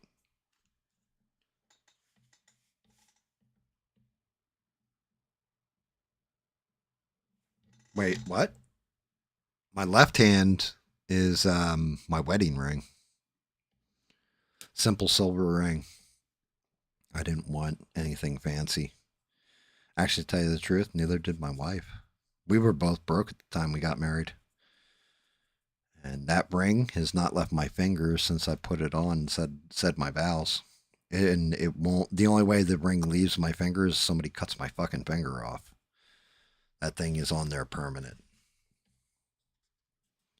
Like I even had to fly on an airplane after being married, and they're like, "Oh well, you got to take your ring off." I said, "The fuck I do. You can look at it right there. Or you can not let me fly, and that's fine." I said, "All right, go on through." Yeah, bro. I'm not here to play that game. My wedding ring. I made a vow. I made a promise, and that promise will sit till the day I die. That ring will never leave my fucking finger. Oh, Trump confiscated an oil tanker. Why did he confiscate? What was it headed for? Just like going out of Venezuela? Like, was it headed for a Chinese refinery or something? Why would he seize an oil tanker? I can understand if you're running off the presumption, and I think it's bullshit. He's running off the presumption, oh, it's narco terrorism. That's one thing.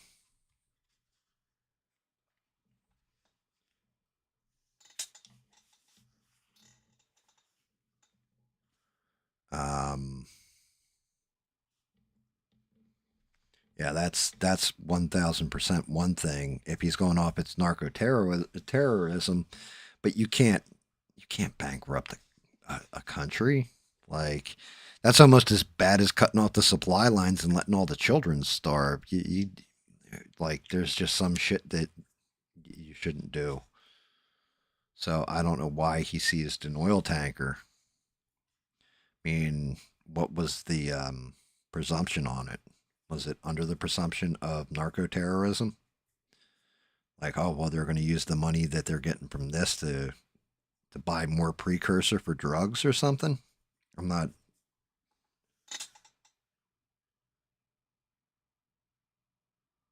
From wait, they.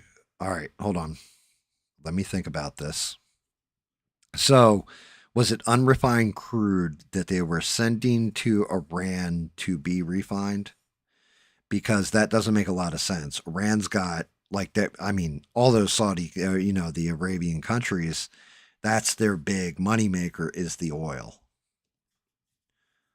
So I'm not understanding why would you seize an oil tanker? Why would they be shipping an oil tanker to Iran? That's the bigger question. Like why would you ship your oil off to Iran unless that's where they went and took it to refine it? Like if Iran was refining their oil for them, okay, I can understand that. But I don't understand why there was an oil tanker that would be headed to Iran. That part doesn't make sense.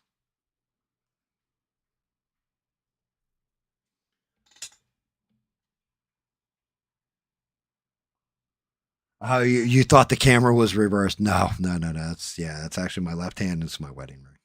Yeah, yeah. I mean, and I've always taken pride in that I've never taken it off. Most men like to hide the fact they're married for some odd reason, and I've always worn it as a badge of pride. You know, maybe I'm retarded for it. I'm not, but for me, it's proof. It's my proof of my vow, my commitment, all that.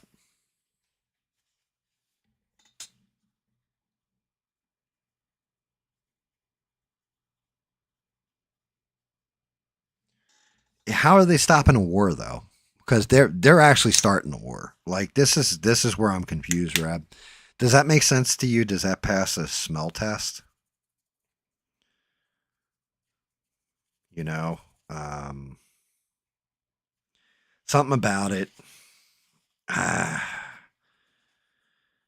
Like my big thing with it is, and I don't know if this is true, how true this is, because I don't know anybody who's actual Cuban. Like we had a friend that we used to call Cuban B, but he didn't know any shit about politics.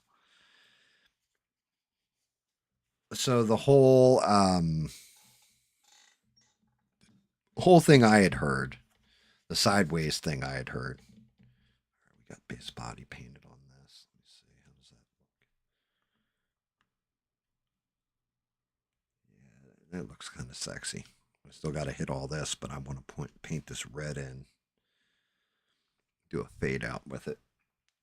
Whole thing I had heard was that it's actually Marco Rubio, and it all has to do with Cuba.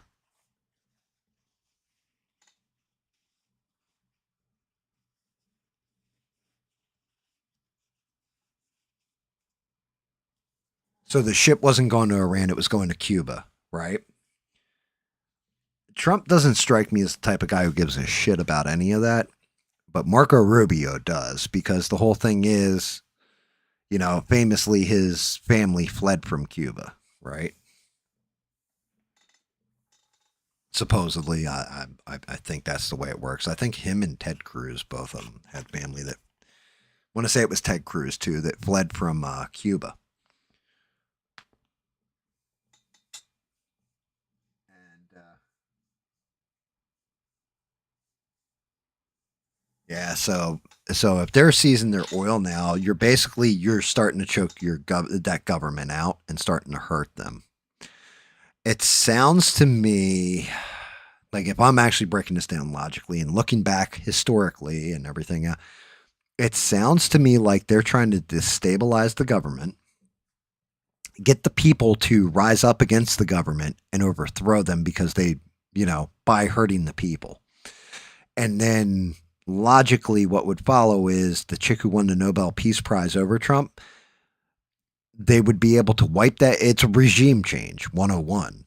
They would get them to fight their own people and then install the president they want, which would be that chick who won the Nobel Peace Prize.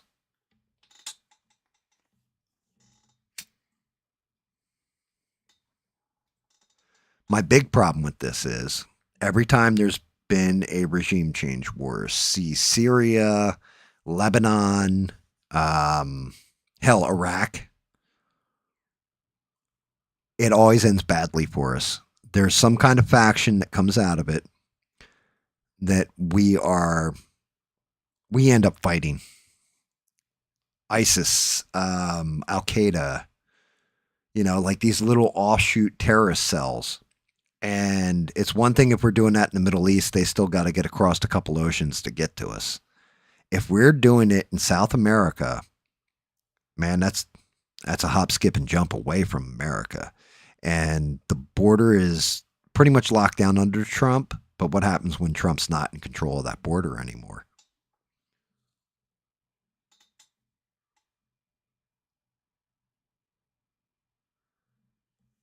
Yeah, see? Okay, so the funding was going to support Hezbollah. That's what the official narrative is. Does that pass the smell test for you?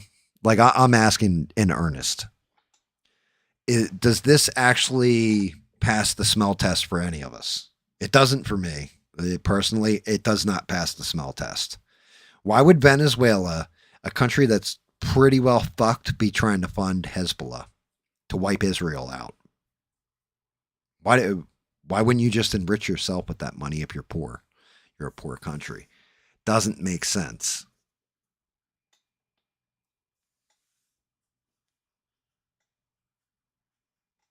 Thank you, Retro. Thank you for that. I appreciate you.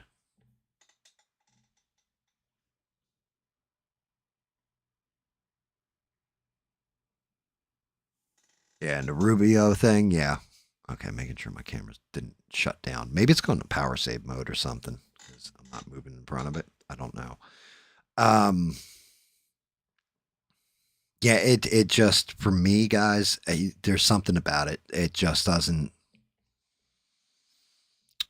feel right.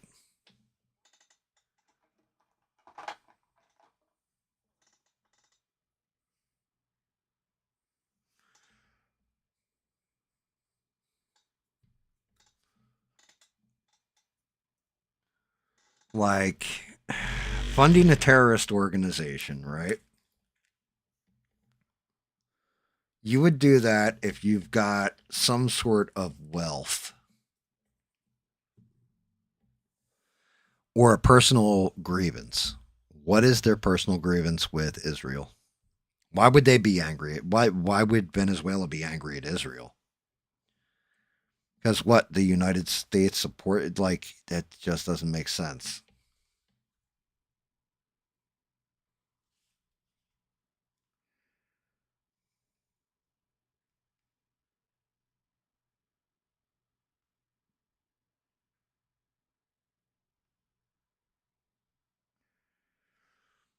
Like it doesn't pass my smell test. It just doesn't. The narrative does not sound right to me.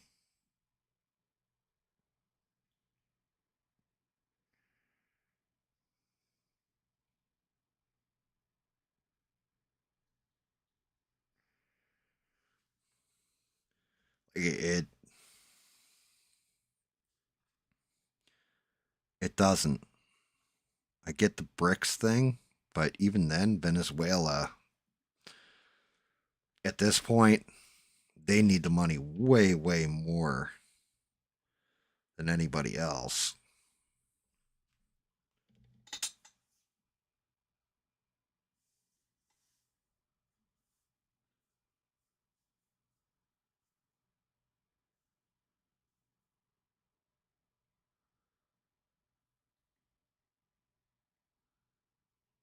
That's what they say. But yeah, you're saying no, it doesn't pass the smell test to you either. Yeah, this I get official narrative. Well, no, this is what we found, and you better fucking have some proof. Because to me, what it seems like is you are going for a regime change. You don't like Maduro in there. And yeah, you're right about the Nobel Prize. She said it really should go to Trump, all that stuff. I agree. And she gave it to Trump. Um, it feels to me more like they're trying to choke that government to put pressure on Maduro so his own people assassinate him. It smells like CIA. Because if you start cutting off their one major export is oil. Like, and it's not even good oil. Like, it's tar oil, so it has to be refined in a certain set of facilities. If you're cutting off their one main export, the only way they can get any kind of funding, any kind of money, the country becomes poorer. The economy starts to collapse a little bit. Everybody starts to get angrier. They turn on the president. They assassinate him. They dispose him or depose him rather. But that's one of those things. Look, I didn't want Trump in office to do this kind of shit. I wanted him to bring manufacturing back, get rid of illegal immigrants, and shut down our border. Good job on shutting down the border. Actually uncovering all the shit that's been buried in our government and hidden, like JFK, RFK Sr., Epstein, all this kind of stuff. He failed on that. That's mainly his Department of Justice that failed there. But it still trickles up. I wanted to see him make our economy stronger, bring us to the forefront, lower our cost of living, drop our interest rates on mortgages, everything else, like actually take control of the economy and fix it. And I'm still giving him the grace of saying he could still fix the economy by August of next year. Right? He can turn that. That's more than enough time. That's a year and 8 months. That should be more than enough time to turn the economy where we're seeing it and feeling it. Give Americans job. Get rid of outside forces taking our jobs or overseeing our jobs, like sending them overseas.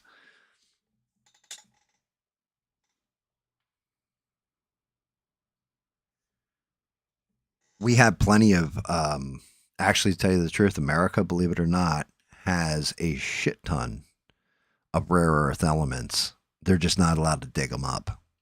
They mainly reside in Alaska, out in the tundra and stuff. So it'll be expensive expeditions and all that. But we do have a ton of rare earth elements, but we'd also be destroying that entire part of the land to get them. So it's one of those sticky wickets.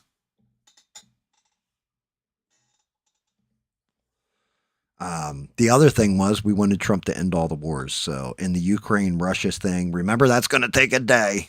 I can make phone calls and that'll be, I'll just hit their pain point. Well, that shit's still going on. You're getting closer on that one. I didn't really think that you'd be able to hammer that one completely out, but like right away, I didn't think it was as easy as he said it or alluded it would be, but still, that's gone on for way too long.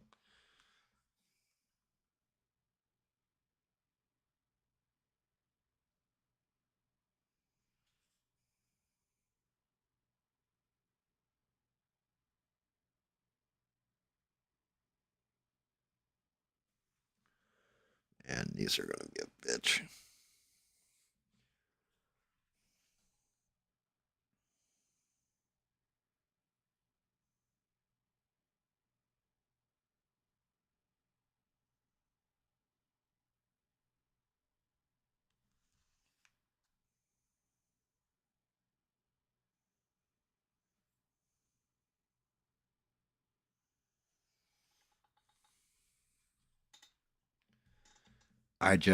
Everything Trump was elected to do, he's done damn near none of it.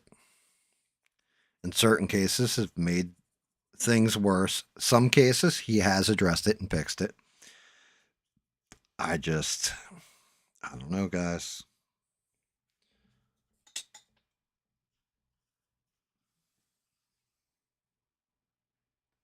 Dude, Arafat, how about Gaddafi?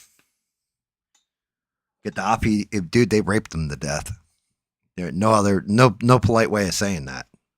He actually turned around and played ball with like Clinton and everybody, like Hillary Clinton specifically, and they ended up overthrowing him anyway. And then he basically died by having his rectum pushed in.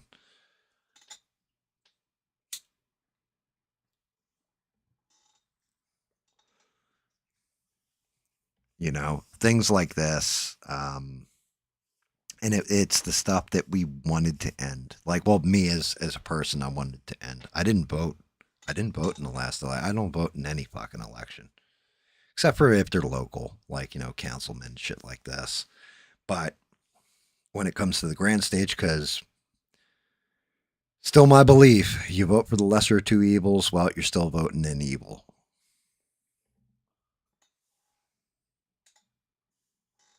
But yeah, the whole thing was regime change wars have never gone well. Maybe there was a time where it did go well, and I can't think of it and don't know about it, but I can't think of one.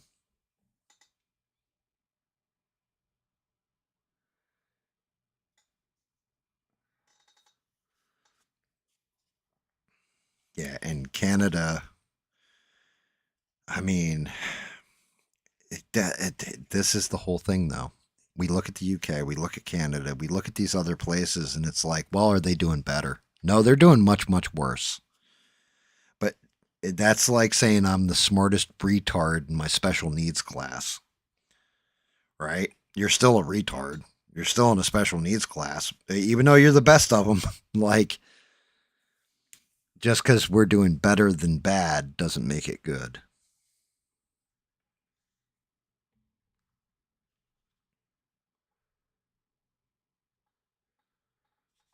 Like, I don't know, it's not good.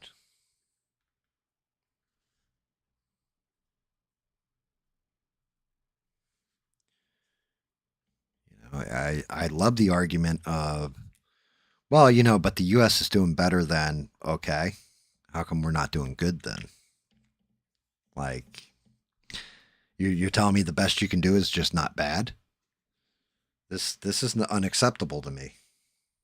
We're America, for fuck's sake. We're supposed to be the shining city on the hill, the best of the best, A1, all this stuff. Well, everybody else is having a hard time too. Well, fuck everybody else.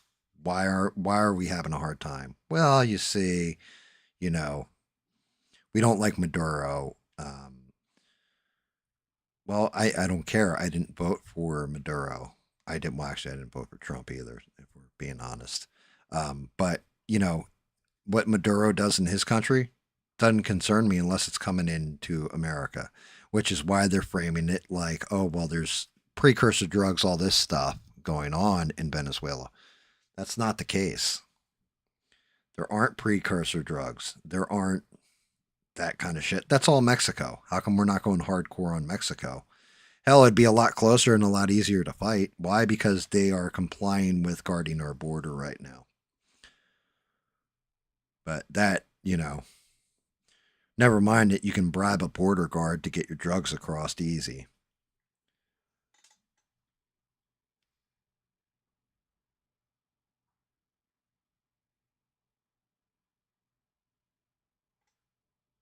Well, that's just it. Can Russia do it? Because you can shut that shit right down.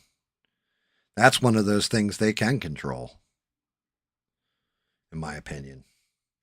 They could control Russia coming in and like, oh, we're going to build on American land and run this pipe. The fuck you are. Well, we hold rights. Well, we'll just blow up your pipeline every 5 minutes then. I think that would be one of those excuses where it's like, okay, I can understand why you did this. You didn't want Russia building on your back door or, building up in Canada and all this stuff. Yeah, that puts them too close for striking. It's like the Cuban Missile Crisis back in the day with JFK. They moved first strike capability into Cuba. Well, okay, you got to get that shit out of there or else we are going to have a war. And it almost happened. That shit legitimately almost happened that way too.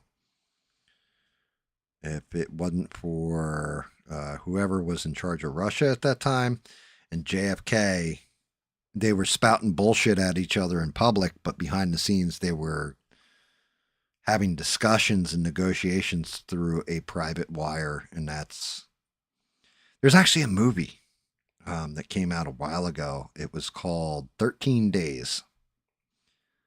And I highly recommend the movie. It's a great movie. It breaks down everything that happened during the Cuban Missile Crisis. But yeah, stuff like that, I can understand. That is protecting America's interest. But now we're in the realm of now we're in a point in time where there is missiles that can go hypersonic that you can't shoot down. Doesn't matter who's got first strike capabilities. There are enough bombs now. Okay, we're nuked. Well, guess what? Dead man switch on that. You're nuked too. So they kind of mutually assured destruction has become a real factor.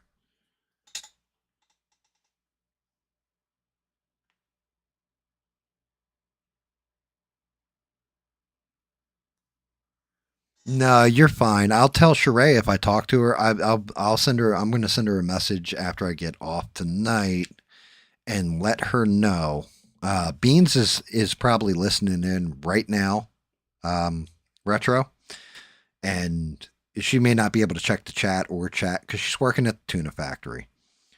But I'll be sure to let Beans know that you were asking about her and everything else. She's just been working a new job and she can't be in here like she was, which I respect. She still listens to the show. She's always awesome and always here. But with Sheree, I'll let her know you're asking after her too when I send her the message later on Discord.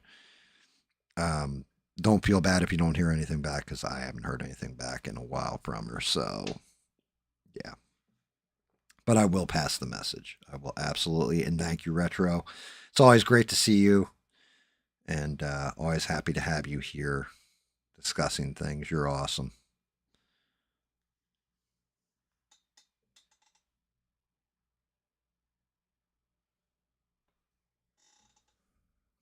yeah, I don't know. We need less war, not more. Just my opinion. Probably a bad, I don't need my money that we need here. We don't need all these billions of dollars going to tech moguls and to the war machine when there are people here that actually do need that money, that are having, they're struggling. They're struggling to get up and go to work, having to choose between, well, do I starve this week or do I have electricity in my house during the winter? Things like that. Like, it's unacceptable to me. Not in the modern day. It's unacceptable to me. Just, I don't want to see an entire generation just fucked. And that's kind of where we have everything right now. The entire generation is kind of screwed. This is going to be fun.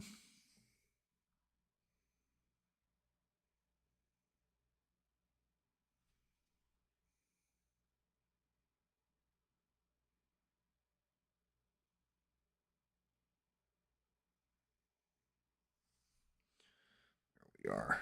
All right, let's see what this glider looks like. I need to do this back foil. I'm just not sure what color I want to use.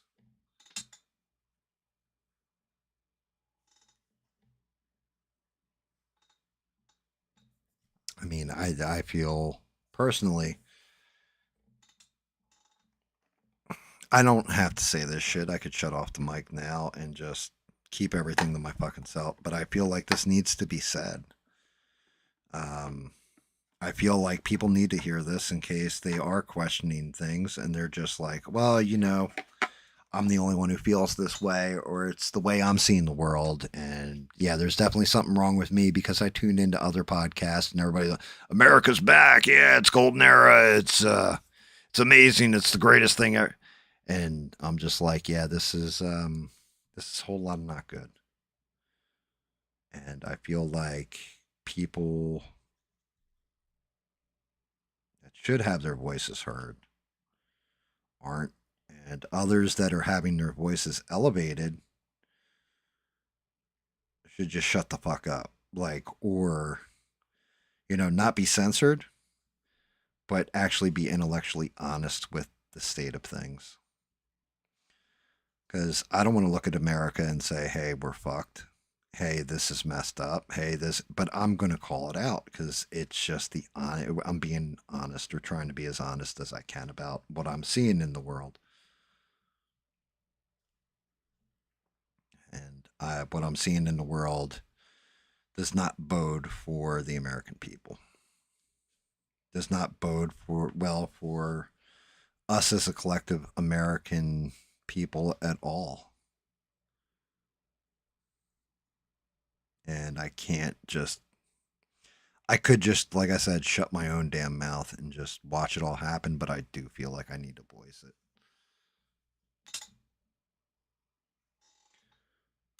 I swear, it feels like there should be something coming out of the back end of this jet, but how are we looking there? It's not looking bad.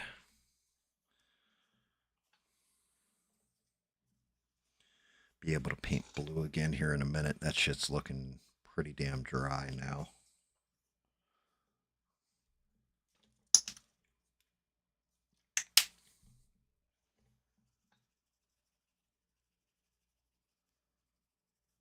Clean my brush. Make sure I get as much out of it as I can. I really need to invest in some kind of cleaning station for my brushes and the airbrush and everything else.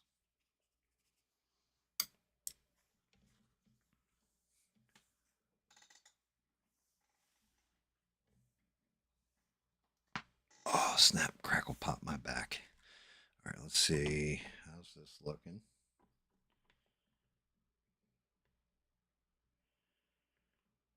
All right. That fits in there like that. So we're not looking bad there. Let's see, other wing. Other wing on. I'm all right with that Goblin glider. I think that looks pretty damn tight.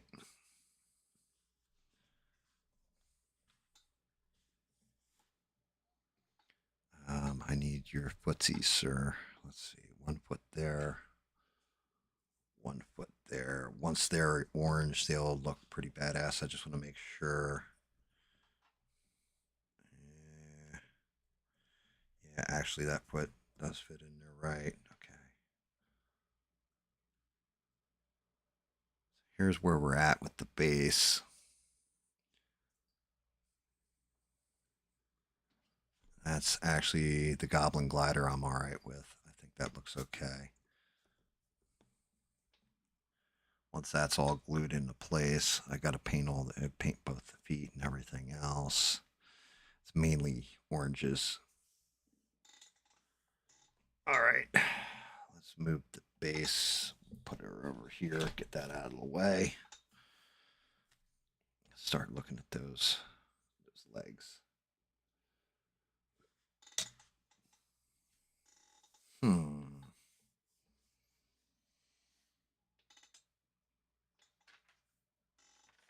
I already pull? I did. All right, if I'm going to use that as the undercoat, and I'm going to use this Arctic blue. I don't know how this is going to shoot,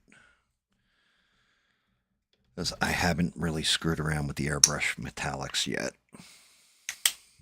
Let me see. Let's just run a little cleaner through the brush, make sure we're good.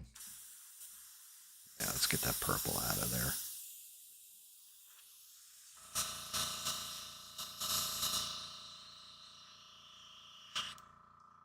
Right. A little bit of water in there, make sure we're completely clean.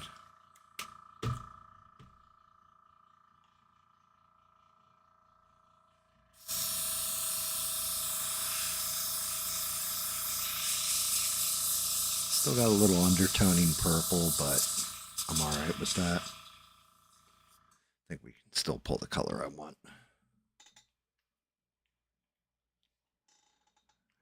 It's a quiet one tonight. I don't know if it's my thumbnail. I don't know if you guys are just like, eh. What? Like everybody's been kind of silent in the chat. Oh shit. Let's tone that down. I just did a quick blast and all right, yeah, that's better.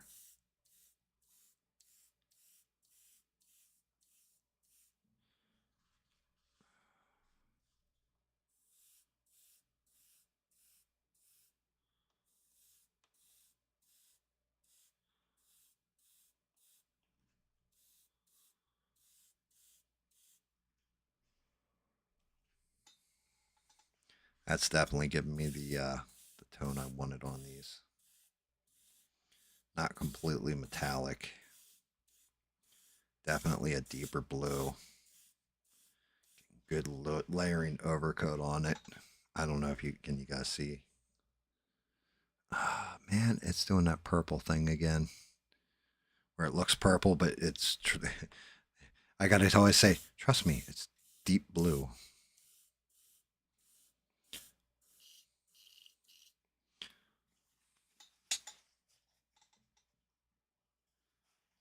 You're working on stuff, Eugene? What you working on?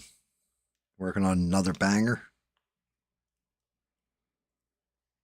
That Christmas song was really good. Hopefully you got a ton of views on it. I know I watched it, smashed the like, all that stuff. I was actually like, I played it on here as a matter of fact. It was a good song. It was a good one.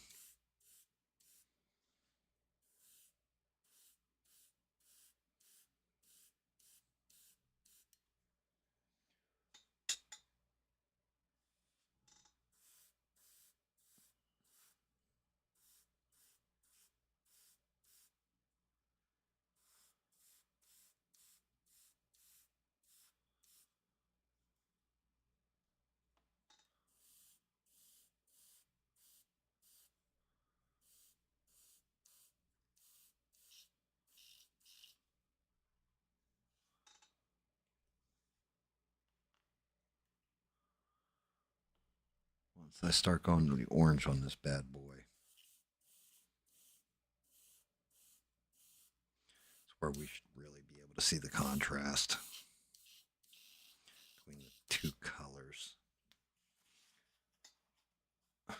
It's so fucked up though. It looks. I gotta see if I can't screw around my camera.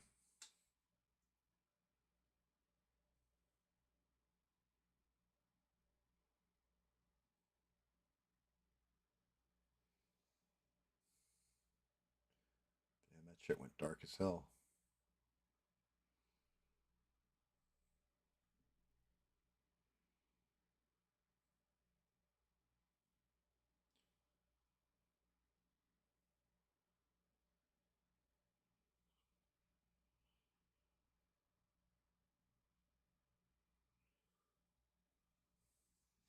Fortunately, it looks like.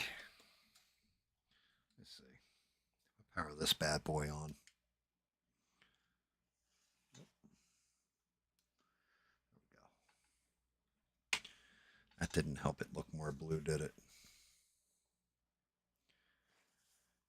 It's definitely blue, though.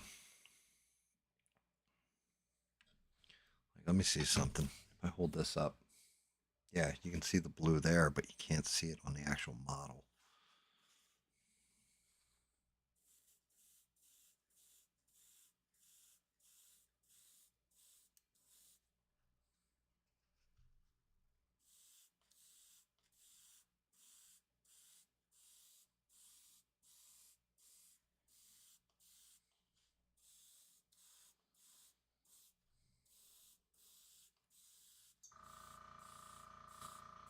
Maybe it's because it's wet.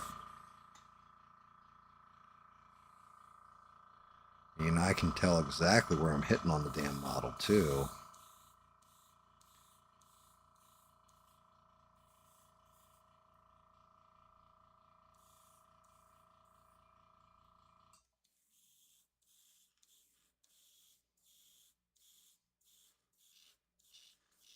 I might have to go to a very bright blue to pull some of this purple out. I will, too, towards the end.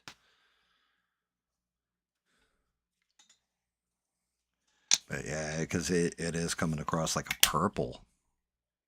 It's, I can see it real, like it's deep set, but still, I'm not liking it.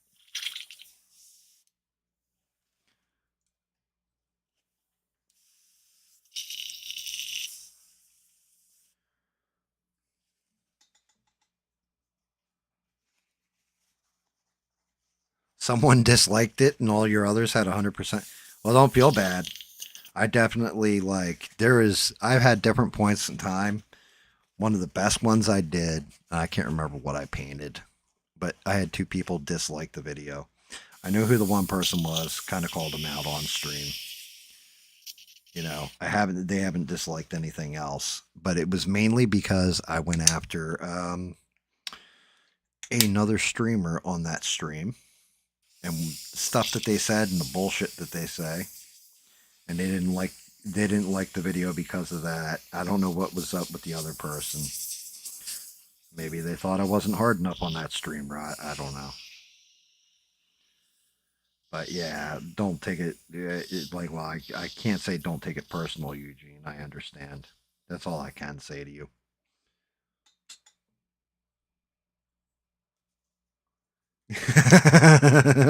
Perry. Perry's like, my bad, man. I thought it was poop. I thought it was shit, and not the good kind of the shit. I thought it was just shit. Damn, son.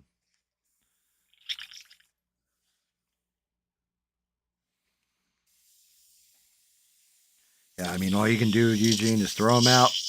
Maybe somebody will like it. Hope people will like it. If they don't, well, they're allowed to not like things. I just don't like it when somebody smashes a dislike to try and send a message or sabotage on purpose. That's where I don't like it. It's like,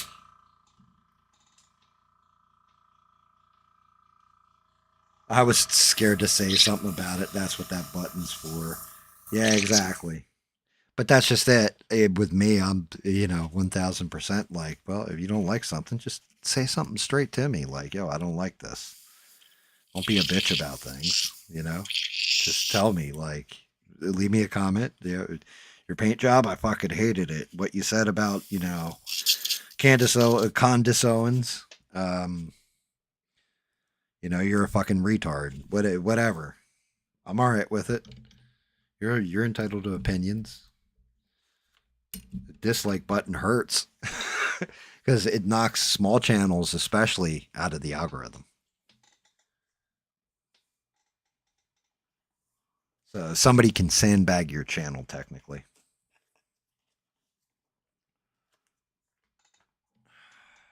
I gotta figure out how I'm gonna do this blue.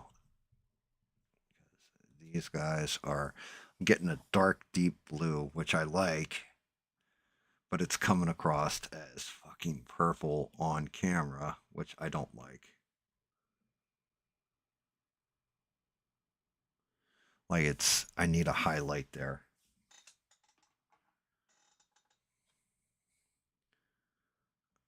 I may have to send some of this. Let me see if I have a shit brush so I can actually do the thin mix right in the airbrush. Nope.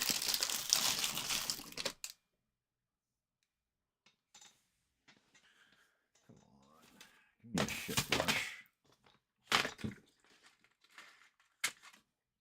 I mean, technically everything I own is a shit brush if we're being real. I don't have expensive brushes. You're not going to get a good set of brushes. But I definitely had these like plastic, like this brush right here that I use for cleaning my airbrush. I think I got like 100 of them for like $1 or some ridiculousness. They're for little kids that paint and craft paint. And I just keep them around to clean the airbrush specifically, things like this.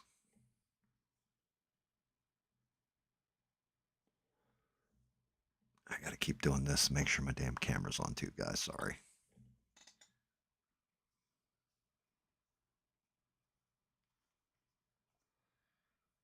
Meantime, in the interim, while I wait for paint, instead of sitting here watching paint dry, let's let me see if there's a way I can actually mess with my stream while it's up. Auto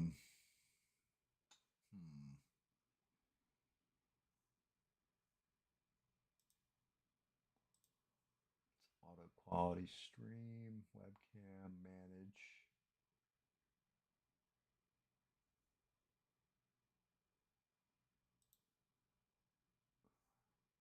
Wow. Okay, so they put that shit on a separate tab. Now at the bottom.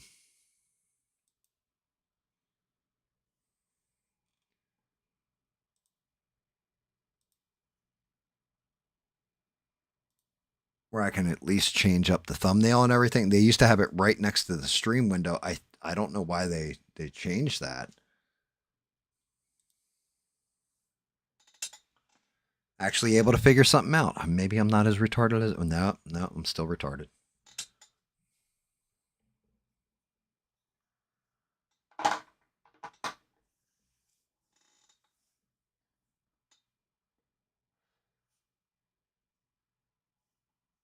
Blacks, red. I'm looking at all my different paints and stuff. Figuring out, I think I'm gonna have to overlay blue mix this. Shake it up. Ooh, ooh, shake it up.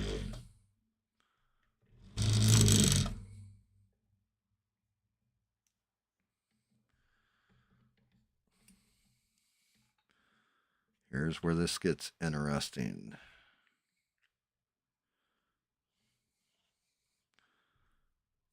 That. I got actual Vallejo airbrush thinner. 4 drops of that.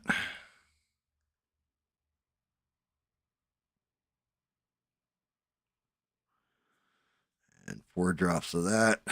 50-50 mix. 1-to-1 ratio, as they like to say. And I don't know who likes to say that, but they say that. Give it a mix in the actual bowl. That coming across is blue. That's blue as shit. Damn.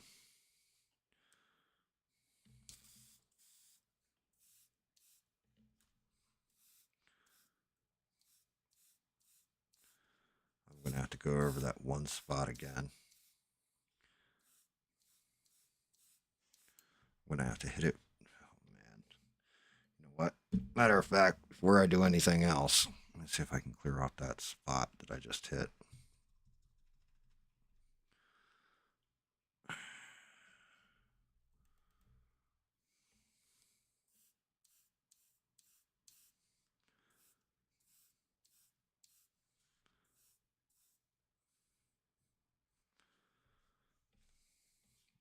See, that comes out like that. So go in here.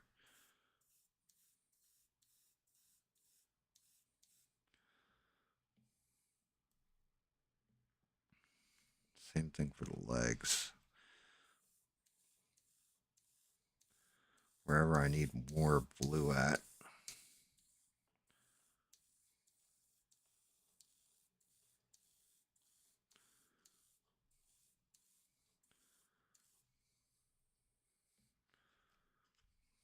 Pull away from that purple blue.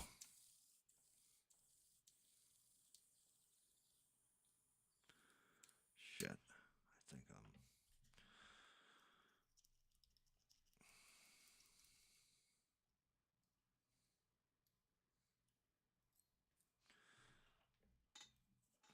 a little bit of this professional stuff they call water.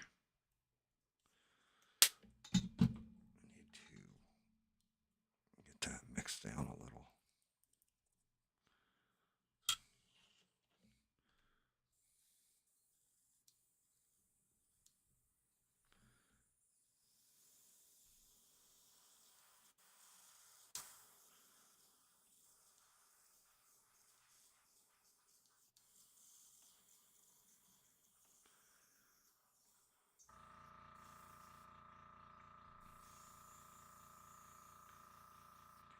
Give it a little bum puzzle.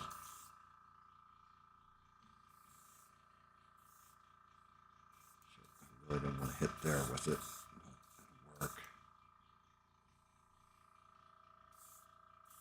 Oh, that's way too much. Way too much. Fucking pressure kicked up. I didn't have the MAC address toned down when it did.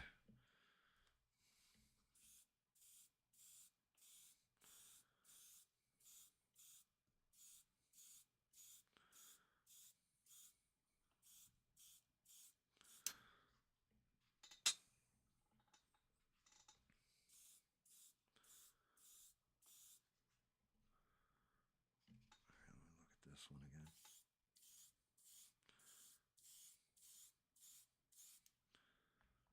A bit better.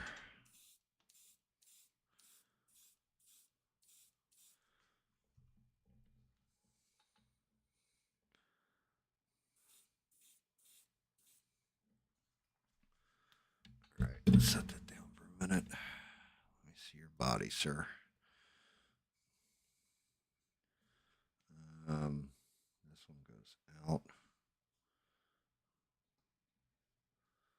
Yeah, I'm definitely going to darken that up a little bit. All right, that's got to go a little darker. Let me see the other arm. Come on, find the notch. Yeah, that one's got to go a little darker.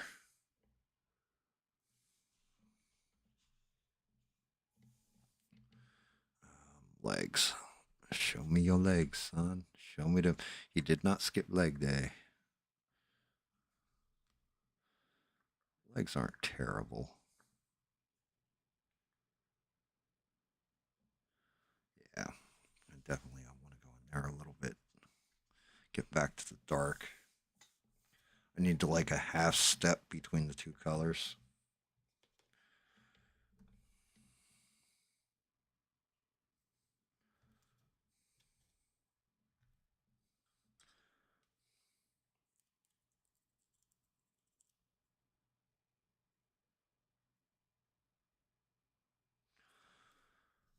fun. All right, there we go. There we are.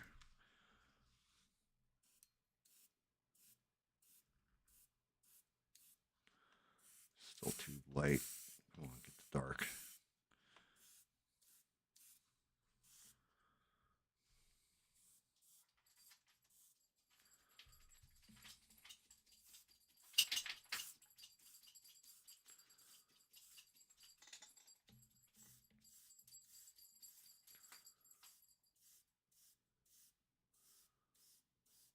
That's way too light. I don't like it. No, sir. I don't like it. I don't like it at all.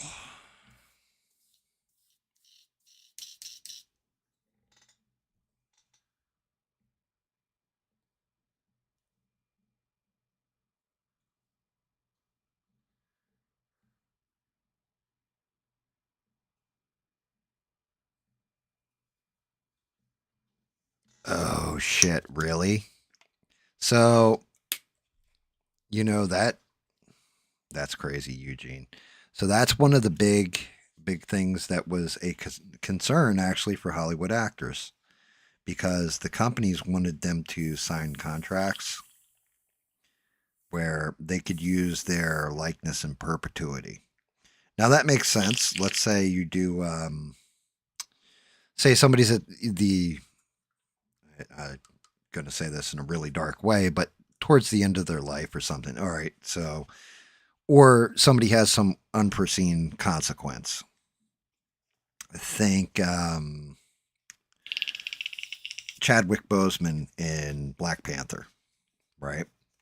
He got cancer, passed away. Unfortunately, shout out to him. He is the only Black Panther, as far as I give a fuck.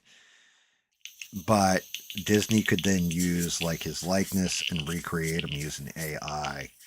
And the thing was, that sounds great in theory. That sounds amazing in theory, right? That you could use it for that. But what the big fear is that Disney would just, okay, come in, let's do a bunch of mocaps, let's shoot you from this angle, that angle, this angle. Okay, we no longer need you, we own your image, so we don't have to pay you for shit, because it's actually our AI creation that's doing the acting, not you.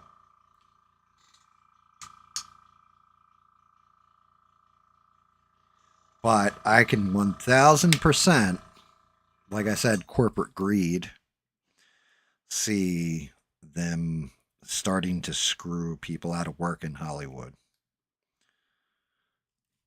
Like, it's going to fundamentally change how things are made. Look at all the Pixar like jokey stuff that they do. If you can get it where your AI can 1000% replicate a Pixar video, what do you need the animators at Pixar for? You need two of them on to oversee the AI and make sure it's doing what it's supposed to do. Hell, at that point, you can just hire a tech geek and have him do it. So I see the negative and I see the positive in it. But less jobs is less jobs, and that's never a good damn thing, especially when you're talking about Disney, that just their theme park alone generates billions upon billions of dollars. You know, like their theme park industry generates so much ridiculous money, where when I was a kid, everybody would like, oh yeah, let's go to Disney for the week or whatever. And it set you back like $1,000, right? Now it's like you're doing that just for one day in the park, just one person, instead of a family of like 5.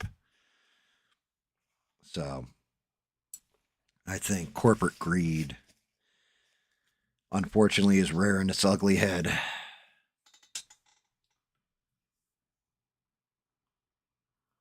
And the original storytelling, the problem is that I'm going to say, I don't know what you'd say the percentage is, but nowadays most shit's remakes anyway. Or, hey, we're going to redo West Side Story for the 15th time, or, you know, whatever. Stuff is just, it doesn't hit like it used to. Stuff has been diluted, but basically by writers in general. They just like, oh, well, that worked. That made us $1 billion. So we're just going to keep doing this. I mean, we see it all the time with superhero movies to a point where people are sick of superhero movies, which to me is one of the greatest shames, is that you finally had it where it was nailing out for the fans. Like, people were non-geeks could actually come in and watch shit and be like, wow, I see why you like comics so much now. And yeah, you went and destroyed all that. You destroyed that goodwill. Way too much air.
Go. I think I finally got it. Where it's playing with the light just correct.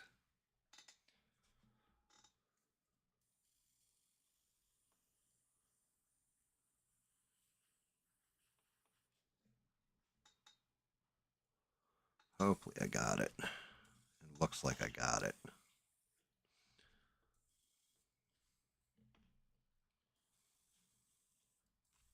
Yeah, that undercoating blue seems to have worked and done the trick.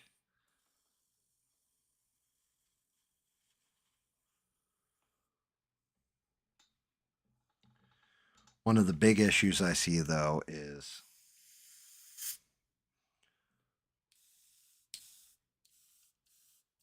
with Sora in particular.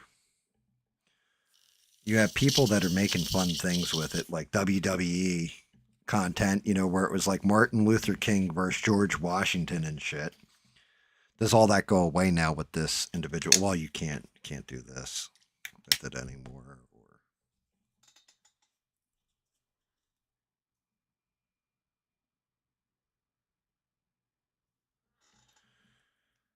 The WB Netflix deal, thank God the ink isn't signed on that. But at the same point in time, I'm terrified because Paramount is the next major bidder for it. So what that's telling me is that I believe that's the same group that Paramount and all that bought TikTok up. So, and from what I understand, they are very pro a country where people wear small hats, and are going to start lopping the heads off of people, so to speak, content-wise, that speak out against it. It's not good. And then they can argue under the guise of, well, private business can do what a private business wants to do and all that shit. That's worrisome to me.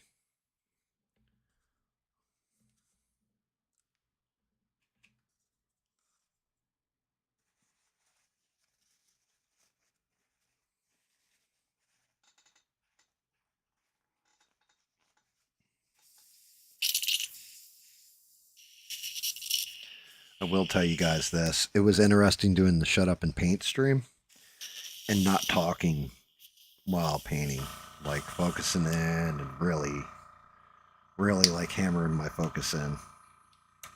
It was weird. It was definitely different.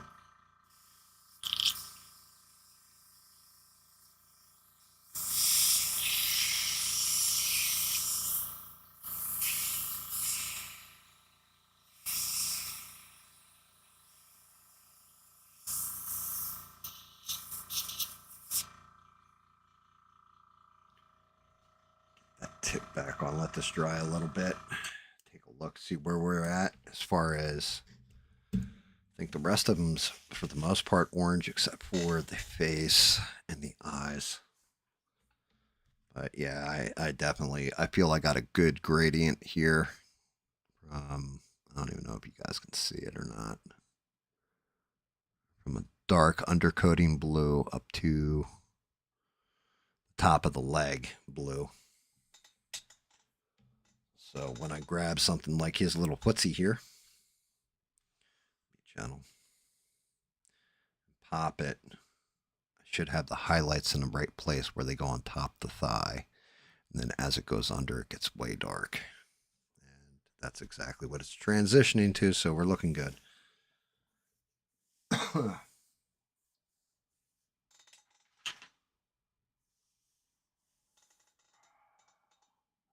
Next part is going to be the bitch.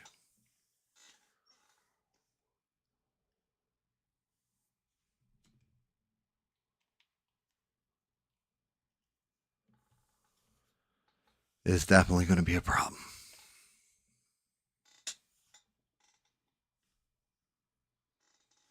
I mean, wait, what do you guys think? Do you think rock and roll and music are kind of dead, so therefore using AI for it is good? Do you think that the movies, do you think the AI producing movies on its own, like being prompted by somebody, everything else, is a good thing, a bad thing?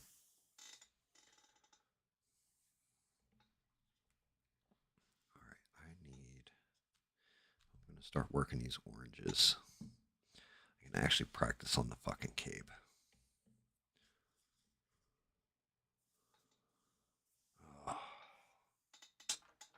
Let me see what my standard orange color is. Orange fire.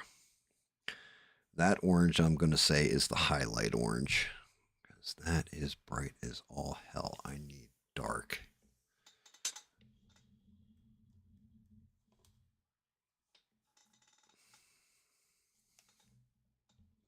Let me see what other oranges I have. Hot saffron.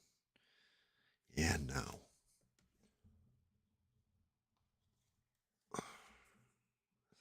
That's pumpkin. This is pure orange. Slightly brighter, definitely darker.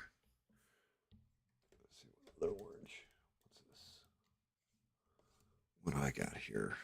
This one was on sale. Put a sticker right over the damn thing. That's hot saffron, so that ain't gonna work.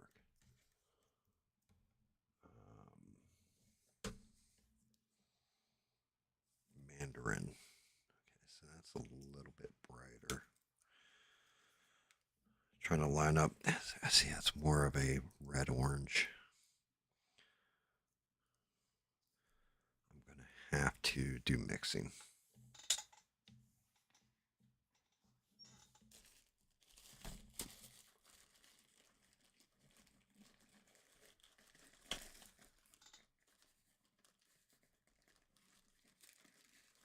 Let the free market decide. You know, the free market's one thing in certain aspects, but then there's this whole other aspect that drives me nuts when people talk about free market. And that other aspect that drives me nuts is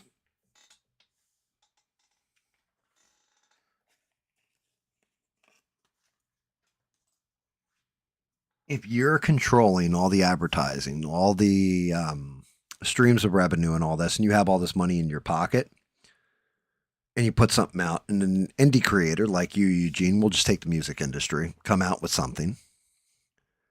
Okay, yeah, the free market can listen to yours, listen to the AI, listen. Okay, so you could say, yeah, well, let the free market decide which one's better or whatever.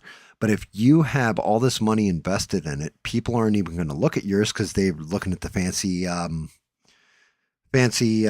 build up on the one that is funded, financially funded. It's just bullshit.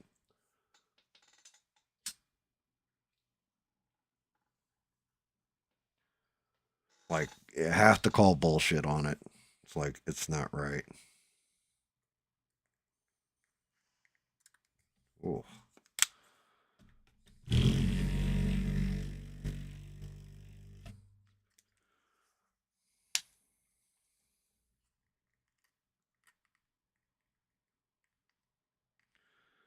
So you really are stifling creative voices. Oh, I haven't worked with this shit in a long time.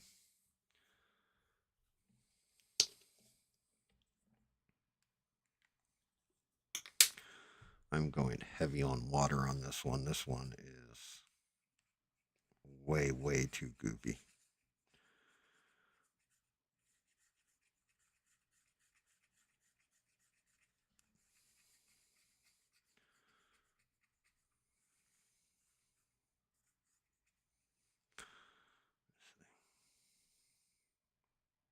Yeah, still a little too wet.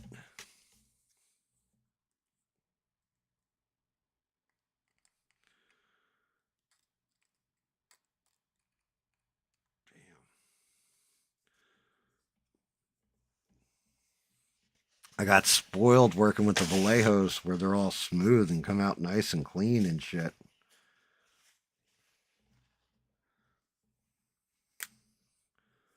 This stuff is, yeah, interesting to say the least. How thick it is.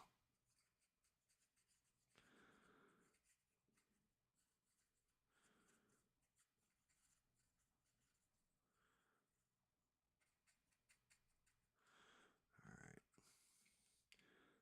Let me see. Still a little too watered. But I need to add in a little bit of this. Maybe not that much, but it'll work.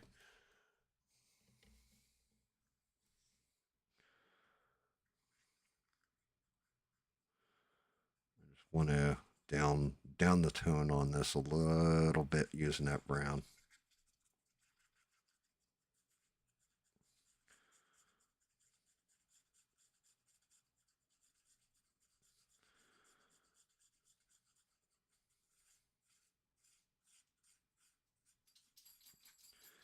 Yeah, the paint is like super chalky, not smooth. Granted, it's getting smoother as it's going, but it's still like crusty.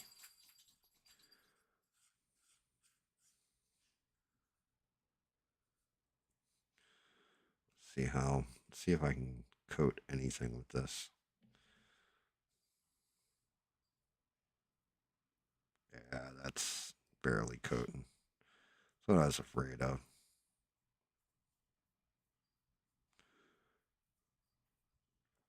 Stuff is just not good.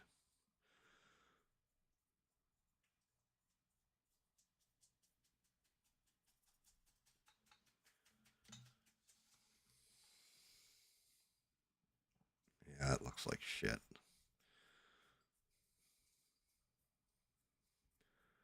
I'm not getting that nice, smooth, clean pigment picking up texture that it was with the other.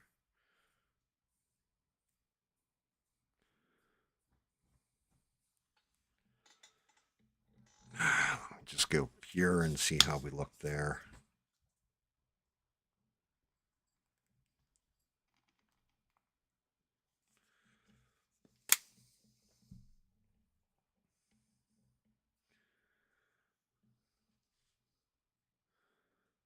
Yeah, and then if I don't dilute it, I pretty much get the same mix. It's not going to look good at all.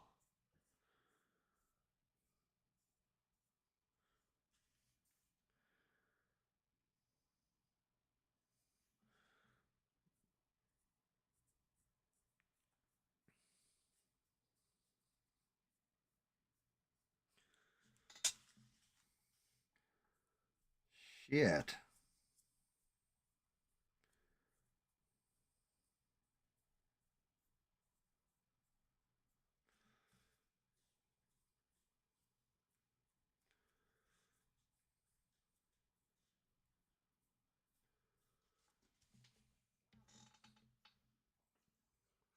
Definitely not smooth.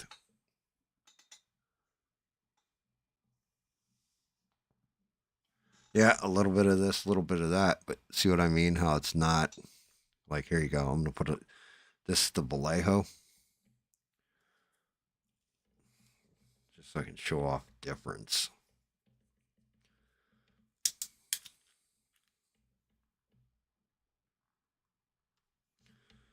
I just use one little tiny drop of it. And if I go to same type of brush, and I'll paint this strip right here.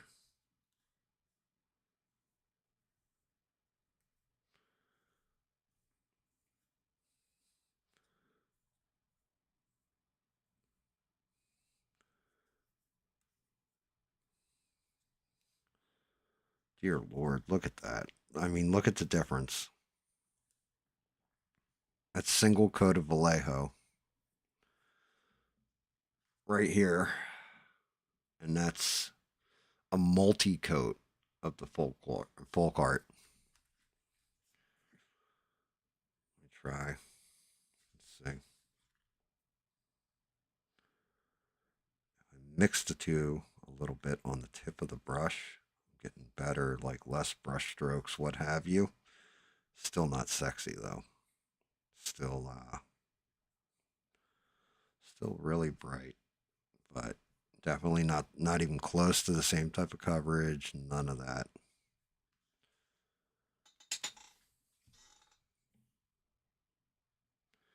Use the Vallejo, I think, to get in there and get to the base. Get in between and then go over it with the folk art and maybe get a mix out of the two.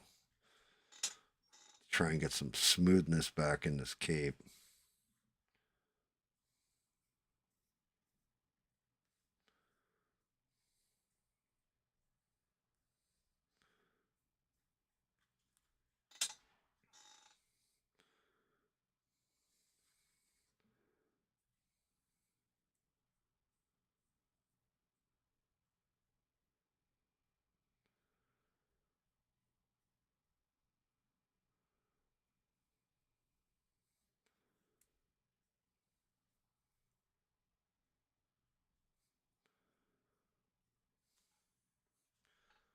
Which is unfortunate because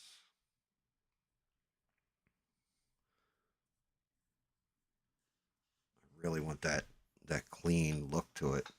I'm not getting it.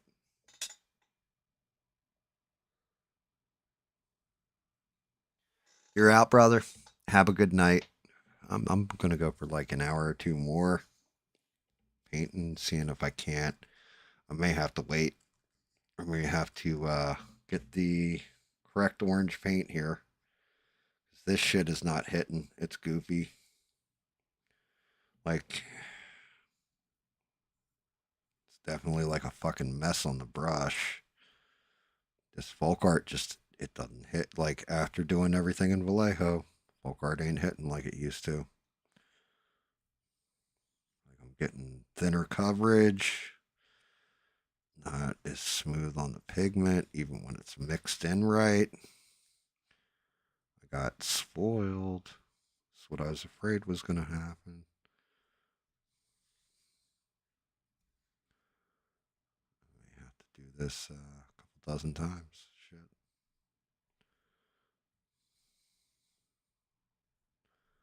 Get the paint to stack to make it look right. Get those smooth, leathery layers in. The Vallejo, no problems. Still perfect.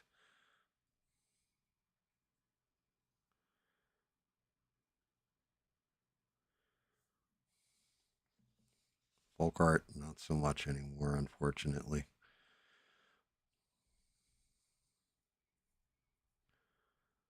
Once you step up to a better quality paint, and you're expecting a certain kind of result, going back to the old paints, it ain't hitting the same. I can't get the pigment to pull the way it was before. Nothing. Getting brush strokes in there. Everything. Maybe dry brushing it might work a little bit better. It's definitely streaky.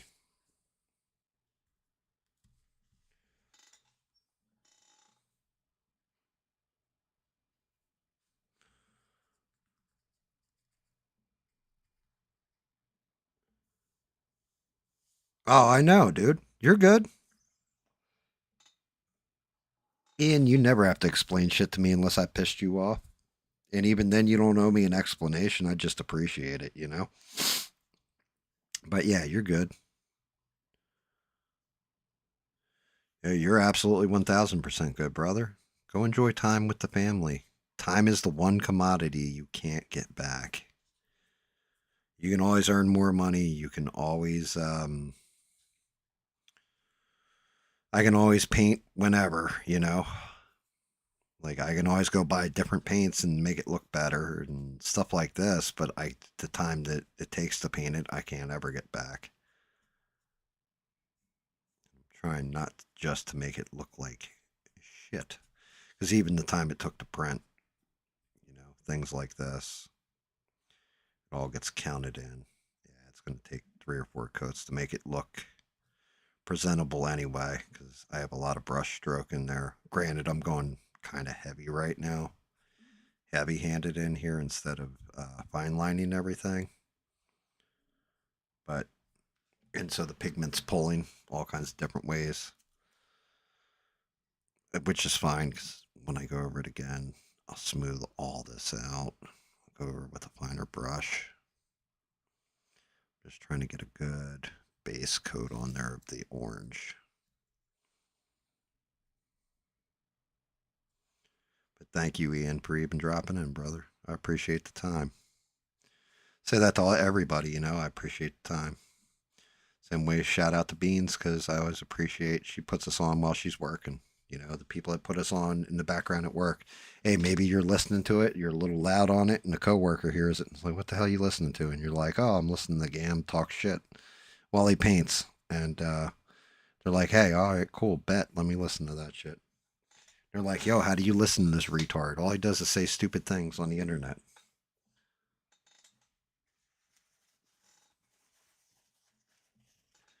And once again, I gotta let this shit dry though. Otherwise, I'm just gonna be pushing lines in. I am curious. Well, actually, to tell you the truth, I can go and try doing this and seeing how it looks on one of the feet too. Really wanted to see how that was going to brush out across the cape, and I kind of have a feel for how it's going to look as it brushes.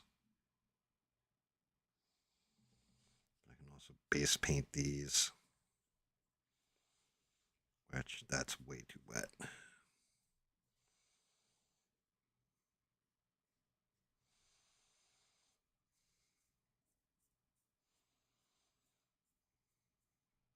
But I can at least get a feel for what I'm working with. Yeah, way, way too wet, bud. Worst case, I can always take this back to black and just do it again. But I really want to see what I get out of it.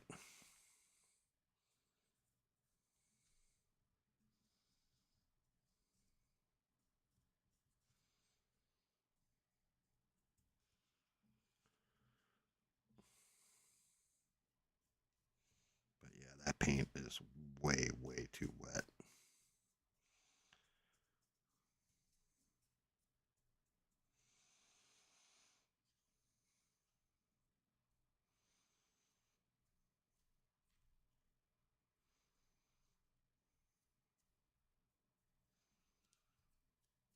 Trying to pull that fucking pigment out of there.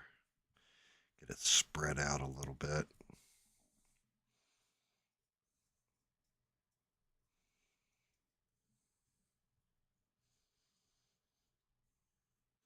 Get it thin across the board if I'm going to do multiple coats. This way I'm not losing any detail.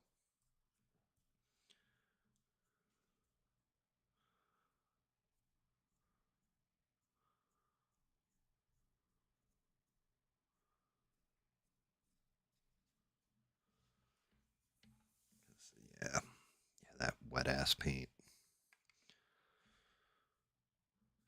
Let it dry out a little.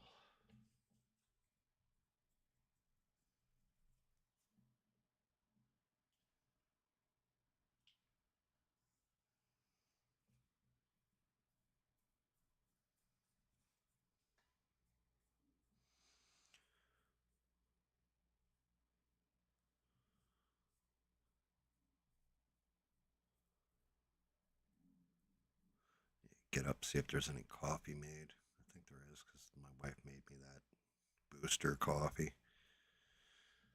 Not since I don't have energy drinks. I've been out for a minute now. I fucking hate that. I hate the way it looks patchy.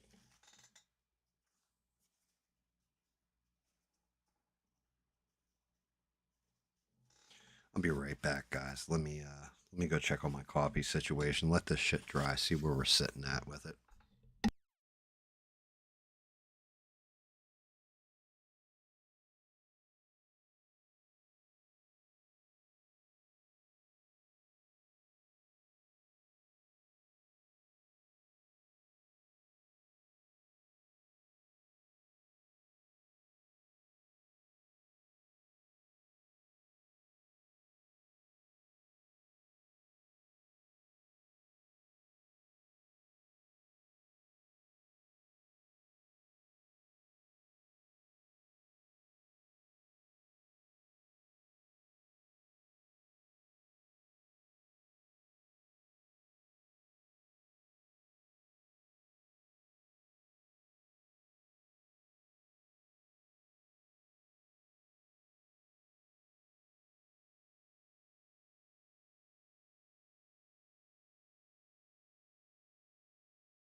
I just poured the most bitter black coffee possible. Oh. If it was any more bitter and black, I'd call it Condace Owens. Oh, it's bad.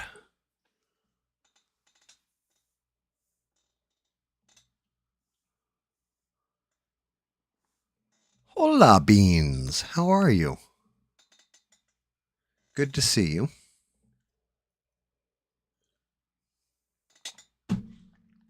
Oh, good Lord, that's rough.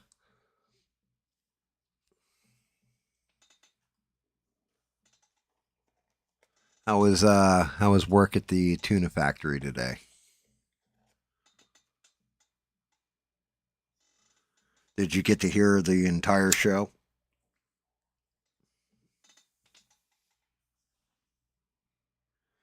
I'm hanging in there. I'm definitely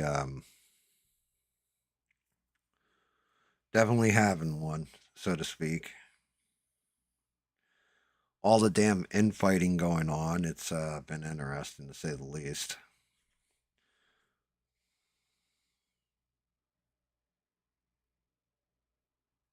Yeah, that shit is not going to spread nice.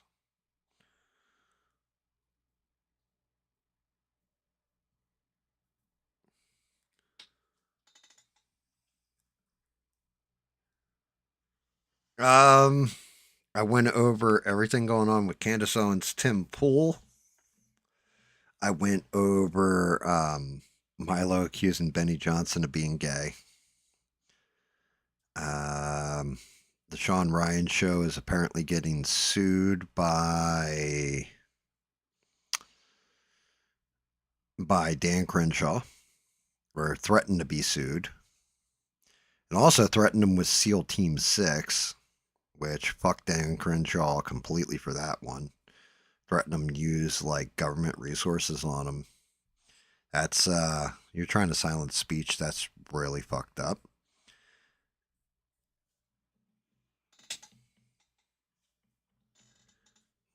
What was the other fight? Oh, Nick Fuentes and Piers Morgan.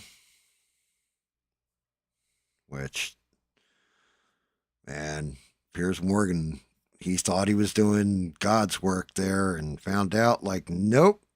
There's a reason why nobody else approached this interview the way you approached it. It bit him right in the ass.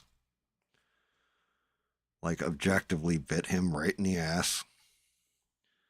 Because he looks like he just looks like an out of touch old man yelling at clouds and stating things that we already know. Mr. Fuentes, are you a racist? Well, yeah.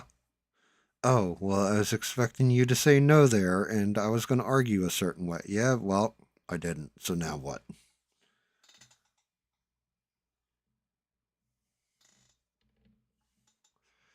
I'm not. I mean, I don't know if you saw today. And you know what? That's awesome. You're with Condace, by the way. I'm not going to poo-poo you. I'm not going to shoot down what you should believe or, tell you, oh, you have to think my way. I will point this out to you, and I'm actually kind of happy you still are with Condace. Right? Because then I can ask you and just you give me your take on it. What do you think about Erica Kirk coming out and telling Condace to stop today? And then she doubled down again. Even though Condace started off with saying only two people that can tell me to stop are my husband and Erica Kirk. And Erica Kirk told her to stop today, and then she continued. What did you think of that?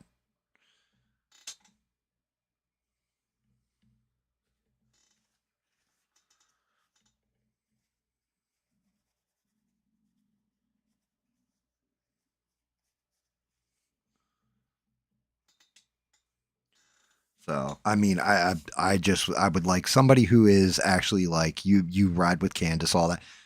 That's perfectly fine. I just want to know from your point of view, like, are you still cool with that?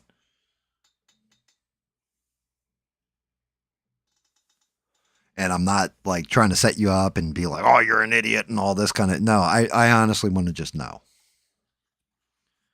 Like, I want to see your perspective on it.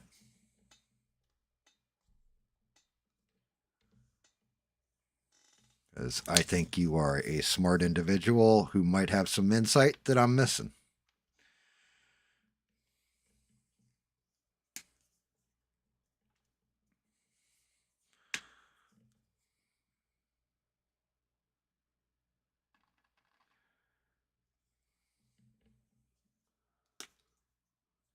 And if you didn't hear the whole thing with Erica Kirk telling her to stop, let me know and I can play it for you if you like.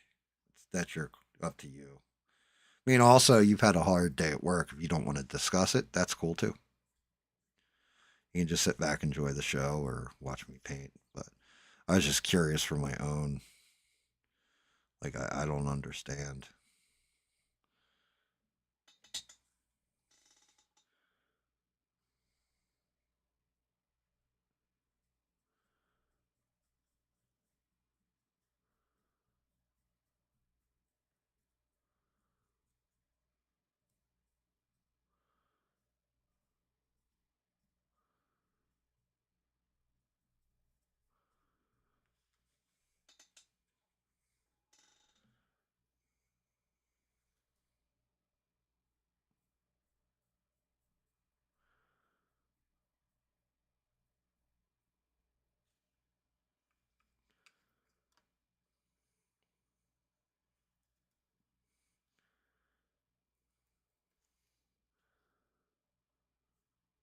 That is not the same color. I swear it's not. Doesn't look like the same color. Ain't painting like it's the same color. Don't know why. I grabbed the wrong bottle of paint.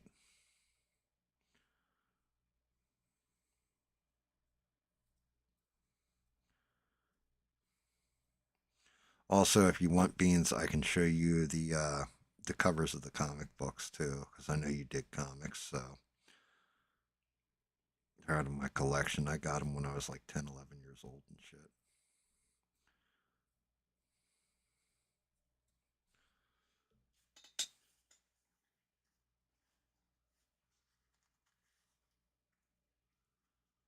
Okay, that's fair. I can appreciate that. That's fair.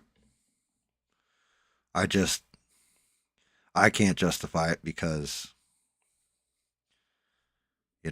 I say something and I try to stick with it. Like my perspective on stuff does change. Like for example, Trump with Iran.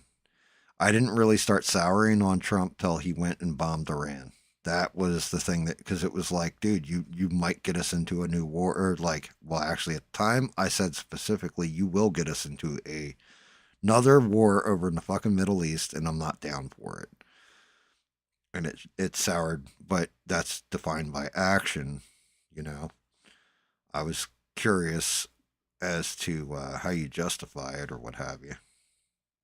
But that makes sense. I can understand that. If you're saying because positions have changed and your outlook on, well, that was made at a time when I had removed all doubt from Erica Kirk being complicit or in some way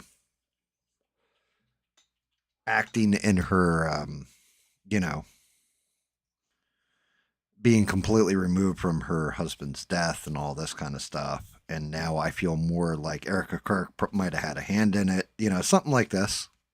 I can understand that.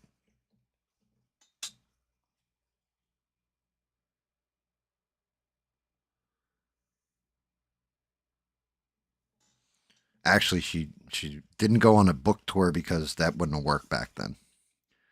We're in a different time.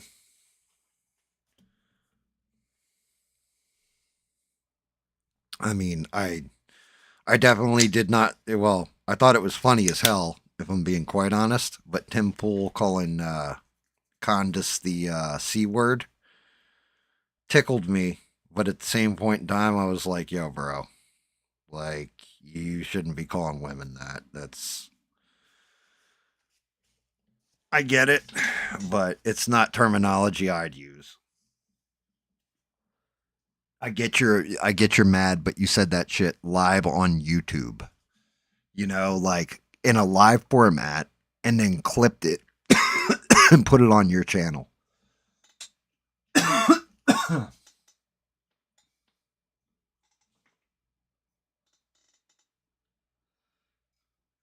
The other thing I'd say with Jackie Onassis is that she did have her husband's brains splattered all over. Erica Kirk wasn't even there when it happened. Like she saw the body afterwards, but being right there behind him and getting hit with brain matter is a whole different matter. To be honest with you, somebody close to me believes that Jackie O was in on that conspiracy because he was always screwing around on her too. So just a heads up on that one.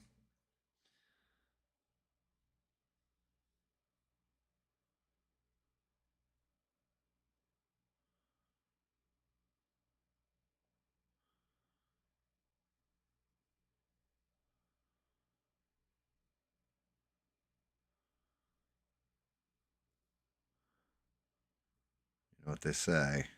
Woman scorned.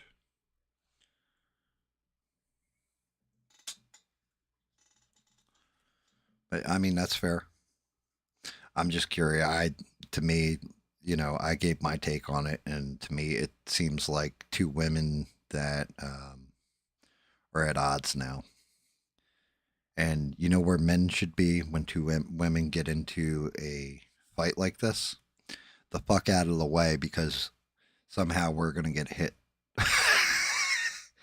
Somehow we are going to lose that battle any side we take.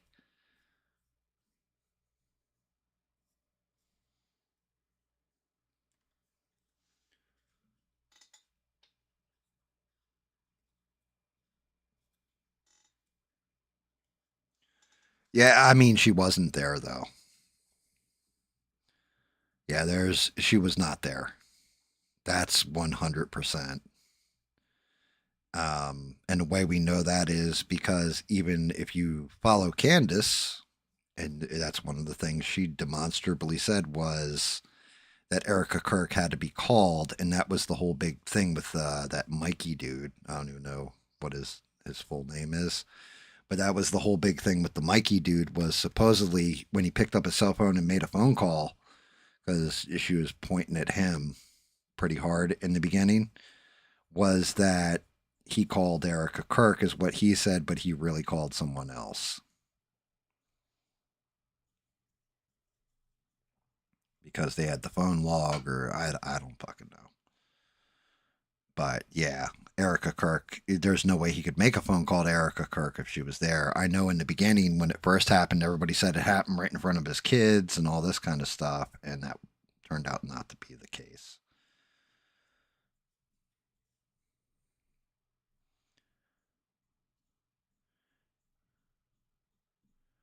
But Charlie Kirk led a youth movement. He also wasn't leader of the free world. It's a little bit different. He held no political office, even though he did have or could exert political power. You know what I mean? So I can tell you, I didn't realize how important of a figure he was to the right side of the aisle till he was dead. Like me personally, I was like, it's another talking head commentator like Ben Shapiro or Tim Pool or, Cenk Uygur or whatever. It was just like, he's not that important. But now, after his passing, turns out he's very important.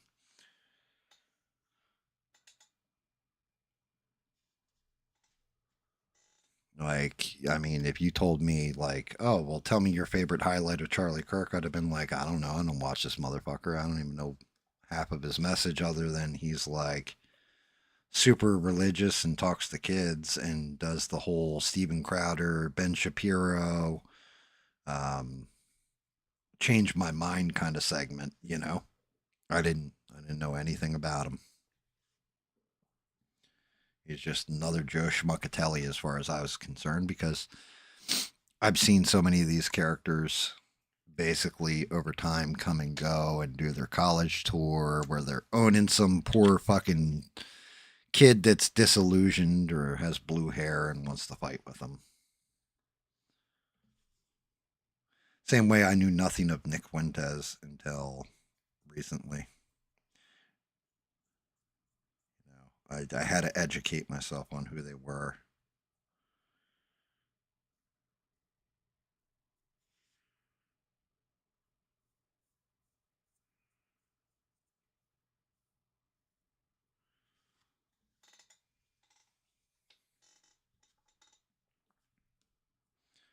But I mean, yeah, I'm definitely curious. Like people that, I want people that are pro Candace because to me, all I see is the con, the grift, and the bullshit. But I've been saying that the whole time. Like, my point of view, there's nothing that has come up that's changed my point of view on anything I've said, Other than that was one of those sticking points for me was always that if the widow comes out and says, hey, knock it the fuck off, she was going to knock it the fuck off. Or if her husband told her to knock it the fuck off, she was going to knock it off. And neither of those things, well, I don't know about the husband. I honestly, the only thing I know is her husband's related to somebody who is big on English politics and lobbies for Israel or something. I don't know what the deal is with that shit. I honestly have no clue. That's anything I have on that is all hearsay, secondhand information, however you want to say it. I see the con for the con. That's my take. I don't, and that's just to catch you up on speed what I was saying earlier, and I'm still right there with it,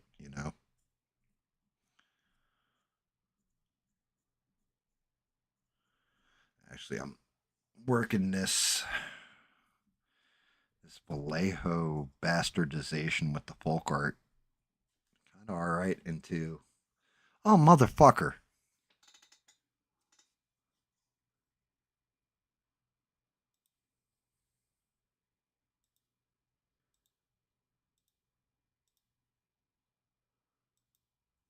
I don't know why it keeps doing that. It sucks. Like,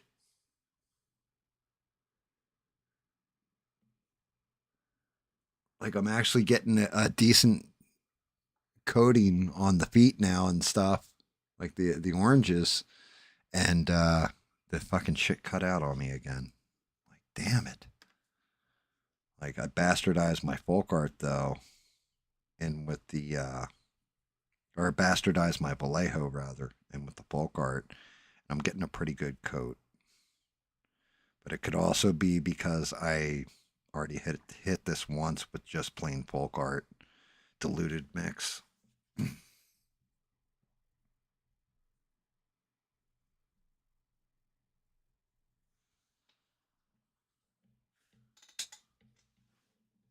Like, son of a bitch. Same thing with the cape.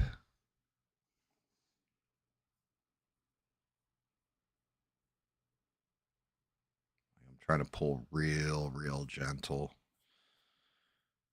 so I can catch each fold with the folk art layered. I mean the Vallejo layered on top of the folk art paint, and get us where we actually have a gradient in there.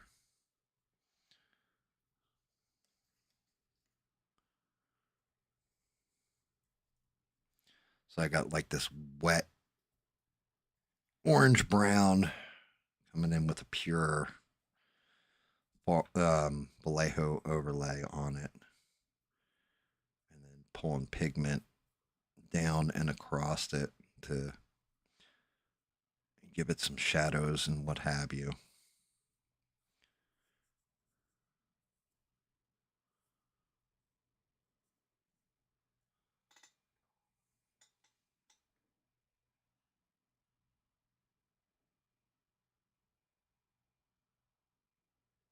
I agree. I don't settle for the official story either.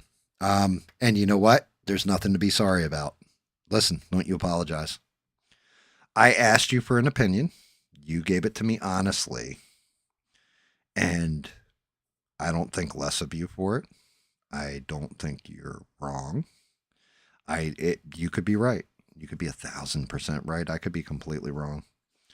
I see the con and the grift on both sides. I don't think you're wrong. If you're saying Turning Point USA or the U.S. government is grifting, well, not the U.S. government. U.S. government's just doing their normal U.S. government bullshit, right? But if you're saying that Turning Point USA is grifting off it, you're 1,000% right. I agree with you wholeheartedly there. I don't think they're innocent babes in the woods. I don't think that they are doing everything for son of a bitch, you guys, for nice guy reasons. Because for some reason, I can't say altruist. I still can't say it. Son of a bitch. But yeah, I don't think Erica Kirk's some babe in the woods either. You know, even Bob was saying earlier, something better makes the hair on my back stand up. Same thing with, like, I think Ian was saying it, possibly. Was it you, Ian, who said? But at the same point in time, I see the opposite end too. You know, um, it's just I'm calling out. I can call them both out evenly. It's just more. I see the grip going harder one way than the other is all in this case. But it's fine. Again, you know, you don't have to apologize for holding that opinion. We can disagree on that. We can look. You want me to tell you the truth? Here you go. Here's 100% truth. You had nothing to do with Charlie Kirk's death. I had nothing to do with Charlie Kirk's death. I don't benefit or gain anything by talking about it. It hasn't nailed me out like, oh, look, I'm at 1,000 subs now for calling out Condace Owens. It hasn't put money in your pocket saying, oh, well, I'm 1,000% with Condace Owens. We are not really benefiting from it. It's more an interesting, it's like drinking a cup of coffee and just talking about the fucking news. And if people, I'm tired of that hive mind mentality of everybody having to think the same way. I would like to push back. And that's honestly why I pushed for your opinion. And I hope you can appreciate that, you know, that I also want you to give me a different perspective on it. Give me that perspective from somebody who's like, yeah, I think she's the one telling the truth. The other side's bullshit. Because I don't hold that perspective, and everybody wants to be, oh, well, I'm right and I'm correct and everything. I don't know if I am in this case. I think I am, but everybody thinks they're correct right up until they're wrong.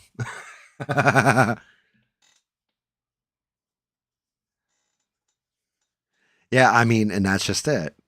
You know, I there's a point in time where, and you can tell me if I've kind of evolved on this, where I was approaching things where, not that I was like 1000% right all the time, right? But I was approaching it from a point of view where, nope, anybody who doesn't agree with me is wrong.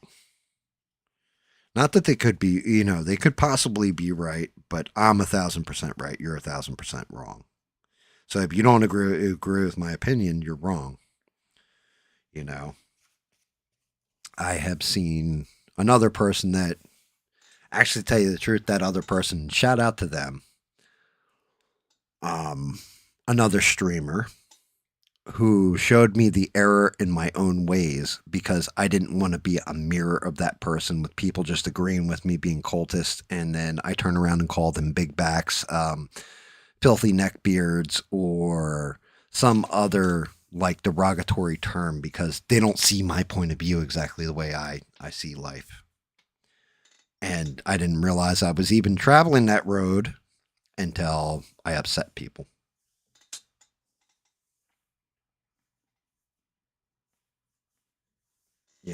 I didn't realize I was traveling down that road of, I'm kind of making, who the fuck made me the moral authority? Because I'm the guy with the microphone? Well, that's bullshit. We all know that's bullshit. Oh.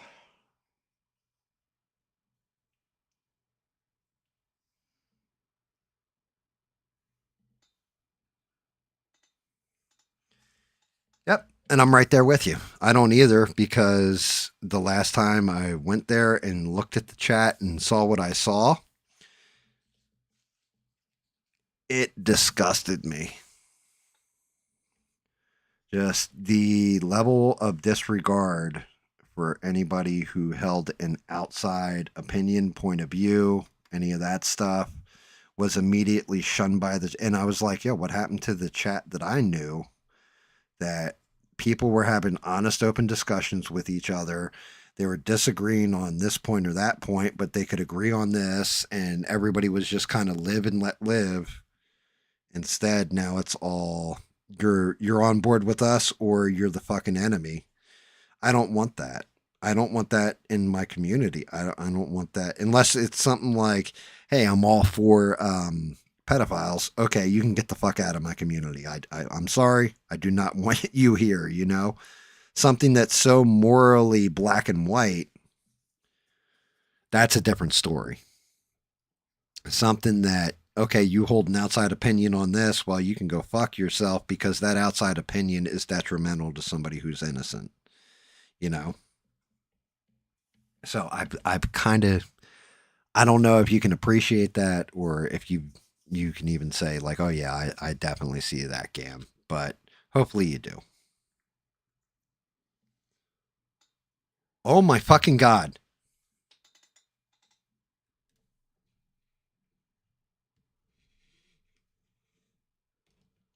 Dude, I don't know what the fuck is with my camera.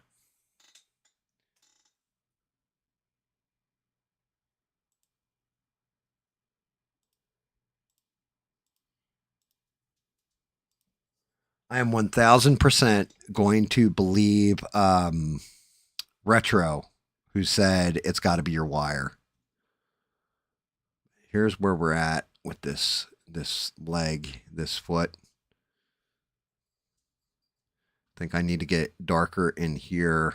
I definitely need more coverage there, or what have you, but I want to see how it looks on a glider. I want to see if I'm painting correctly. Yeah, I think we're on to it. I think it's starting to come together the way it should. We even got the highlight right where it should be.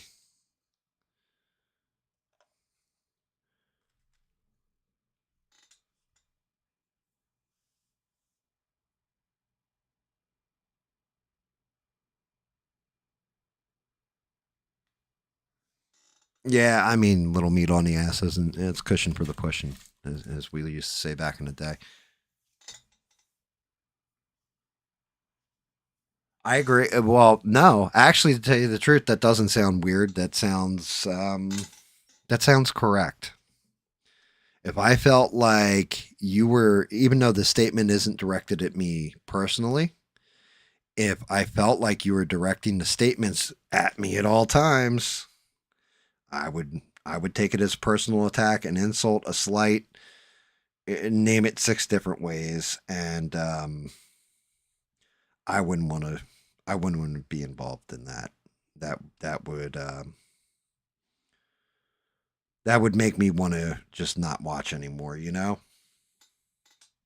like if I felt like I was singled out every time, and well, he's obviously talking about women with big booties and stuff like this, which I'm still convinced the only time that man's ever had sex was when he got married. And that was the only reason he got married was like, oh, now I can get some booty. You know, that's just my running theory on it, but I could be wrong. I have that feeling. Like I've known guys like him, and they might have had a girlfriend that touched their PP one time, and that was about it. But yeah.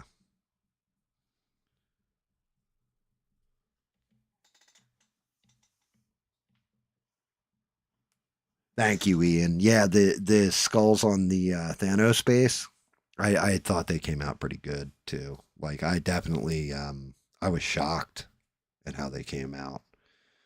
I was like 3 different workings of the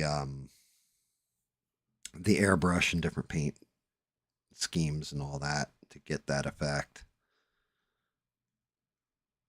I'm just hoping I can do the same thing with the smoke clouds on this base, which I like these guys. Shout out to Wicked Berserk. They make amazing models. My one thing that I they make really really cool interactive bases, right? Let's not take that away from. The only problem is sometimes more of the model needs to be the model, not the base. Like everything doesn't have to be an epic. Ah, well, look at this. We're doing the Riddler, so we'll have all these TVs with the question marks all over them, that kind of thing. Sometimes it's like, nah, you could have just done him standing on like a pedestal or something and made it a simple, singular, round base. I had the same thing for Dark Side, and I'm working on a Galactus print now where I was hollowing it and cutting it down and everything, and I'm like, why I'm wasting like $10 on the fucking base and like $3 on the model for the resin. Why the hell I'm just going to cut this base right in half or into a third of where you have it. Like some stuff I'm just like I'm done. Like it doesn't need to be. You went over the top with this. Shit, I still can't get that one spot right there to hold pigment. I'm gonna have to hit that one spot specifically with Vallejo. Let's see what this looks like so far on his. Oh, that's his bungus and his dingus.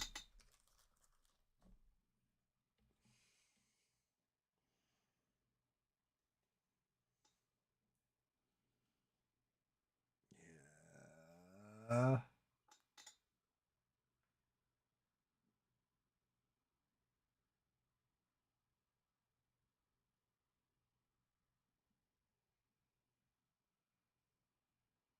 Yeah, it's getting there.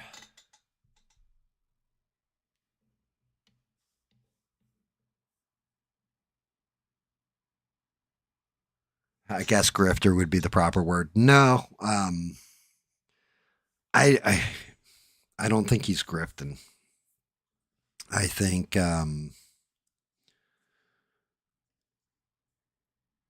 he's just realized personally that taking the point of view he does and getting people to agree with him. So the whole thing is you have to look at the rise to prominence, right? And this is an unfortunate thing.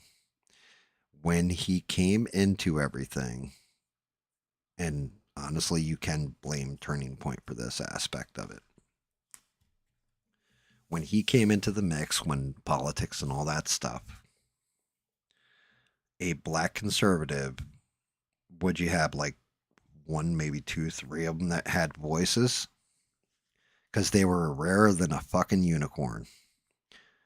And because of that, anybody with that voice that happened to be of that certain color and race, well, they got elevated to no end, because the people on the left would watch them to poo-poo them and say, get back on the Democrat plantation, so to speak. And people on the right were enamored with them because, hey, look, he's coming in here. He can help us secure a vote that we had no fundamental way of getting a hold of before. So if we help elevate his voice, then, we can capitalize on that. And you're getting the clicks because you have people hate watching, you have people support watching. So you're winning all round. But now that we're in a place where Trump captured more of the black vote than anybody else, all this kind of stuff, somebody like him felt like, well, now I have not just like, oh, I'm unstoppable and everything else. I can say whatever I want to whoever I want, insult whoever I want, and treat. He basically came to be ungrateful for being elevated in that spot instead of thankful, and thinking that he could do no wrong. Thinking that, well, yeah, nobody. Tell me something. How come you don't have a $1 million viewer plaque from YouTube? Why? Oh, well, because I said this during COVID was 4 years ago, my guy. COVID was 4 years ago. And that's why they haven't sent it. Why aren't they sending that out to you? You don't find that odd? How come you have over 1 million followers and only 765 people show up to hear you talk? Hell, on a good day, 1,500 people show out. And why? Because they subbed to you a long time ago and forgot they're even subbed. Because nobody actually gives a shit anymore what you have to say. However, because you're elevated to that position, you still carry yourself with the same thought of, well, I got 1 million viewers. I'm fucking unstoppable. And, then you got an asshole like me is like, well, I lost 4 viewers. I lost 3 viewers. I pissed this person off. I know whenever I piss somebody like off where they're not going to watch me, or they're going to go away for a while, or, so that's why when all of a sudden I lost 2 subscribers, then 2 subscribers, that one kind of befuddled me, because I was like, yo, I haven't done anything to offend anybody or piss anybody off lately. Like, what the fuck's going on with this?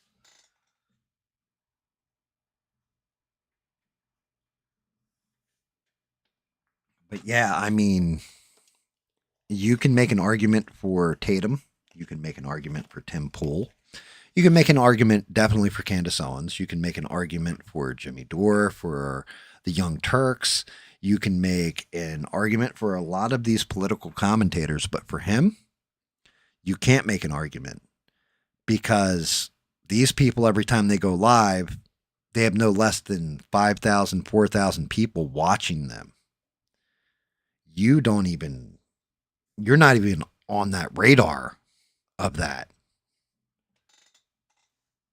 Something doesn't make sense to me. Something feels either overinflated or fucked up with it.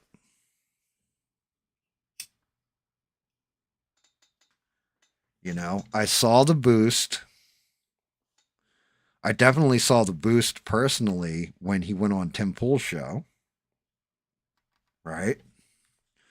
Because Tim Pool's audience, people sub. I used to do it when I'd watch Tim Pool like it was a religion. I would sub to whatever guest came on to see what that guest was all about, you know? So you have people that just sub to, oh, well, let's go help this guy that Tim Pool had on, for example. Actually, my main example. And you watch, like, they go up like 100,000 people, stuff like this, because Tim Pool actually has a fucking audience. That some people hate watch Tim Pool. Actually, a good chunk hate watch Tim Pool. But another good chunk actually watches him. And he's smart enough to not give a shit if you're hate watching or you're love watching him. You know, he still elicits $500 super chats.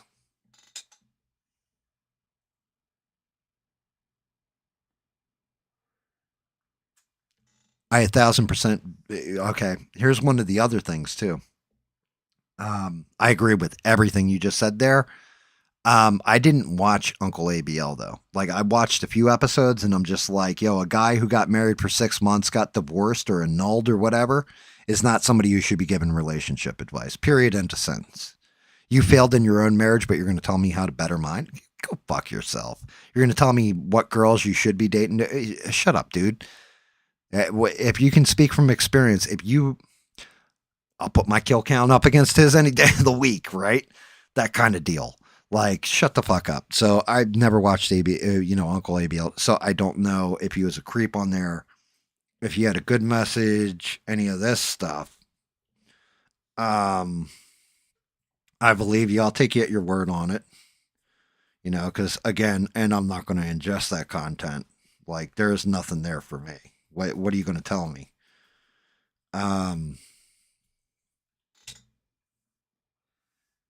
And here's one of those other things. Here's one of those other slips. And it's one of the things that actually, it didn't upset me, but I always knew this too. Losing somebody like Abe Beans as a mod. Everybody always complimented me when you were my mod. Everybody compliments me on Stranded too now, right? Sheree, everybody loves Sheree. Everybody misses Sheree. And shout out to you, Sheree. We miss you and happy birthday.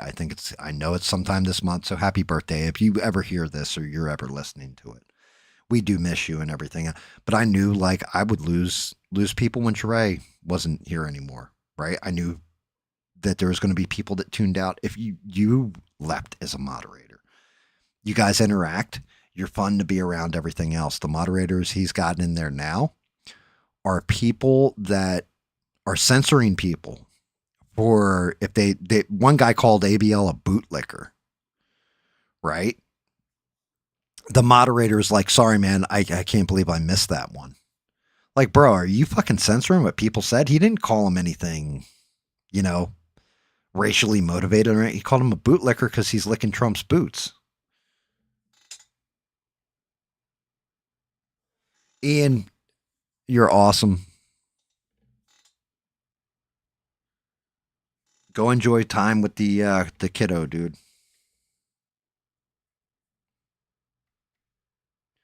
Now, granted, I also knew I was fortunate because I picked up people like Perry, Ian, and all this who have independent takes on stuff. They agree with stuff, but they're willing to hear people out. They're willing to look outside the box and all that. And I'm not even trying to bash anybody right now. I'm just calling it like I see it. And I can't do the cult thing. I can't. Even if I'm the fucking cult leader, I can't do the cult thing. Like, it just doesn't work for me. I'm not into same thing. One of the things I really always appreciated about, and shout out to Steve Kerfuffle, was that he thought he would bring shit up that was outside the box too. And some of the stuff he would go a little too hard with, in my opinion, but other stuff, like, he took it right up the middle, like just easy, moderate. And that's how I think a lot of us should be.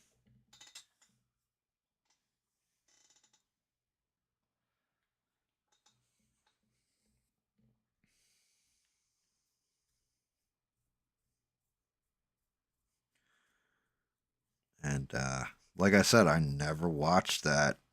I never watched the Uncle AVL thing after a point, because you're going to tell me how I should eat one meal a day and it should only be salmon and rice? All right, I got a fish allergy. Now what?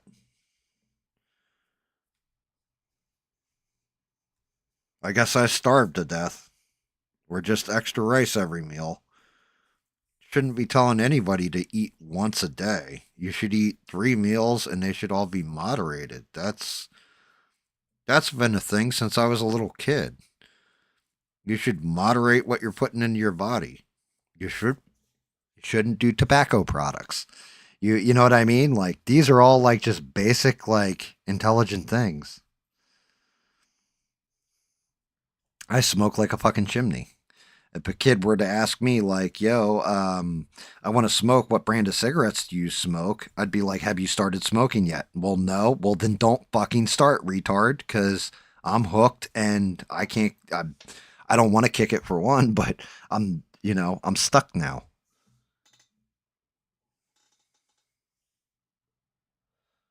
I think if you've noticed anything about me, you've never heard me say anything severely negative about my wife, and you never will.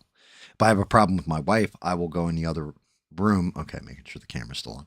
I will go into the other room and have a conversation with my wife, and we will duke it out behind the scenes, verbally, not physically, ever. But, I'm not going to put my relationship with my wife on blast ever on the internet. That's fucking... How the fuck do you do that? You shouldn't even be doing that with your friends. It should be a private matter between the two of you. Things like this. If my wife divorced me, dumped me, and kicked me out of the house, I still wouldn't say anything negative about her, right? And I definitely wouldn't be, playboying it up on the internet about big backs and all this shit. So I had a friend, my best friend, who was heavy set his entire life. He couldn't do anything about it. It was genetic. He worked out. The lowest weight he ever got to was 375 the entire time I knew him. And he was like damn near raw muscle at that point. He couldn't get any smaller. Some people can't help things, but you're not. My big problem was always that you're not specific about, not if you can't help things or anything. Nope, everybody who's not like me is a big back, stupid or whatever. And, I said this earlier. If you've got to tell everybody in your audience how smart you are 50 times you stream, you're not very smart, because you have to tell the audience what they should be perceiving on their own. I don't know. Am I actually am I just bitching to bitch? Am I a man yelling at clouds right now, or am I actually making points, guys?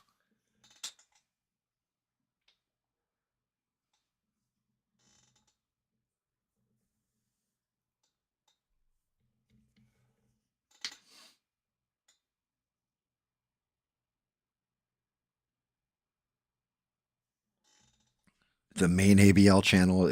Does your kid watch my show? I'm just curious. I mean, that does make sense. That checks.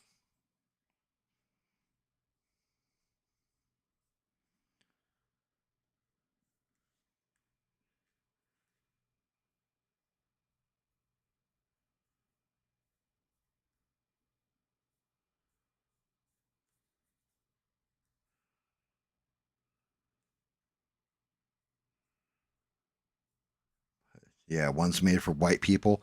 Actually, it's white people with who want confirmation bias from a black voice, in my opinion.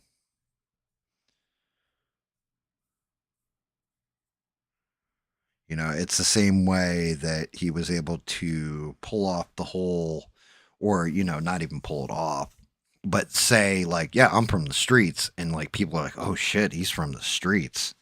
Like, motherfucker, I know people from the street. You ain't from the streets. Like, you're not even close. Like, I don't think you know what from the streets actually technically means. Like, you act like you do, but I don't think you could walk into, for example, Cabrini Green back in the day in Chicago, and they would be like, "Oh, yo, man, what's up?" They'd be like, "Yo, who's this goofy motherfucker?" And would have taken his lunch money every day of his life. Or Camden, New Jersey, they would have just shot him and been like, "Yeah, that's for walking in my neighborhood, you dumb bitch." You know, stuff like this.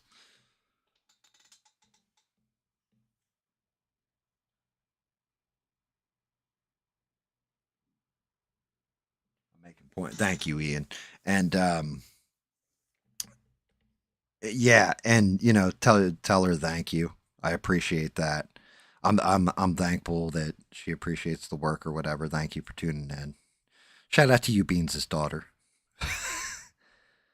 The real testament will be in a couple months when I get that Man of Steel Cavill for free as a model and print it out and then start painting them. That one, that one's going to take a while. I'm not sending that one out. I am not calling that one finished until it looks fucking pristine and perfect in my eyes. Or as close as I can get it with my limited amount of talent.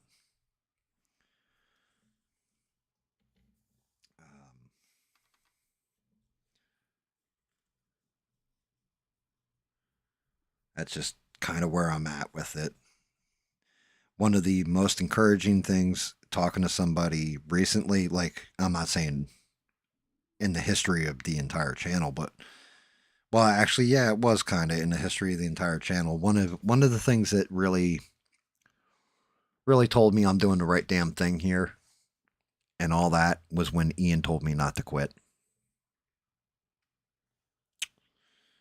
When he was like, "Bro, you just got to keep going. You got to keep going. You got to keep going. Like, don't give up, Gam. Don't give up." But it, like, dude, that was actually encouraging, inspiring, however you want to say it, Ian. Thank you for that.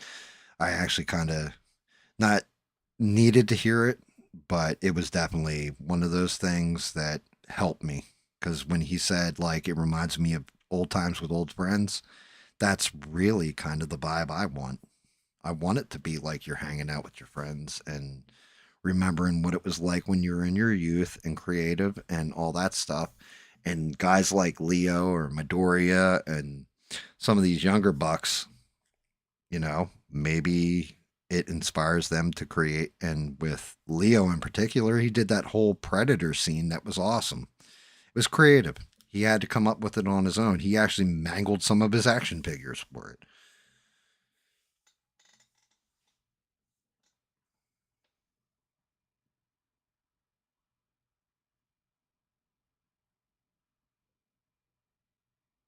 Actually, Beans, you know what? That's that is a based fucking take right there. I think you're right. I think you're right, which is why it's all new people in that chat. Because if they knew what the old chat was like, you know, look, I met some fucking. I gotta always say I'm grateful because some of the people I met in that old chat, I wouldn't even be here doing what I'm doing now. Sheree, Beans, Mister Six, hell, Ian. I don't even know if I met Ian in ABL's chat. Now I'm thinking about it. I think he came over. One of you guys invited him and brought him in. Rebel, Steve Kerfuffle. Like, there's so many of you guys that we may never have crossed paths or never run into each other and all this. And I'll always be grateful because I met some really fantastic people in that chat. You know.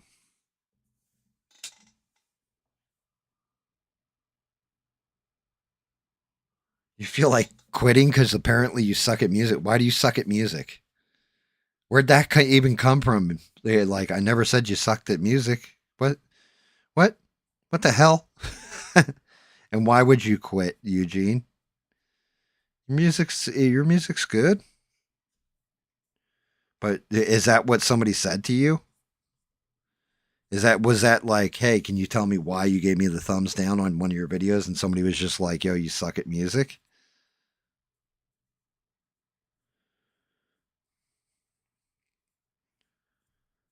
Like, is that what happened?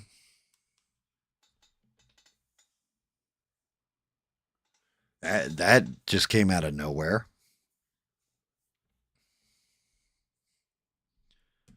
Did you tell him, hey, well, okay, that's great. Now post some music. Show me how you can do better. I mean, make sure you're careful with that one, though, because I've seen that shit backfire, you know, where somebody's like, yeah, let's see you do a better paint job. And then they do, and you're like, fuck. But no, I've never said that to anybody because I'm not claiming to be a professional, not even an intermediate. I'm stepping into intermediate. I'm really a you know, beginner amateur working into intermediate or trying to.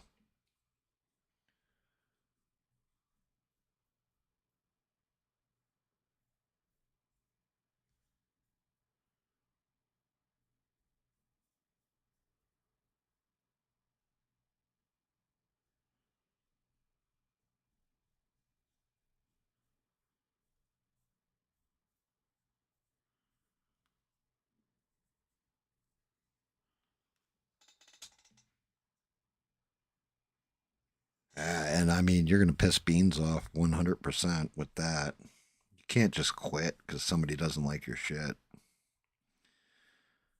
I get frustrated with YouTube and it makes me want to fucking like not quit, but like just, all right, yeah, let's do the shut up and paint streams or what have you, which, for fuck's sake, I still have to post up when I did the shut up and paint for the base. Thanos base.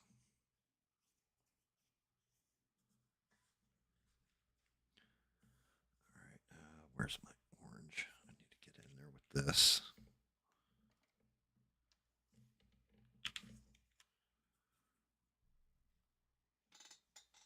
I'm still waiting. Now I want to hear the explanation from Eugene what happened because, like I said, you can't just come in out of left field and drop shit on us like that, man.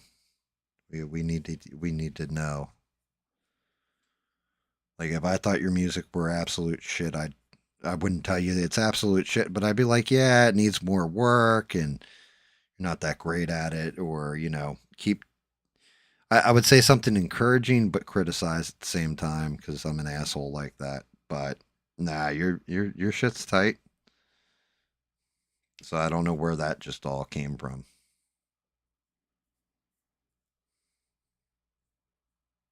I'm an asshole, but I'm an honest one.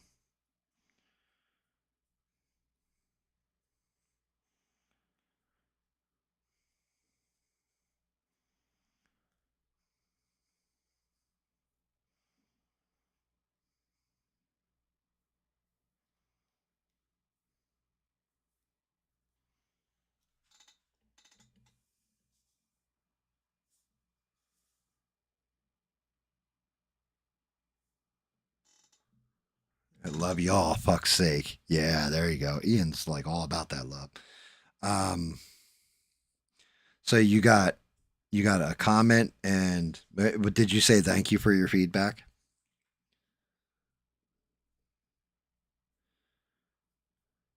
Like sorry I wasn't for you. Thanks for the view. You know, like that's sometimes that's all you can do. There's people that have dropped in here that oh you know have trolled or said some stuff and I'm still like, oh, okay, cool, bet. It's the same way like anybody who unsubscribed to me, not the ones that I pissed off. Like that I do feel some kind of way. That is my fucking fault. But if I wasn't somebody's cup of tea and they viewed, didn't like it, and moved on with their life, still thankful for their view. Thank you. You know. I view it as that. I get more frustrated as YouTube at the YouTube platform, which, if I'm being fair to YouTube, and I gotta be, I have been seeing a lot more smaller, like people with a couple hundred viewers, shit like this coming across my feed. So I don't know if it's because I look at a lot of indie, like people that are on the come up and just starting out, if it's because of that, or if it's because YouTube algorithm is actually starting to push the small creators, trying to get them to bigger time.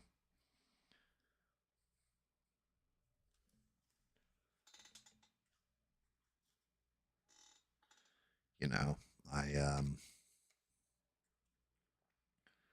that's why usually when I have the moderator in here, Eugene, I'm always like firing off everybody who has a YouTube channel. I try to get your YouTube channel out there, mentioned, noticed, all that kind of stuff, because I want people to not just support, but check out some different flavors. I mean, who the hell would eat pistachio ice cream? I never would have tried pistachio, but somebody told me it was a decent flavor, so I always ate chocolate ice cream, vanilla ice cream, and strawberry ice cream. I was like, fuck it, I'll try the pistachio. And it turned out to be pretty good.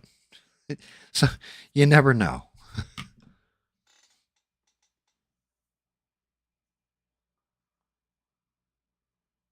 Well, I mean, at least Eugene explained it, though. He got a weird comment and dip in views. But I mean, you can also go, the analytics now are pretty interactive with YouTube, where you can go and you can look and see what they're saying. You know what I mean? Like, is most of my views come from repeat viewers every now and again, depending on what the hell I'm doing. Like, I've noticed a lot of the gaming streams, I get random viewers in, but it depends on the game. Like when Smurf and I were doing Valheim, we got a shit ton of views. And the reason why is because it's fucking Valheim. When I was doing Raft with Smurf, we got a bunch of views. Why? Because people played Raft, wanted to see where we were at with it, how we were managing to get past, whatever part we were in on the game at the time. That sort of thing happens. And some of them stuck around, some of them became subscribers, others faded off. Like I said, Fax Machine, for example, he came in when David and I were playing Helldivers. He's kind of faded off, but he's still subscribed as far as I know. He's still in the Discord as far as I know. I still play Helldivers here and there. I just don't stream it when I'm playing.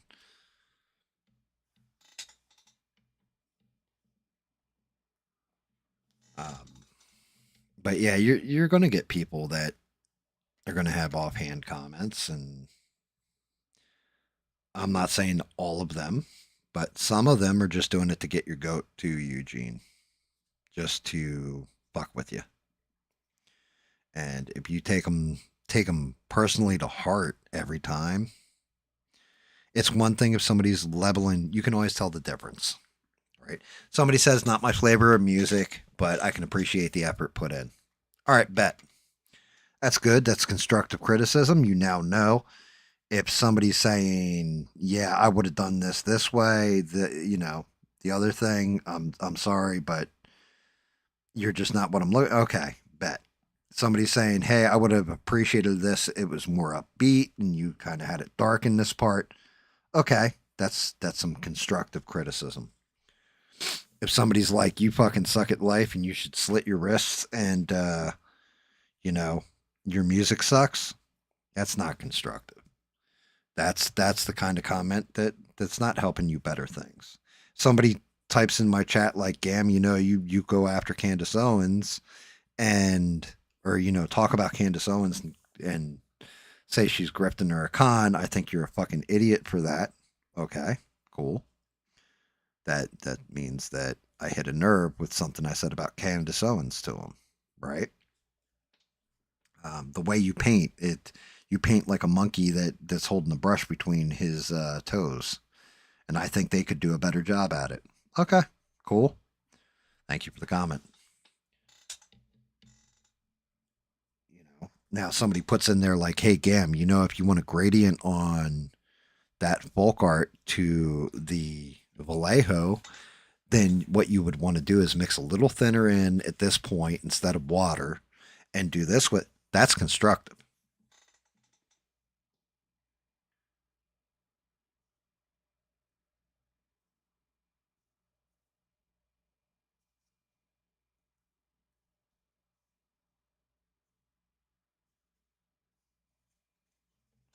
I don't have.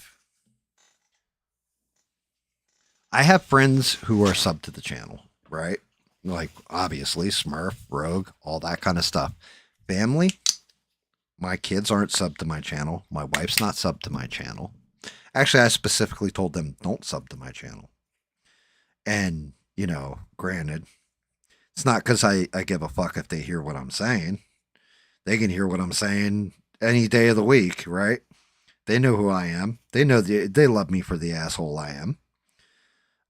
Even Alyssa Rides, who was in here, my daughter, I don't think she may be sub to my channel. I don't know, but I don't think she may be. She may not be.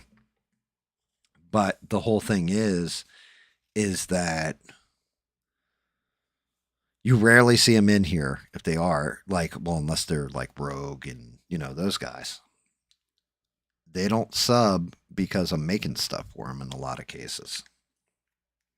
So like my wife would ruin every one of her Christmas presents or her birthday present because she watched my channel.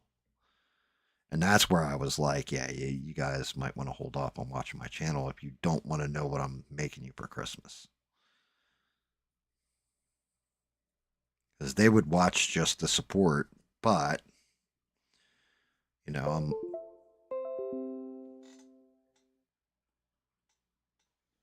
dude, what the fuck is up with that? Okay, that time, that made sense. Something happened with my USB where it failed. Is my voice still coming through?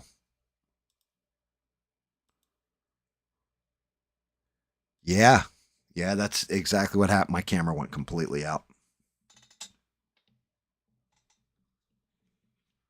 What is going on? I gotta trace this line.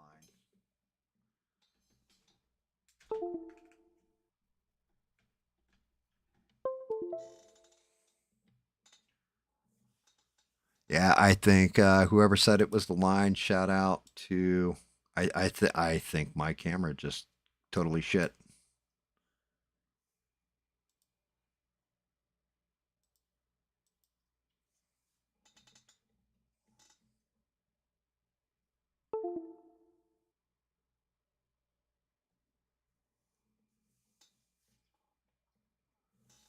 I'm sitting there trying to get the camera back. I don't know what just happened.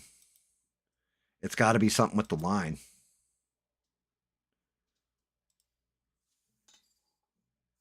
Because that isn't. Wait, is that live feed? Did I come back?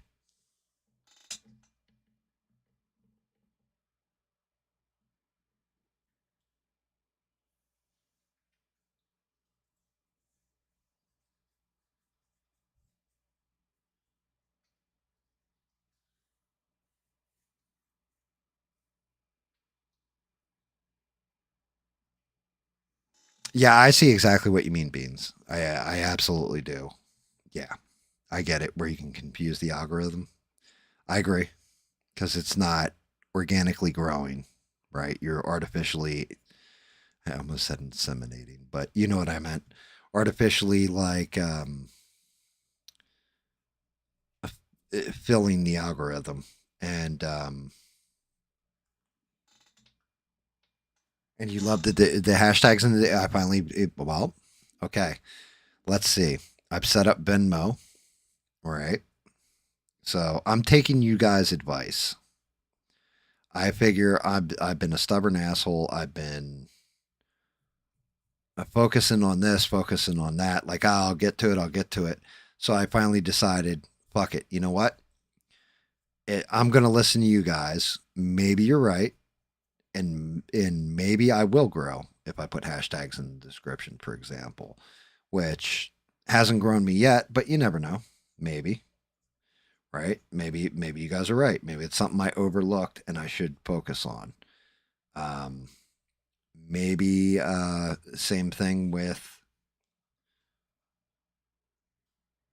with using the better paints or having the Venmo in there. Maybe it was funny though, because Bob's like, "Hey, do you have And I was like, "Oh yeah, I got a Venmo set up now or whatever." And Bob goes, "I don't have Venmo." I was like, "Well, okay then." I was like, "You'll have to wait till you're in here with Beans to because I don't know exactly how Venmo works. If I'm being honest, I know PayPal. You just like you could go right off your debit card, credit card, or I was like Venmo. I'm not sure if you have to actually have a Venmo account to send Venmo money or how this any of this works. I just set it up because you guys told me to set it up.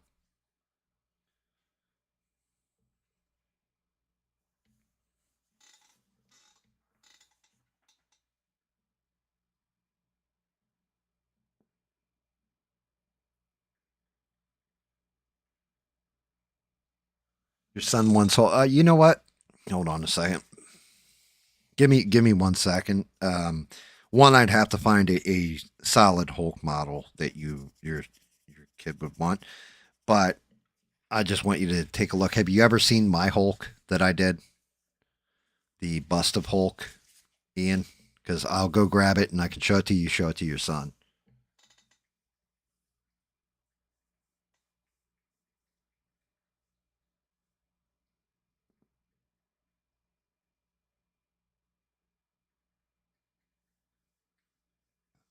I know you get it right now, but Beans is right too. I won't sell things till I'm actually like at that point where wow, look at the artistry on this. You know, like I want you guys to have. I want you to get your money's worth, and I get like putting in effort and all this, but as I watch my skills grow here and there, and I get better and better, you watch me do something in 3 months from now, and it's much better. I'd feel like I ripped you off back then. So that's kind of where I've been at with it. Hey, what's going on there, Smurf? It's good to see you in the chat, okay?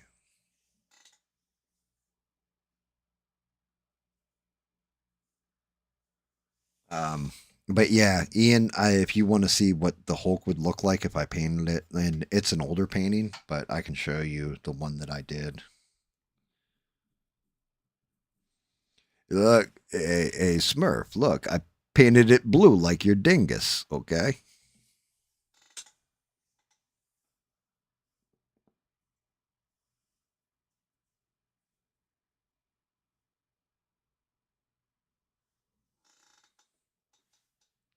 It was bad. Bad isn't good, or bad isn't not good. That was one of the, if I'm being honest, the Hulk was one of the paint jobs that it was actually like, hey, I think I actually got this pretty decent. I mean, as these paints in particular grow, paintings should get better and better because I'll have different shades I'm working in and all that. I haven't quite figured out how to mix them correctly to get the shades that I really, really want out of them, but they're getting there. Let's see if I can't fix this.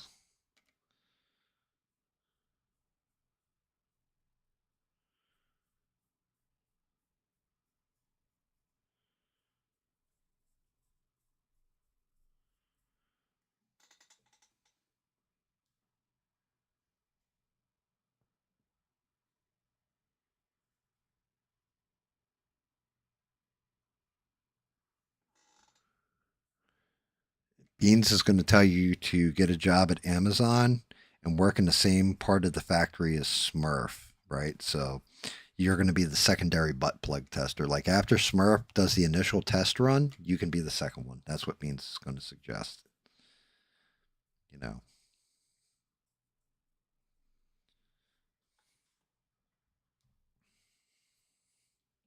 Man, I've been testing that shit all night. Man. My butt hurts. You know something? I got scar tissue and hemorrhoids, and it's bad. But you know what? They pay me $33 an hour to do it. Okay. I can't get it to. I've had to wear Grampers for the past 6 years of my life, but it's okay. Yeah, that's a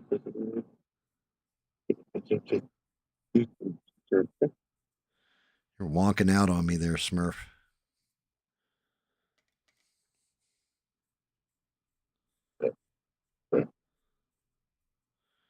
Yeah, you're definitely wonking. I don't know if it's you or like YouTube's been acting, dude. They've been making fundamental changes to the way I. It's just because I'm on my phone only, so I can't watch the stream on my TV while I'm on the phone. So Beans is like join in on the call. Just we haven't heard your voice in a while, so you'll be right. Yeah, I was gonna say. I said it earlier. I was like me, Smurf, Perry, David. We talked for like 12 hours last night or some shit. Like just talking. You didn't stream, but we were there hanging out Yeah. all night anyway. Yeah, I didn't stream, and I said it. I was like, Smurfs often said that we do the same shit when we're not on stream as when we're on stream. We have the same conversations, everything. Yeah, it's no different. So might as well just stream, right? Yeah. All right, I think I got a pretty. I got the blacks in there. I'm sitting there. I used 1 foot as the test.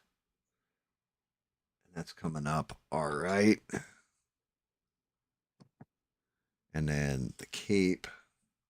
We got that. I definitely need to get different shades of orange. I got to get different shades of blue, different shades of. Ugh. Sucks because I'm trying to mix in the folk art and it's just not layering right.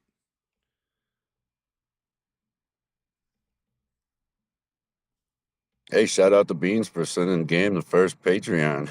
Yeah, no shit, dude. Yeah, I said awesome, Beans. Now we can finally get Gam his coffee. Yeah, that's what Smurf said last night. He was like, "Hey, she said she was going to buy you some coffee, okay?"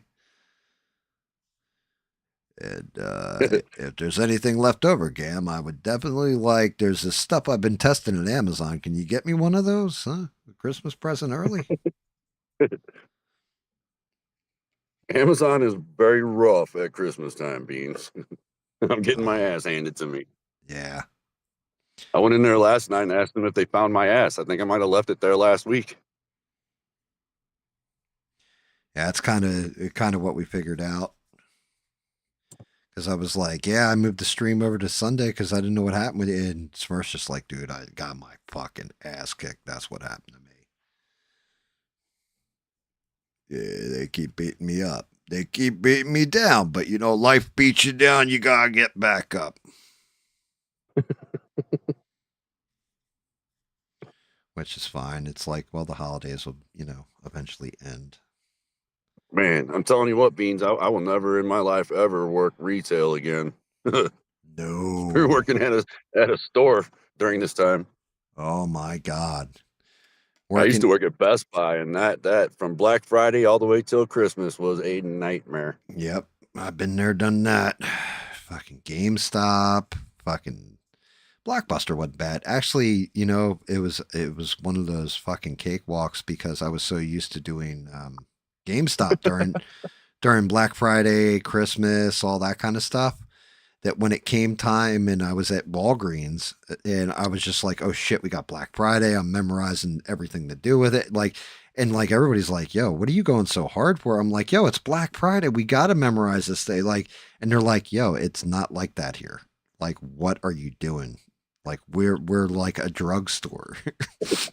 And I'm like, oh yeah. I'm thinking about it. I was like, well, you can't blame me. It was GameStop was like that, like if you didn't know everything and didn't have it memorized and somebody came in like this deal, that deal, they would either rip you off for money or, you know what I mean? Fuck you over in some way, shape, or yeah, that doesn't happen here, man. Like, oh, well, fuck. Yeah, other big deals that they end up selling for like Black Friday ends up just being on the clearance rack. Yep. Right afterwards. So you'll still get the same deal. Yeah, you don't have to fight anybody. One of those tricks I've learned about Walmart, right? In particular, if they have games out, and I don't even think they put them out anymore, but games and DVDs, if you can find the ones that have the sticker on the back of them over the UPC for Black Friday, a lot of times they'll mark them with a blue dot, a red dot, whatever, a yellow dot. If you can find them after the holiday, you can get them for that same price. Like they don't ever change the SKU price, and so people there don't fucking figure that shit out, and you can get that stuff cheap as fuck. No, Amazon is absolutely not retail. But the problem is I work at an Amazon that is a same day delivery. So all the stuff that you ordered, Beans, I won't see that because everything that we get through here is people that live close by because it's same day. So we get a ton of numbers right now. Normally we expect them to cap our numbers so that we can have a decent night, but they've been getting us up around 20 grand a night. Oh, like 2,000 pieces everybody's got to move. Oh. That's just for like one CPT. That's like the second CPT. The first one is usually around 10,000. It's usually around 10. So we're moving a lot of product every night. That's for sure. You want a war? You got it. Okay. Yeah, that shit's fucking crazy rough.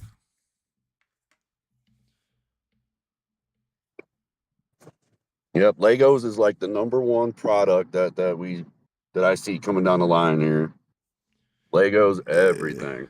That butt plugs and other accessories that I can't mention in public. Okay, if you thought a butt plug was crazy, Pleasure Master 3000. Yeah, #1's Legos. #2 is adult toys. Yeah, and products. You guys thought I was joking when I say shit like this? Yeah, we probably go through just as much lube as the toys. Yeah, well, you know, I knew a couple once that was the girl. She was actually best friends with my girlfriend at the time, and they were talking about how during the holidays, like Christmas in particular, she always did butt stuff with her boyfriend. And like my girlfriend's like, yeah, he doesn't even want that kind of stuff from me. And she's like, oh, well, you got to give him a treat here and there. It was like, she's like, what kind of shit is this? So I can imagine, like, if there's more people with that mindset, then that might be where your lube's going.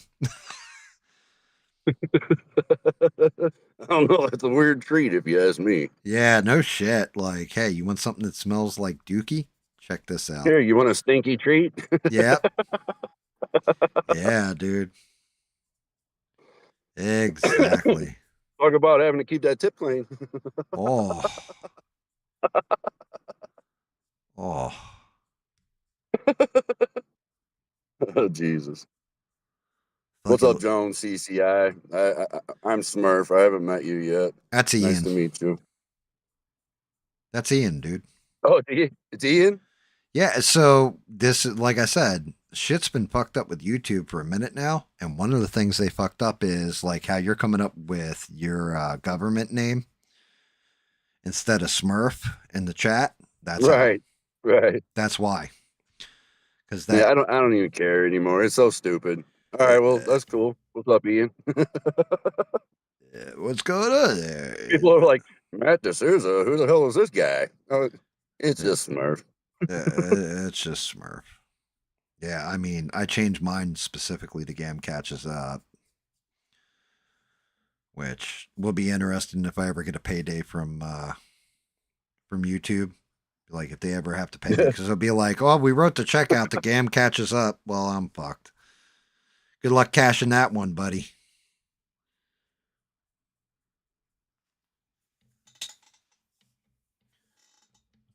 Well, have a good one, Ian. Take it easy. Or any other way you can. Take her easy. Take her sleazy. Take her just like Smurf would.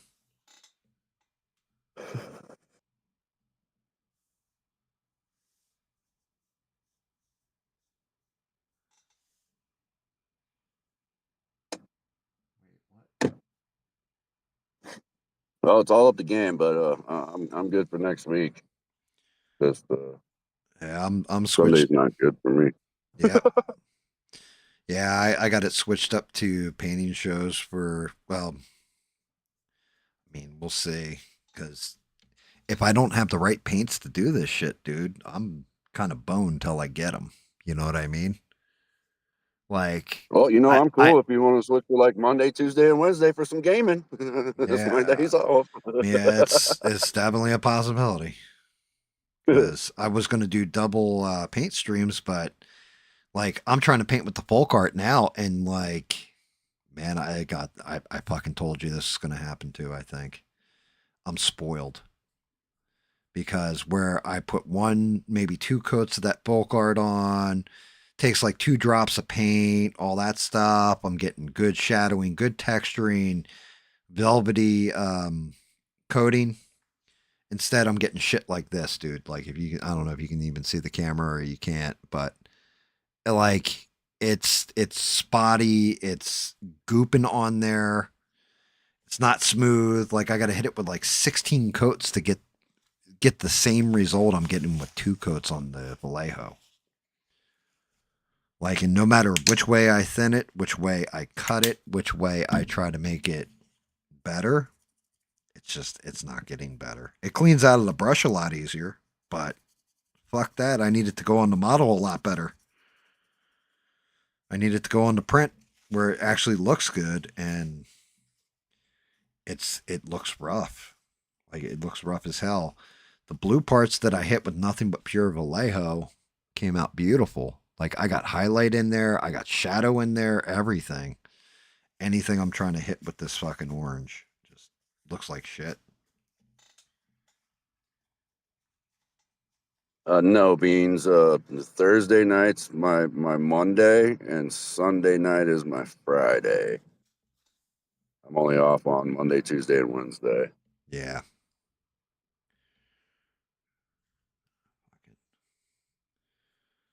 I'm just trying to, I figure if I can get a base coat on here, different colors with the folk art, and then I'm like hybriding it and going over top of it with the regular ass Vallejo, I'm getting a pretty good coating.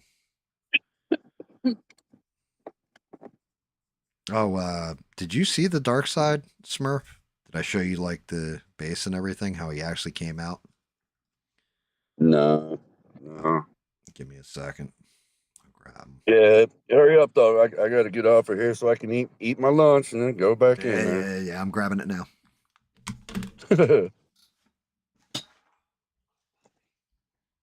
Got me a ham and cheese sandwich with that Coleman's mustard, that English mustard. Trying it out.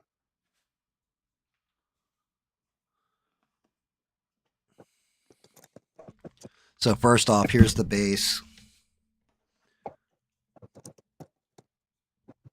This is the base form, dude. Look at the shield. Oh yeah. Iron Man's helmet. Like, dude, even the eyes are like fucking glowing, right? Like I nailed it. And then Thanos himself. Look at the gradients on the face and everything. Like just perfect. Nailed him all out. And then on base is a full statue.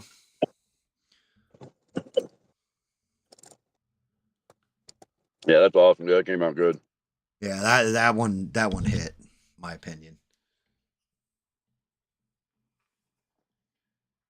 Yeah, he looks awesome. Yeah, I was definitely happy with the way the skulls came out. The shield, it took me like 5 hours, 6 hours to fucking paint the base. Because I bet it's got a lot of stuff on it, man. Like it's just as much as the figure itself. Yeah, actually, I think it had more on the base than the figure itself for some reason. But yeah, once I got that all hooked out, now I'm trying to nail this Hobgoblin and make him not look like shit. But I don't know if that's going to be possible with the... I'm going to have to start mixing the Vallejo off into a brown and stuff like it. This folk art is just not landing. Like, it's not. Like, I thought even as a base coat, but I'm looking at it, it's so splotchy. Just not getting the coverage it needs to. Let me put the Thanos away.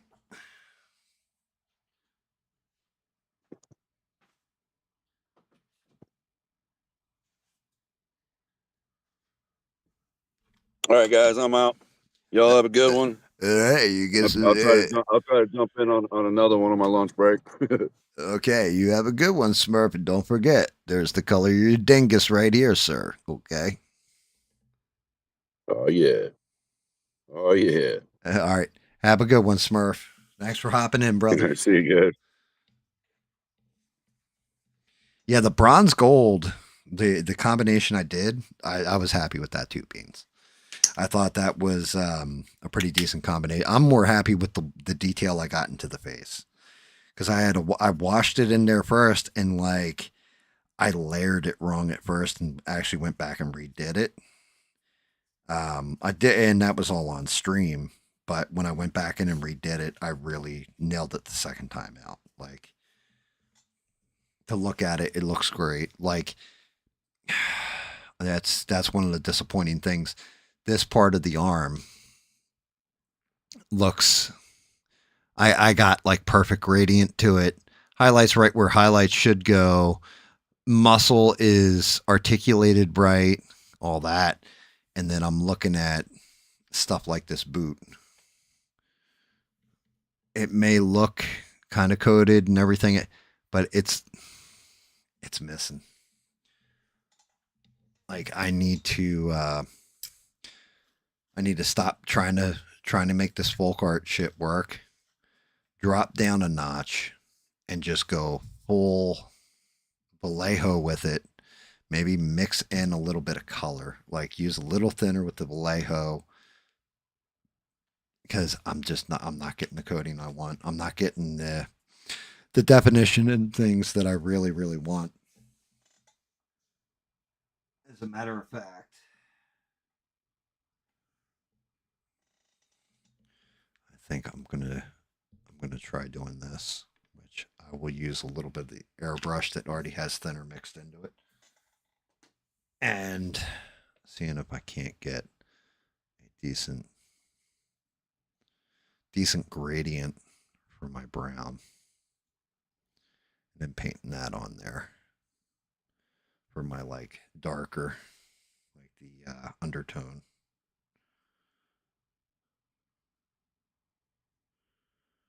Kind of using it almost like a wash, but not quite. I want to get a weathered look into it without holding on. I want to hold on to that orange that's in there, but I want it to have a different toning to it than it currently has. So I'm going to start mixing my own damn paint. See if I can't get the color that I can, the coloring in some of these spots that needs to be there that isn't.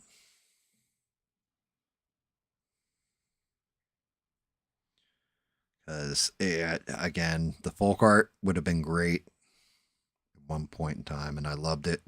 But on a model like this, one that I really wanted to pop, I'm not hitting the color stride that I want. I'm not perceiving. I guess to put it in Eugene terms, I'm not hearing the tune that I wanted to hear come out of my instruments, you know.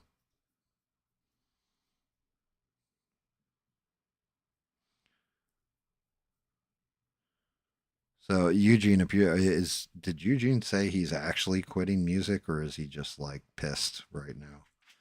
Did we ever? Because Smurf kind of jumped in, derailed my train of thought by not on purpose, by accident.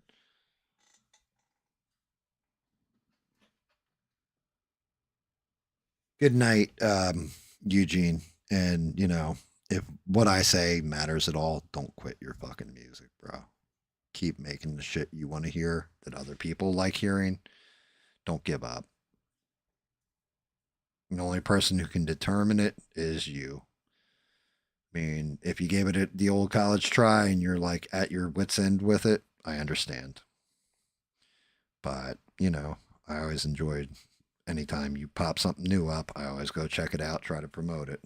Hell, even the last one, the Christmas song I played on here. So that's your call, but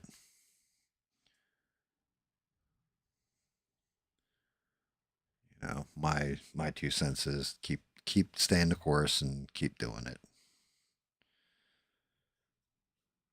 And I can honestly, I understand your frustration with it.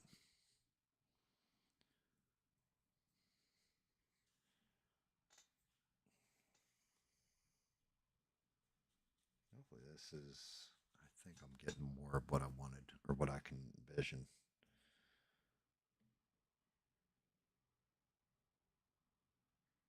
Yeah, I'm actually getting the dimension in the boot now.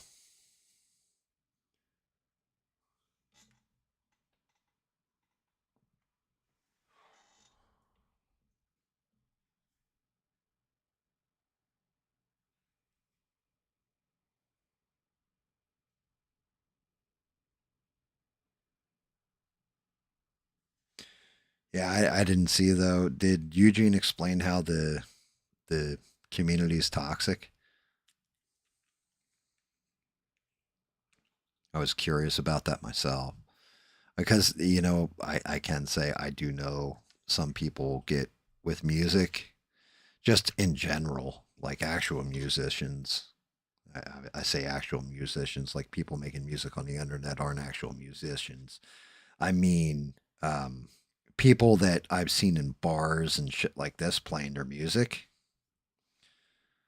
that I've met guys that were humble about it and like thank you, I'm glad you like my stuff, and then I've met others that are like, oh yeah, I saw this guy last week, he was fucking terrible, like just talked a whole bunch of shit, like their music was better than everybody else's, that kind of thing. So I didn't know if that's what Eugene was talking about when he said online music. I don't know if it's the same thing as the bar scene where some people are real cool about it, real welcoming. Shout out to like independent Many United. She's always highlighting people's music, always gives people a fair shot, all that kind of stuff. Good channel, I recommend. If you guys are in the music kind of scene.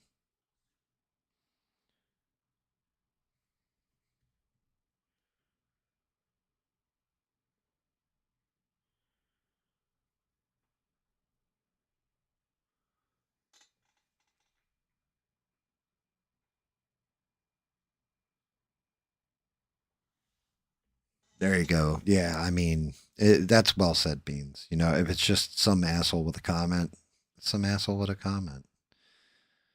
Not everybody, you're not going to be everybody's flavor. You're not going to be everybody's, not everybody's going to appreciate what you do or hear the same music that you do. Not going to enjoy it the same way other people do. But you got a lot of comments that are positive and damn, that was a good song, whatever, you know. And you got a counterbalance there.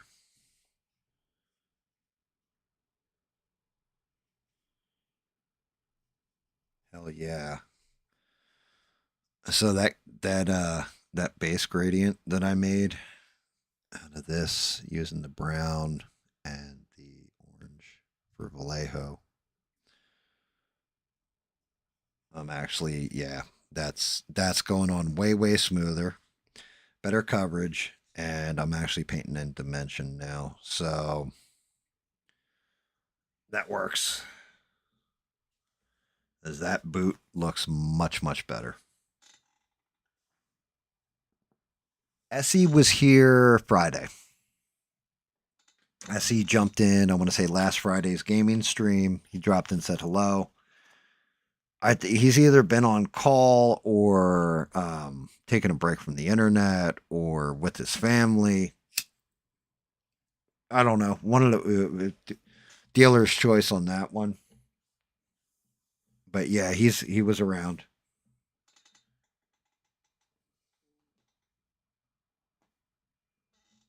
It's always great to see him. He's good people.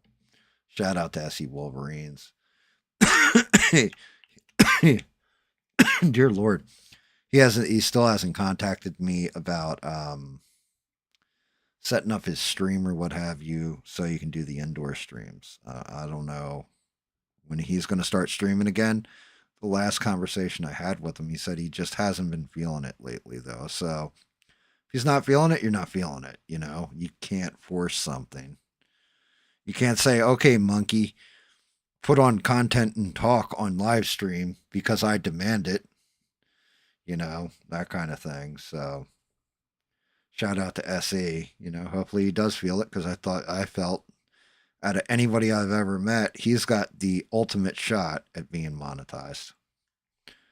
But I can understand because he's definitely expressed frustrations to me and warned me about frustrations that I'm going to have, which I ended up having anyway, about how YouTube will take away 2 subs from you, give you back 2 subs, and then they do the hokey pokey with your subscriptions when you're a smaller channel and trying to get monetized, and you're like, bro, I wasn't even streaming and lost 2 subs. What the fuck? Like, it gets frustrating. It really does beat the shit out of you. Like, reality is, while I'm painting and all this, and I tell everybody I'm an amateur, I'm doing the best I can, my hands are shaky, I suck, blah, blah, blah, blah, blah, and I'm just honest about things, right? But this is where I can completely 100% see somebody like Eugene has probably been making music his whole life, and so when he gets a negative comment, and he actually is a master at his craft, because I couldn't even, well, actually, that's not true. I could tell you where the C key is on, I could play Mary Had a Little Lamb on piano like a 3-year-old child, but I couldn't compose music like him. Only way I could compose music like Eugene is letting AI do it for me, right? So when somebody tells you your stuff's not good or whatever, I can see where you kind of take it personal, because maybe it was a composition that you had to come up with on your own in your head, the whole 9 yards. I can see where it would bother you. Same way if you tell me my paint job sucks, okay. Well, I'm an amateur at this. I'm learning, that kind of thing. Now, if I had made this model, which I didn't, shout out to Wicked for making the model. But if I had made this model and somebody was like, yo, your modeling sucks, the way you do your models are terrible, man, I might, that would hurt, because there's a lot of time put into this process to make this model. This took the better part of a month to make this model. You know what I mean? And the guy's selling them. So that tells you right there he's a professional at it, because he's getting paid to do it. So I can understand where the frustration is. But shout out to you in particular, Beans, because you're right. You got to keep going even when stuff sucks.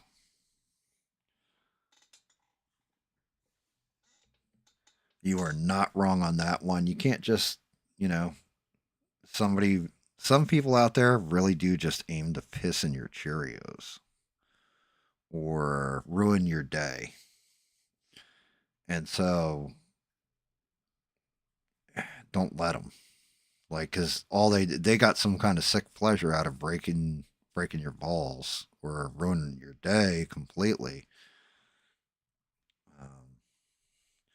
You had said to me at one point, you're like, yeah, this is, I don't want to, why would I want to be on the street? We just got done saying this about the other guy.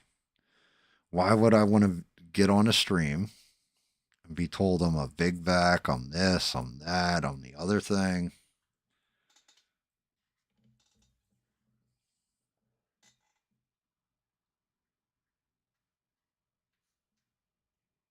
Yeah, you're not wrong there.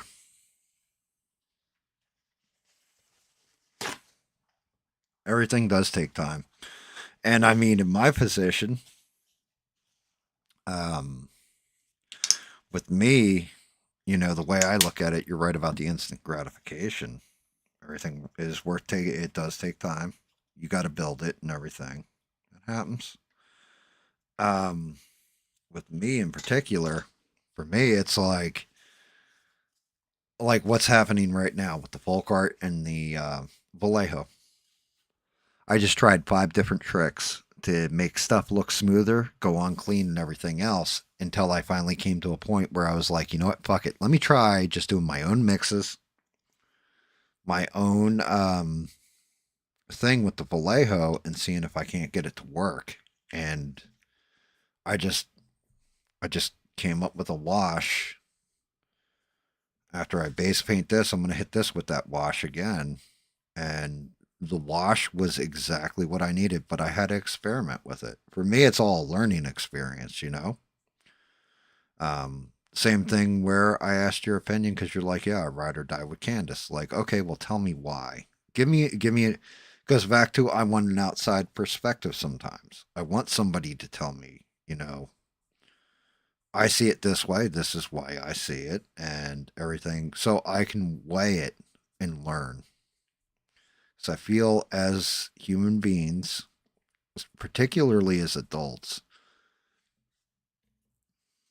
when you're a kid, you absorb shit like you're a sponge. As an adult, it's much harder because you get set in your ways. You see things from a certain perspective. And a lot of times you're unwilling to learn. I don't want to grow up. I want to be a Toys R Us kid. I want to always be learning. I want to get better. Like, I improved to a point where I can do this in my sleep. Oh, I know if I mix this way and all that, it might take some of the fun out of this for me. It's going to, you know, I don't want it to be simple. I want it to be a challenge. I want to be learning something. And at that point, that's when it's time for me to take up like actual hardcore 3D modeling or something. Like, oh, okay, well, now I want to make my own shit. I want to do Hobgoblin, but not in this pose with all this stuff going on. I want to do Hobgoblin where he's standing on top of Spider-Man and throwing pumpkin bombs in the air or juggling them, you know, for example. But I can't do that right now. I don't know how to do it. Like, I've tried 3D modeling. It's difficult. My eye isn't there yet. My execution, my technique, everything is sloppy. And I would love to grow in time, but it's all in its own time. Right now, I got to become an expert on getting paint on this stuff. That might take another 2 years, 3 years, 5 years, and then I'm putting out stuff like shout out to the Grounded Effects.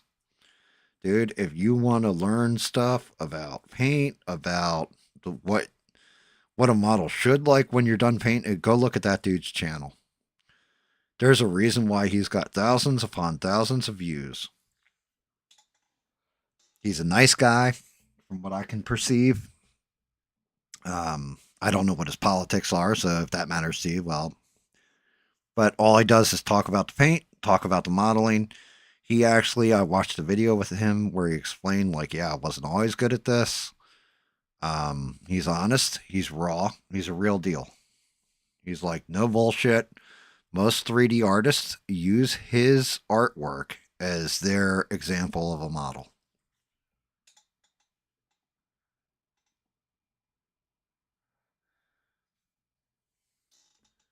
Yeah, I agree with you. You're right. Well, that's just it. It's not just, I can't say it's just you being, you know, like Mr. You know, everybody. And I'm thankful to all the subscribers, right? Like everybody who liked me, followed me, you know, sub to me, likes the videos, comes in. Some people are going to go out. Some people are going to come in. I'm going to miss the people that go out every time. And I'm going to revel in the people that stayed or are jumping on board. Shout out to you. Thank you. I appreciate it to no end. And hopefully I'm giving you something that isn't just wasting your time. You can have fun with it or have discussions with your friend, whatever, whether it be the political aspect, the news aspect, the painting aspect, whatever. But you're right. It is a matter of perspective.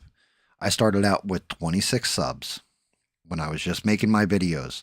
Most of those subscriptions were, with the exception of like 1 or 2 people, were just friends, people that I knew, people I was playing video games with, stuff like that.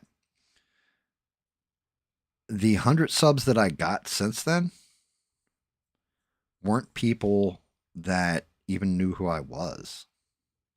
They just took a chance to watch me, enjoyed what they saw, and subscribed. And for that, I am eternally grateful.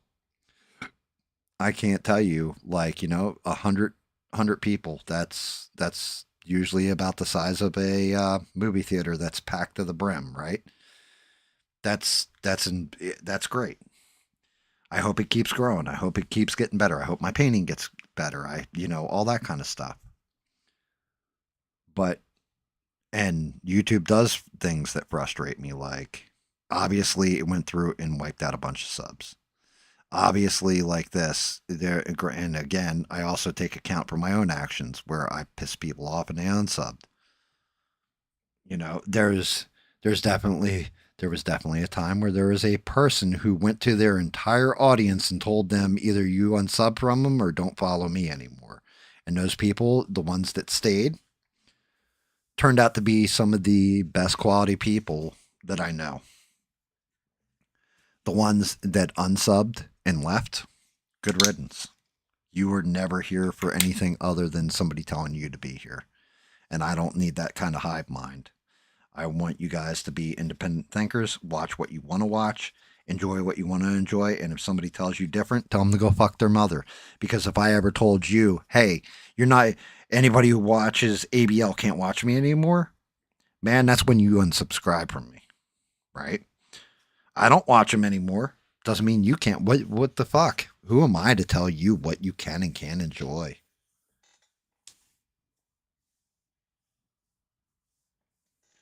Who am I to throw out there, it's my way or the highway? It's not my way or the highway. This channel was built because people believed in me. Shout out to you, Beans. Shout out to Mister. Shout out to Six. Shout out to Sheree. Shout out to all the ones that were there to begin with. There's people that have supported me along the way that were my friends before I ever started streaming. Shout out to you, Smurf. Shout out to you, Rogue. Shout out to you, David. There were people that came through and have been there every step of the fucking way. There's people, like I said, who have just jumped on, and some of them have staying power and are cool. The ones that have gone the wayside, thank you again for all your support. And I don't forget you. I don't forget, like, Duke Raoul, I don't forget, hell, I'll even say Alien Spaceship. I don't forget you, bro. When I first started, you were definitely on for the ride. I don't forget you. In a good chunk of the cases, people didn't, just because you don't buck with me anymore or don't watch me anymore or unsubbed or whatever, I wish you nothing but luck in the future. I wish you nothing but the best, and I hope that everything goes well for you, because at one point in time, you actually did give me a shot, and you did ride with me,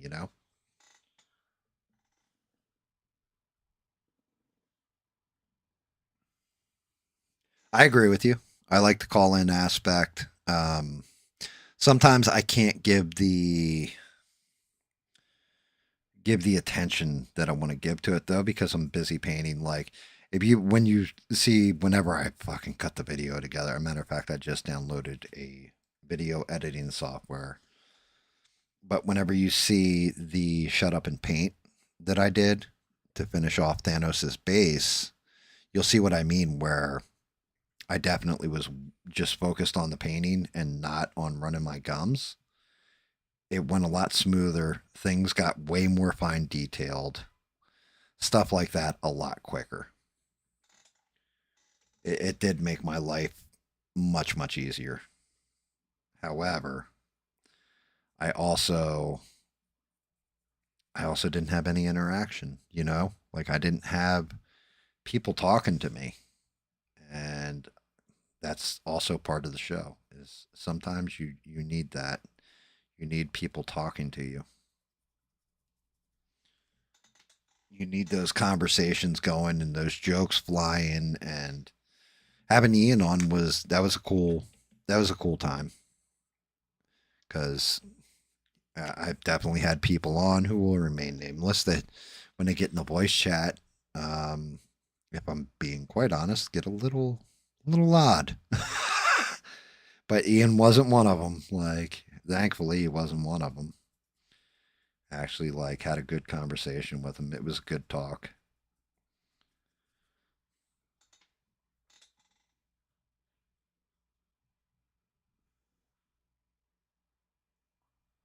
TikTok ain't gonna happen. I don't know, especially now with the new ownership of TikTok, because I am critical of a place with little hats and was through the. I don't know that they would allow me on there because of the current owners of TikTok. But Rumble has already been looked at, and it's a good possibility. I already have a channel over there. I haven't uploaded videos. I just have the name over there. So that might actually be a thing that happens here in the future. That's definitely, you're not wrong though. Something Sheree had always said to me, hey, you need to branch out. You know, something you've always said to me, hey, you need to branch out. You can broaden horizons. And that's definitely, that's coming down the pipe. Or pike. Is it down the pipe or down the pike? What is the correct saying there? Both would make sense. Like if it's like a turnpike, that would make sense. If it's a pipe, like, you know, a drain pipe, that makes sense too.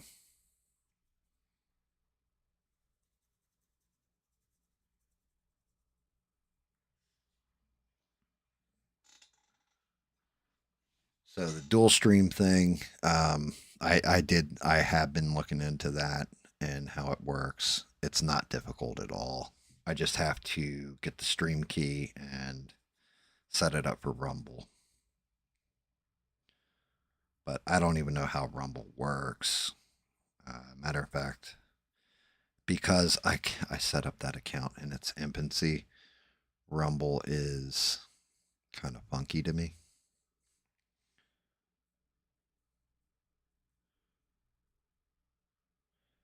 But I started looking at Rumble not long ago when I called Robert Pattinson the homophobic slur Batman and had to go edit it, and I'm like, man, this is some bullshit. Why can't I say this word? And then only to turn around and watch Tucker Carlson go on Piers Morgan's show and say it like 20 times in a row, and that shit's still monetized, still up. He got no flack for it or anything. Why am I being punished because I don't have his viewer base? That is kind of bullshit to me. Not like I just want to say that slur all the time or something, but if it ever pops out, because that's just the way I talk.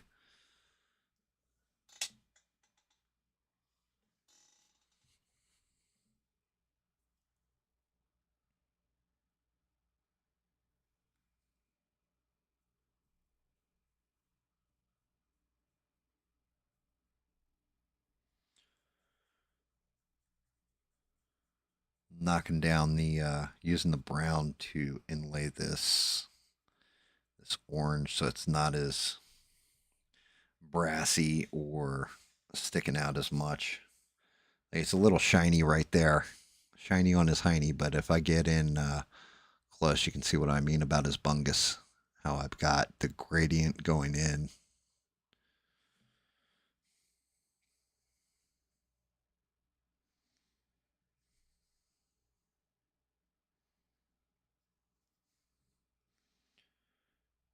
Yeah.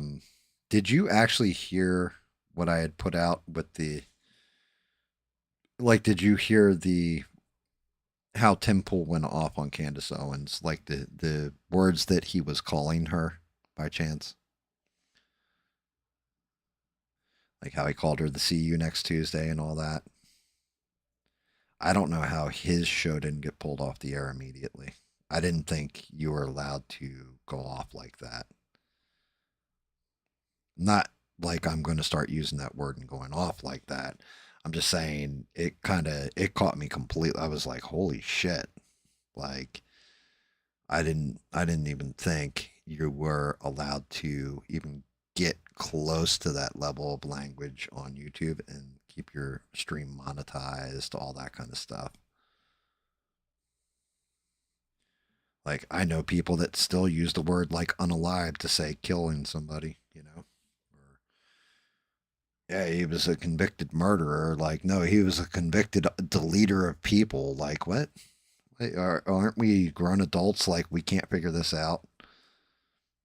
Like, what's that goofy knockoff toy salesman that sells all the coffee and stuff? Oh, the quartering, like him. Like he does. He always had. I got to talk in code because they'll take down my channel. Like, man, we're grown ass adults. Say what's on your mind or shut the fuck up.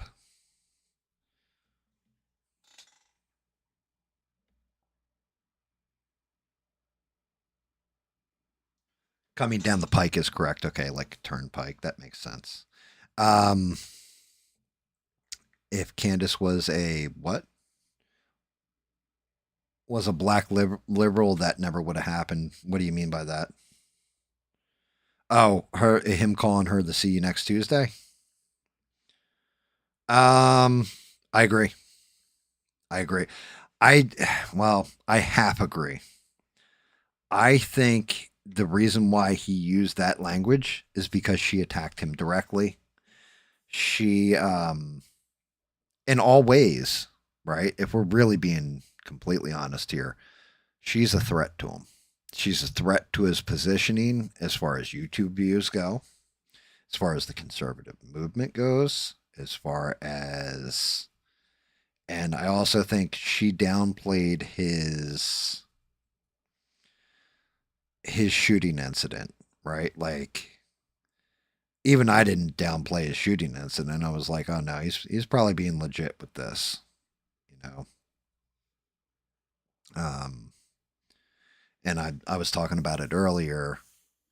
It was that a guy made a video about the whole shooting incident, was like calling the police like, oh, was there a shooting here? And they were like, yeah, we don't have anything on record. He called the wrong county.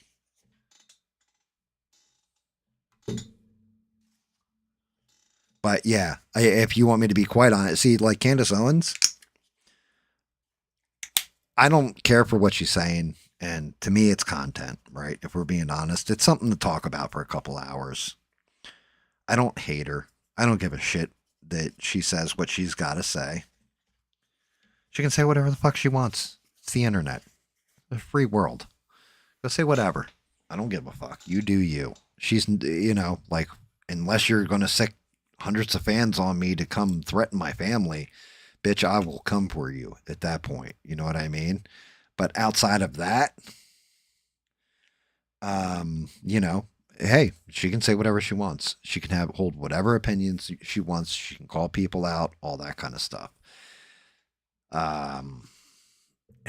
That's actually one of the things where I kind of agree with her to an extent, is that the people at Turning Point, they should have been fighting back the whole time. Like, the fact you're just fighting back now, that's kind of weak sauce. You should have been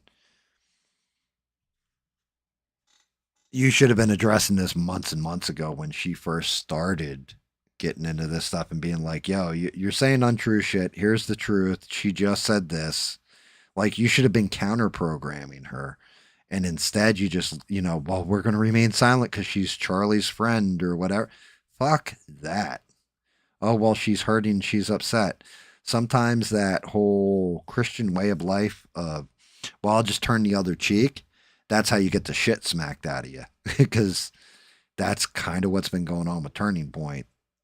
You know, they're being reactionary instead of taking action. And I don't think that's a good look. I don't think it builds competence. You don't let somebody run on their narrative and, you know, like, oh, well, that's fine. She said this. Here's the truth. And you dispel it as you're going. She wouldn't have gotten, you're smothering the fire before it gets into an inferno. And they didn't do that. And now they're trying to fix it, trying to address it. Erica Kirk finally comes out and says, stop, right? Well, you should have done that months ago. If you were really upset about it, the moment she came out and said that one dude was like, I don't know, something with, I just heard underage guys, or I don't know if they were of age guys, but had pictures, and Like all kinds of shit like this. Like, well, your excuse now is their family. Stop attacking my family, my Turning Point family. Like, yo, the time to do that was when it started. And you didn't do that. I get you're in mourning and everything else. But if you're going to put on a CEO hat for a company, then you got to act like a fucking CEO. At that point, the company comes before almost everything, not actual family, but it comes. And don't give me this, well, she was his friend, so we gave her time to run. No, I think you were afraid she was going to decimate you, is what I think. And, you know, you waited till it's like saying, I have a wound on my leg. That shit is cut wide open. I'm not going to put a band-aid on it. I'm not going to treat it with neosporin. I'm just going to let it sit here, an open wound on my leg.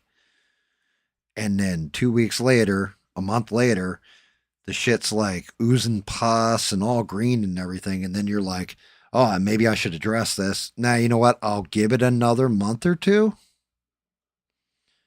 Like, and then you're like, okay, now I'm actually going to treat it. You get out the neosporin and a Band-Aid, and you're like, yo, this smells funny, and I've got gangrene.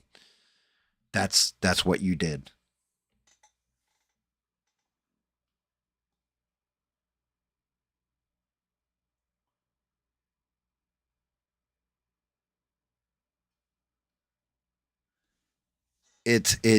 Okay, so part of it is about the money. Part of it is, in my opinion, sour grapes. She wanted to be Erica Kirk. She wanted to be the president. She built Turning Point with Charlie Kirk. Look, you can't take that away from the woman, right? She built it with him. I think she thinks it should have been her. Like everything should have been her. She should have been the next logical successor to Charlie Kirk or the headliner or whatever. And when they just blew her the fuck off, well, a woman scorned. Hell hath no fury like a woman scorned, and she's a woman scorned. I also think that she really had a fucking thing for Charlie Kirk. And when he started blasting out Erica Kirk and kind of just blew her the wayside, that hit her in a certain way. Again, woman scorned. That's what I see. I see a woman scorned. And now the person that she loved, that she cared about, Charlie Kirk, is no longer with us. Well, now all the rest of you are going to pay because he was the thing that I wouldn't go against. Everybody else, I don't give a fuck about you.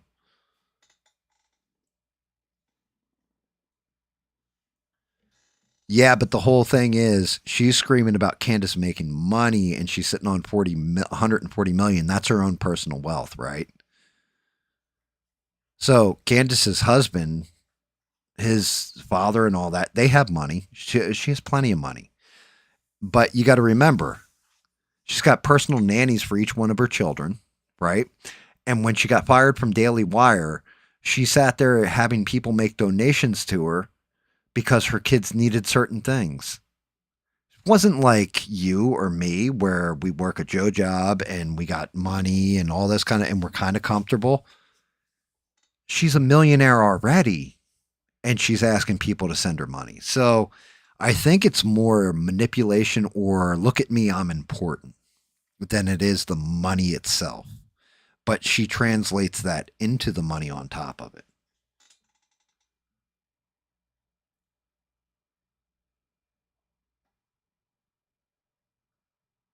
And could it be that she's yes, I think they are threatened to buy her. She is very, look, anybody who tells you, I can say that she says dumb shit that I don't agree with, right? You won't hear me say she's actually a very stupid person. She's not bright. She's not clever. She's not any of these. No, she's all of those things. She's actually pretty fucking brilliant. And that's why I'm saying is the reason I can see the con is because she's smart enough to phrase certain things in a way, in this way where if you got litigious and went at her, that it wouldn't stack up in court. Lawyers are probably telling the Turning Point people that won't stack up in court because she said allegedly just asking questions. She never said, yeah, definitively this person She never said it was Colonel Mustard in the library with the pipe wrench. She said, well, I'm just asking questions. What's the deal with, this dude who used the cell phone and took the SD card out of the camera? But to anybody watching that isn't intellectually honest about the way she's phrasing things, and I'm not saying you, I'm saying just in general, like the average consumer of that kind of content, they're like, oh yeah, it's definitely that dude with the SD card was doing something fucking shady. Like, she just confirmed it to me. And it's like, well, she didn't actually outright accuse him, so now that guy gets death threats. You can't go against Condace because she never technically said that he actually did shit, but she implied it. She heavily implied it. So she knows what she's doing, and she's smart enough to get around when it comes to the legality of things. She has to have a team of lawyers that she talks to and says, yeah, I said this. Well, that's defamation. Don't say it that way. Say it this way. She always has an earpiece in, so there's always a producer feeding stuff into her ear.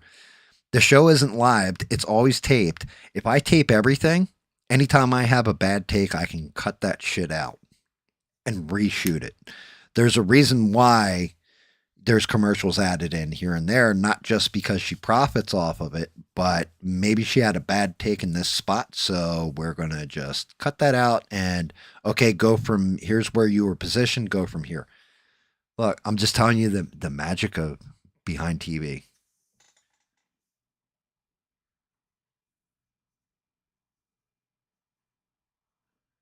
She didn't meet her husband through Charlie. That's a misnomer. The person that introduced Condace and her husband is the same person who makes the crown jewels for the royal family in the UK. Look that one up. Charlie Kirk was there when she met the guy who became her husband.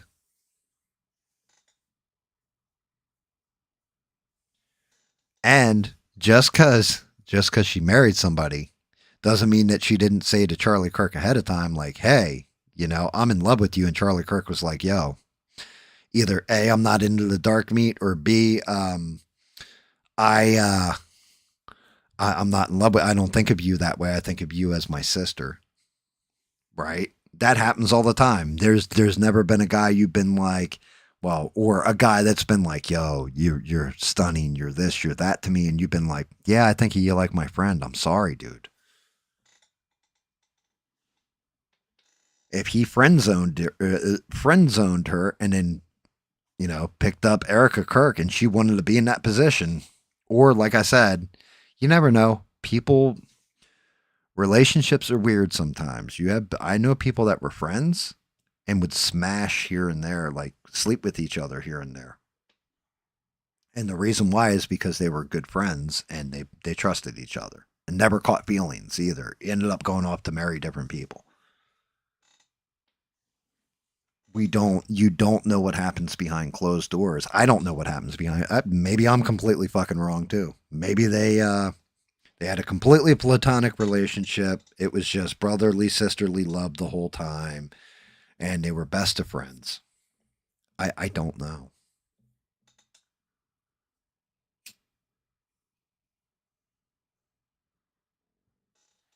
I guess the reason I don't know in particular is because once I married my wife,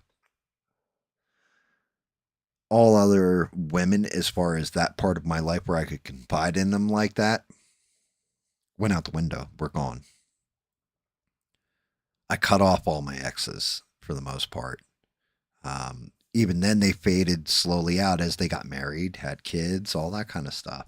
But my wife was my main focus. So, just looking at it in general, could be either way. There could be a billion and one. I don't know because I wasn't there. I don't know because I wasn't the one in the relationship. But again, just asking questions, just suggesting things, right? See, like that's just it. Well, how do we know that that Candace Owens didn't pay the Egyptian pilots because she has money, as you've already said, to follow Erica Kirk around to scare her?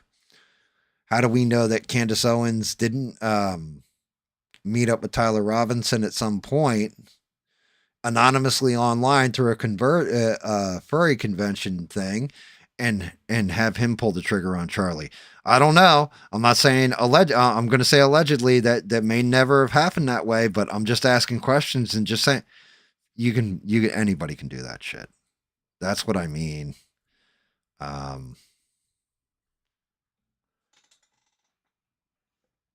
But yeah, exactly. We really don't know. That's that's the part that gets me is it's not really, maybe it's not really even from my point of view about Candace Owens.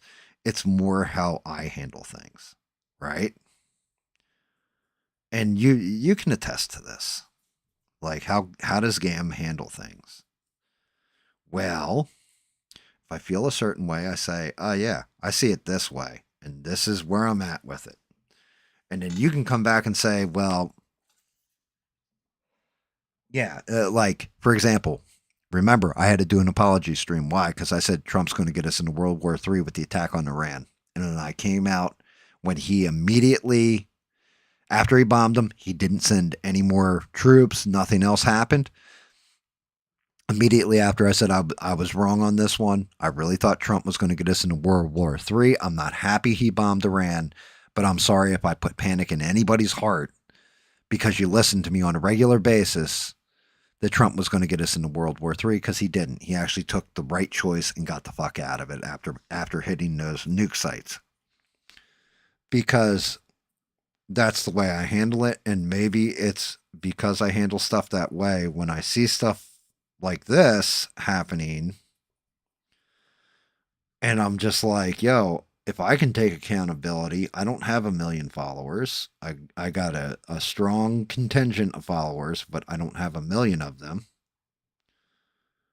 Like, why can't you? And you've got all like 10 million followers or some ridiculous number, and everybody's hanging on your words, and they're actually taking action based on your words as well.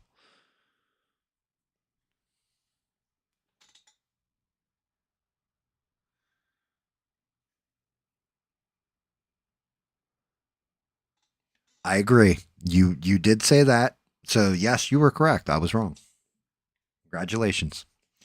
But you could also understand my point of view of why I was saying, hey, this can go this way. We're right there. This can happen. And who's profiting from it? Candace Owens. You can't say she's not. TV USA definitely isn't. They were doing much, much better when Charlie Kirk was alive. If we take Candace Owens completely out of the equation, the moment Charlie Kirk died, TV USA should have ended. Like, that should have been, they shouldn't have tried to keep it going. They should have come up with something new, because Turning Point USA was Charlie Kirk. That's, when you say TV USA, they're synonymous. It's the same way you had Project Veritas kick James O'Keefe out, and he came up with O'Keefe Media Group. Project Veritas was dead at that point because James O'Keefe was Project Veritas.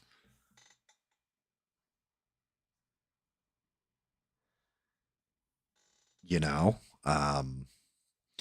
it's one of those deals where, is it fair? No, it's not fair. But you should have changed the name of the country or of the company to something else that could have been built around someone else.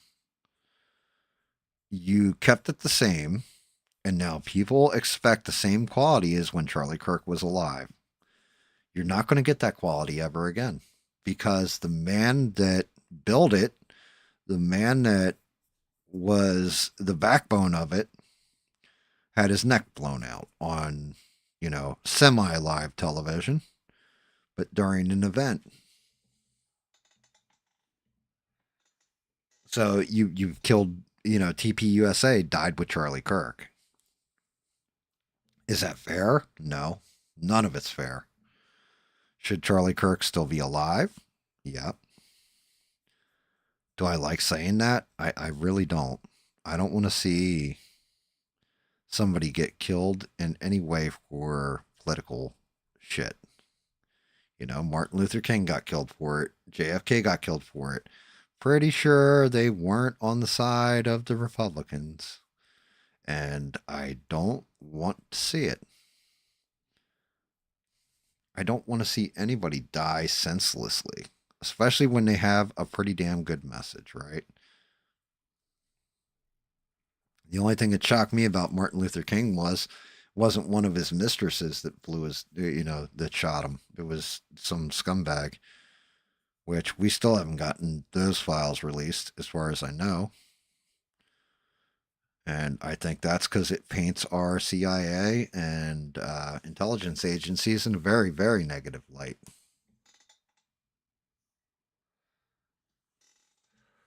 It's, it's the equivalent of, let's say I get bigger time and something happens to me and then Smurf takes over the show. He's not going to call it GAM catches up, right? Because, technically, Smurf's my successor for this streaming stuff as far as it goes. So he wouldn't call it GAM catches up. He might have a nod to me like, yo, we still got the angel wing and the demon wing, but it's got a big Smurf dingus on it. You've got to change with stuff like that when somebody's a cold personality in the figurehead and they get taken out or they quit or they get fired or whatever.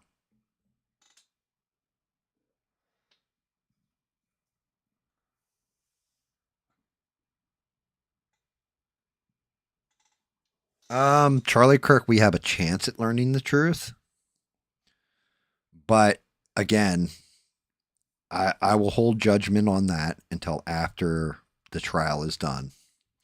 Until the court proceedings are done. Apparently, they are going to broadcast the trial of Tyler Robinson. Now, if I said this too earlier, and I don't know if you caught it, like you said, your Christmas party, all that stuff. I did say if Tyler Robinson mysteriously offs himself in jail, we will know 1000% that this shit there is a major cover up to it. If they let him stand trial and he goes through trial and all the evidence is presented, guess what? He's probably the shooter and they got the right guy and all that stuff. Because that the only reason you wouldn't let somebody stand trial like that when it's a case like this, as big as it is, you're not keeping an eye on them after you had the Epstein happen, right? Everything happened with Epstein. That would be beyond a failure of the DOJ. Especially if he goes on suicide watch, and you best believe they better fucking, that boy better show up at his trial in pristine condition. I mean, fresh haircut, brand new kicks, everything. Not a scratch on him like the guards beat the shit out of him the night before. None of it. He better show up in perfect condition, or else everybody, you will give that fire I referenced with Candace Owens and not giving it oxygen or letting it breathe or anything else, you will basically do the equivalent of turning on a fan and having hurricane force winds blowing while there's a forest fire in California. It will become a firestorm that you can't control. And I mean, when we're talking about you're worried about losing some midterms, try being under threat of assassinations at all turns, where you're going to see Secret Servicemen losing their lives because people will be incensed.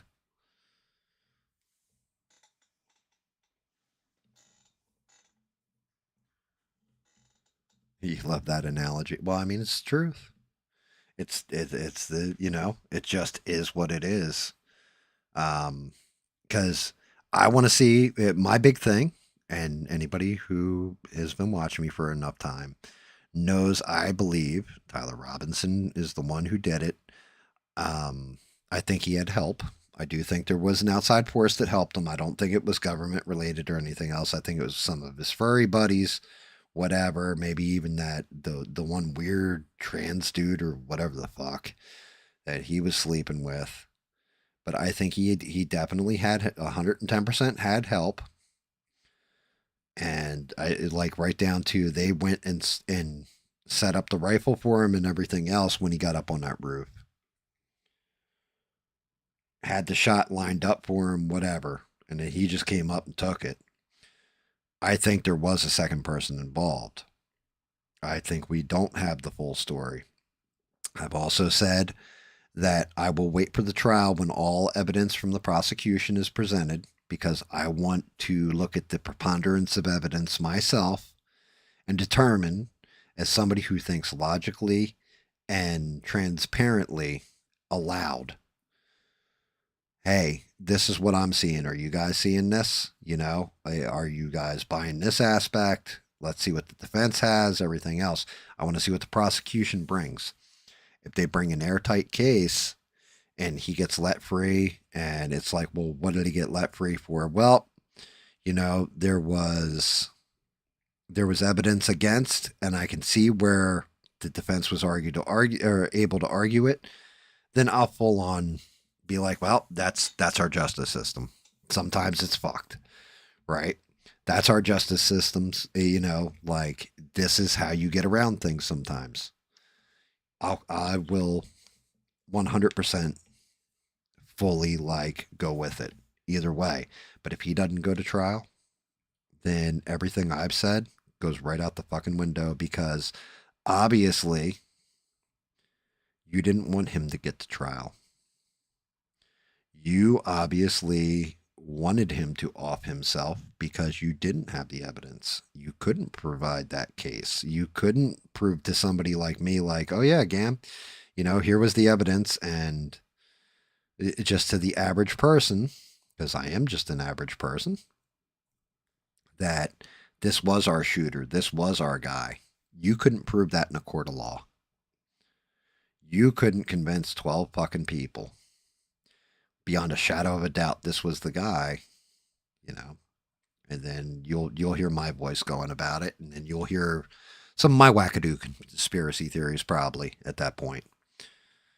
But I'm not impressed at all with, and I've made this abundantly clear, I believe, over time, I'm not impressed with our FBI right now, like our leadership, everything. You can tell me you're working hard, doesn't mean you are accomplishing shit.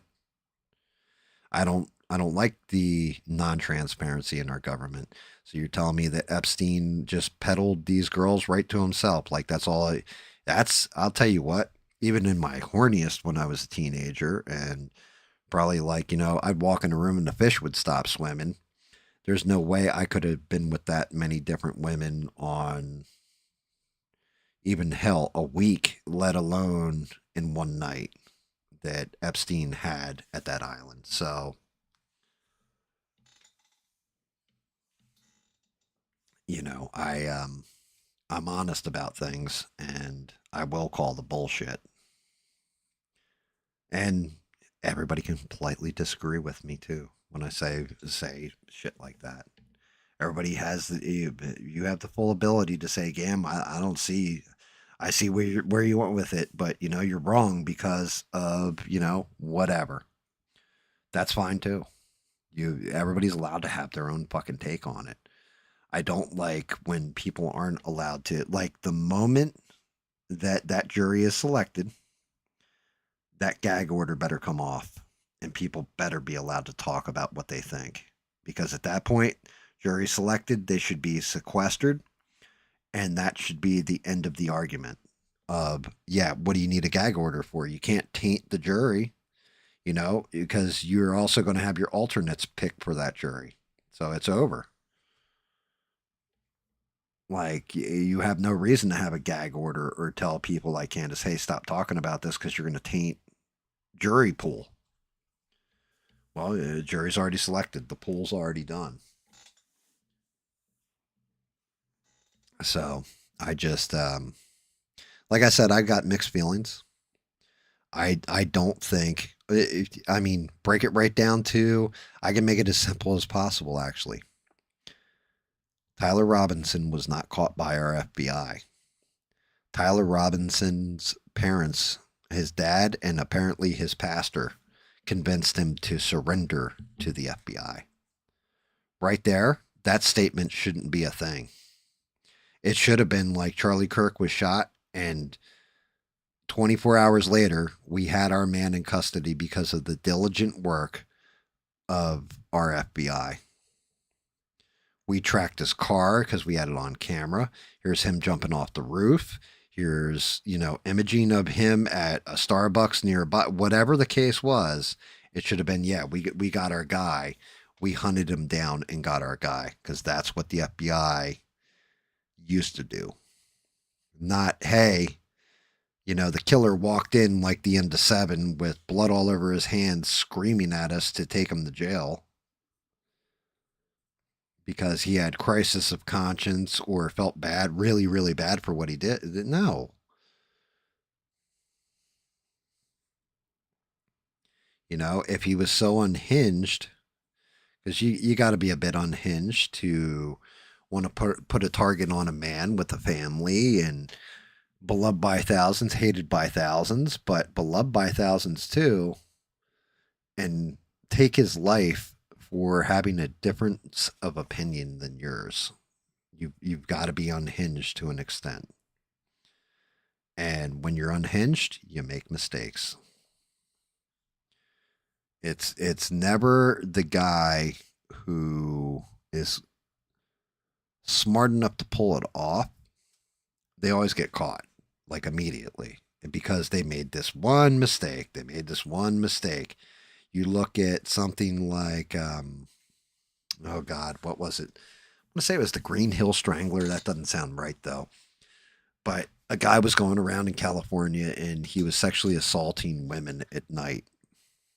And they couldn't catch him for years and years and years. And then finally, because of recent updates in DNA collection and analyzing and all this, they finally nailed it down. And it turned out it was a fucking cop, right? A California, I think he was a state patrolman for some reason, but it turned out it was this cop. And it was like, well, that's how he was able to evade, because he was a fucking cop. He knew how the system works. He wasn't he did awful things and he was evil, but he knew how the system worked and knew how to play it. He was smart, cool, collected, and played it just damn right. And evaded everybody for years. Now he's like 70 years old or whatever and going to spend the rest of his life in jail. Well, why did it take so long to catch him? Just because technology had to catch up, right? But he outsmarted everybody, technically. Good morning, Stranded. Oh, I forgot you're pulling OT. I'm like, damn, is it 4 a.m. already? It almost is. Shit. This is why I'm doing a Sunday stream, too. Because, yeah.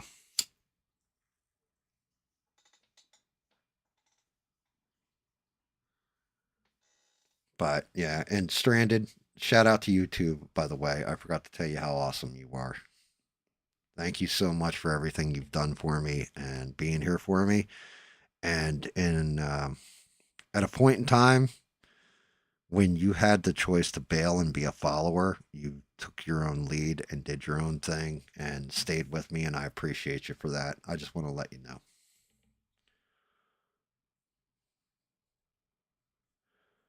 I really do want to tell you I appreciate the hell out of you. Thank you.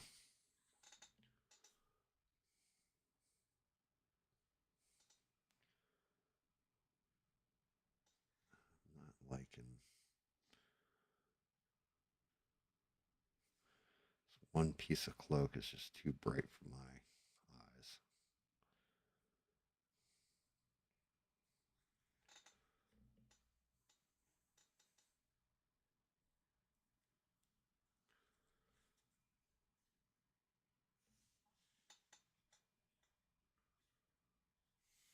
But yeah, I do. I need to tell you that I'm sitting there talking all this shit to Beans, and I was talking about starting this off, kicking through it, and everything else, and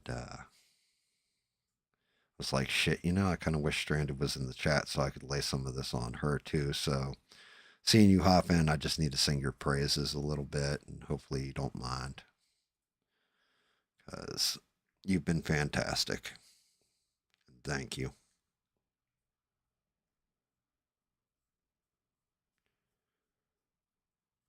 Sorry, Beans. I broke up the mood of me going on a rant about scumbags, so to speak. But, you know.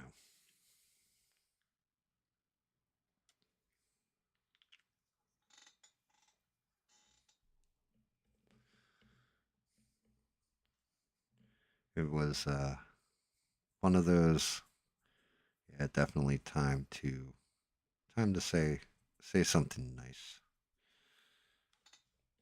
Change the pace a little. I don't know why I'm going so hard on this fucking bottom part. The undercloak is,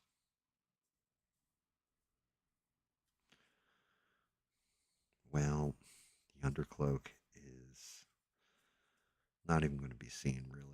Maybe a little bit.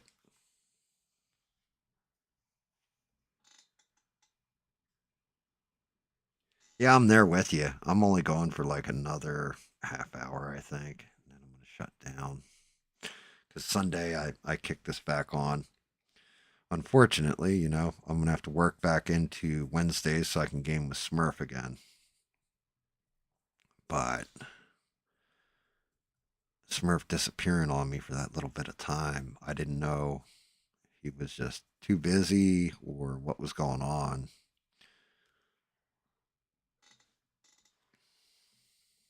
Let's see. I need to smooth this out a little bit.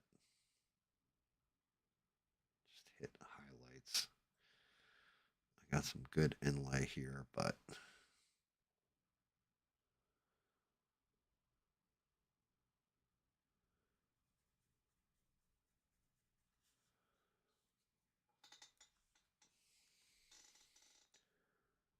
capes. Unfortunately, every good superhero pretty much wears one. They're always the death of me, especially when I don't have gradient washes and paints to hit them out just right. I need to hit like highlights in there, and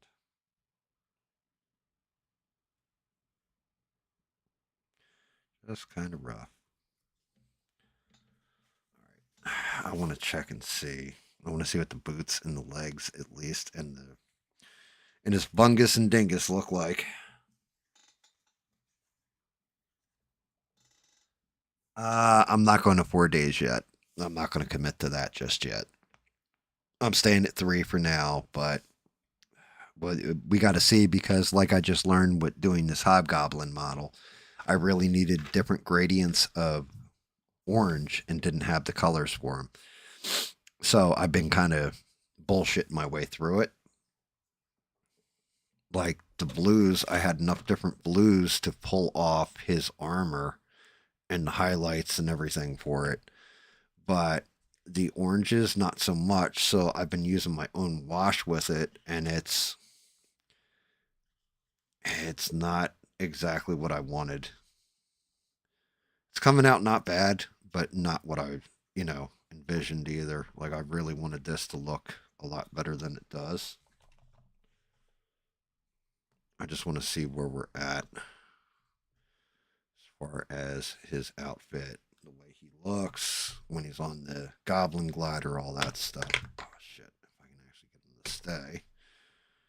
Damn it. Why is that piece not... Good lord. I'm a fucking Riri. That goes like that. You go here. I need this piece here. And then no, and then I can actually get the piece in. Son of a bitch. I'm just knocking shit everywhere. I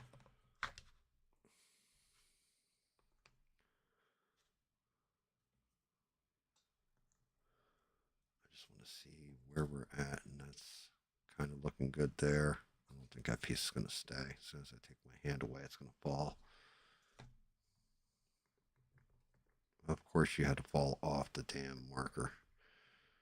Oh, what a pain. This is what we're looking at right now.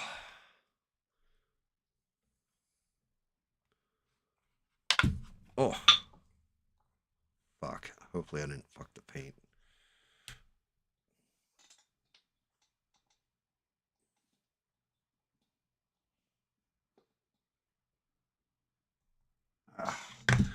Oh my God. You son of a bitch. That goes there. This goes here. Yeah, I'm definitely going to want gradients. Well, I got my yellows. I probably should have done Sinestro first. I get one piece to stay, and then the other piece falls out. Yeah, that's what we're looking at so far, guys.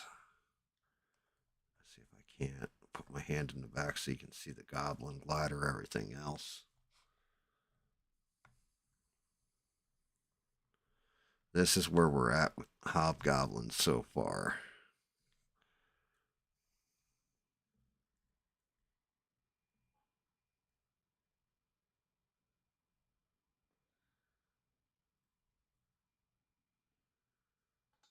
I talked to Smurf last night, and he dropped in on stream a little bit ago. Stranded. He's doing good. He's just working his ass off, like you thought.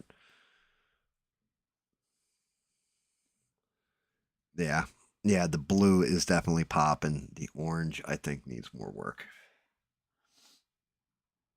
but it's coming along. Is that actually going to hold?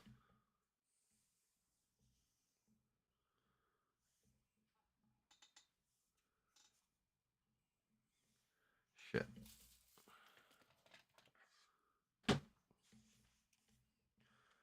Might actually be able to get the screenshot off. Oh, don't you fall. Come on, you can hold there.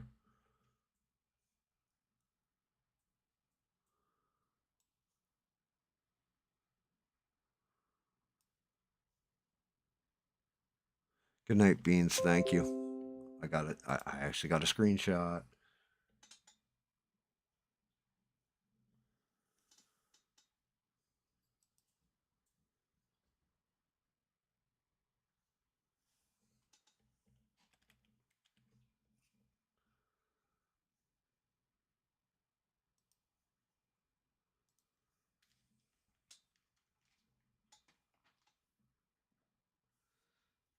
Yeah, he's coming together.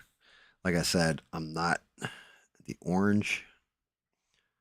I'm definitely going to need to add highlights and touch some shit up. It looks like, but it's coming along. Let's see if I can turn them a little. We see both sides of those wings. Put my hand behind them, maybe steady.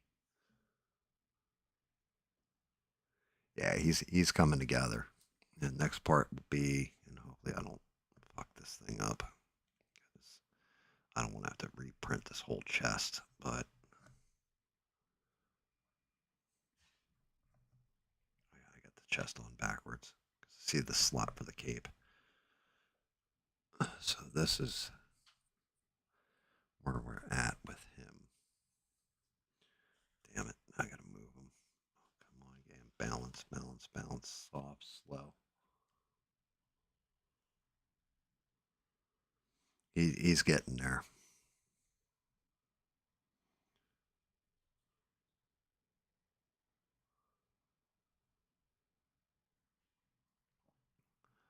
Still got a shit ton to do. That chest area. I hollowed that out, reprinted it. It came out nice, and then I broke the straps off. Otherwise, I'd use that one. I might even reprint that. I'm half tempted to. But yeah, he's coming out pretty decent. As everything falls the fuck apart. The blues are pristine. The oranges, I'm not 1,000% happy with, but they've gotten better than they were. Let's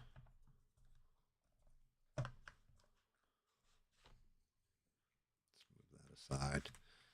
Yeah, the orange pieces, like that cape, definitely needs needs highlighting.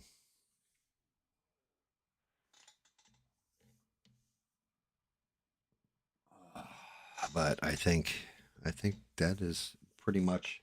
You got to head off to work too, don't you, Stranded? I'm pretty much going to cut it here. Granted, we got less viewership than normal too, but that's okay. We had some fun and some decent topics, some decent talks. I got on my little high horse and went off a bit.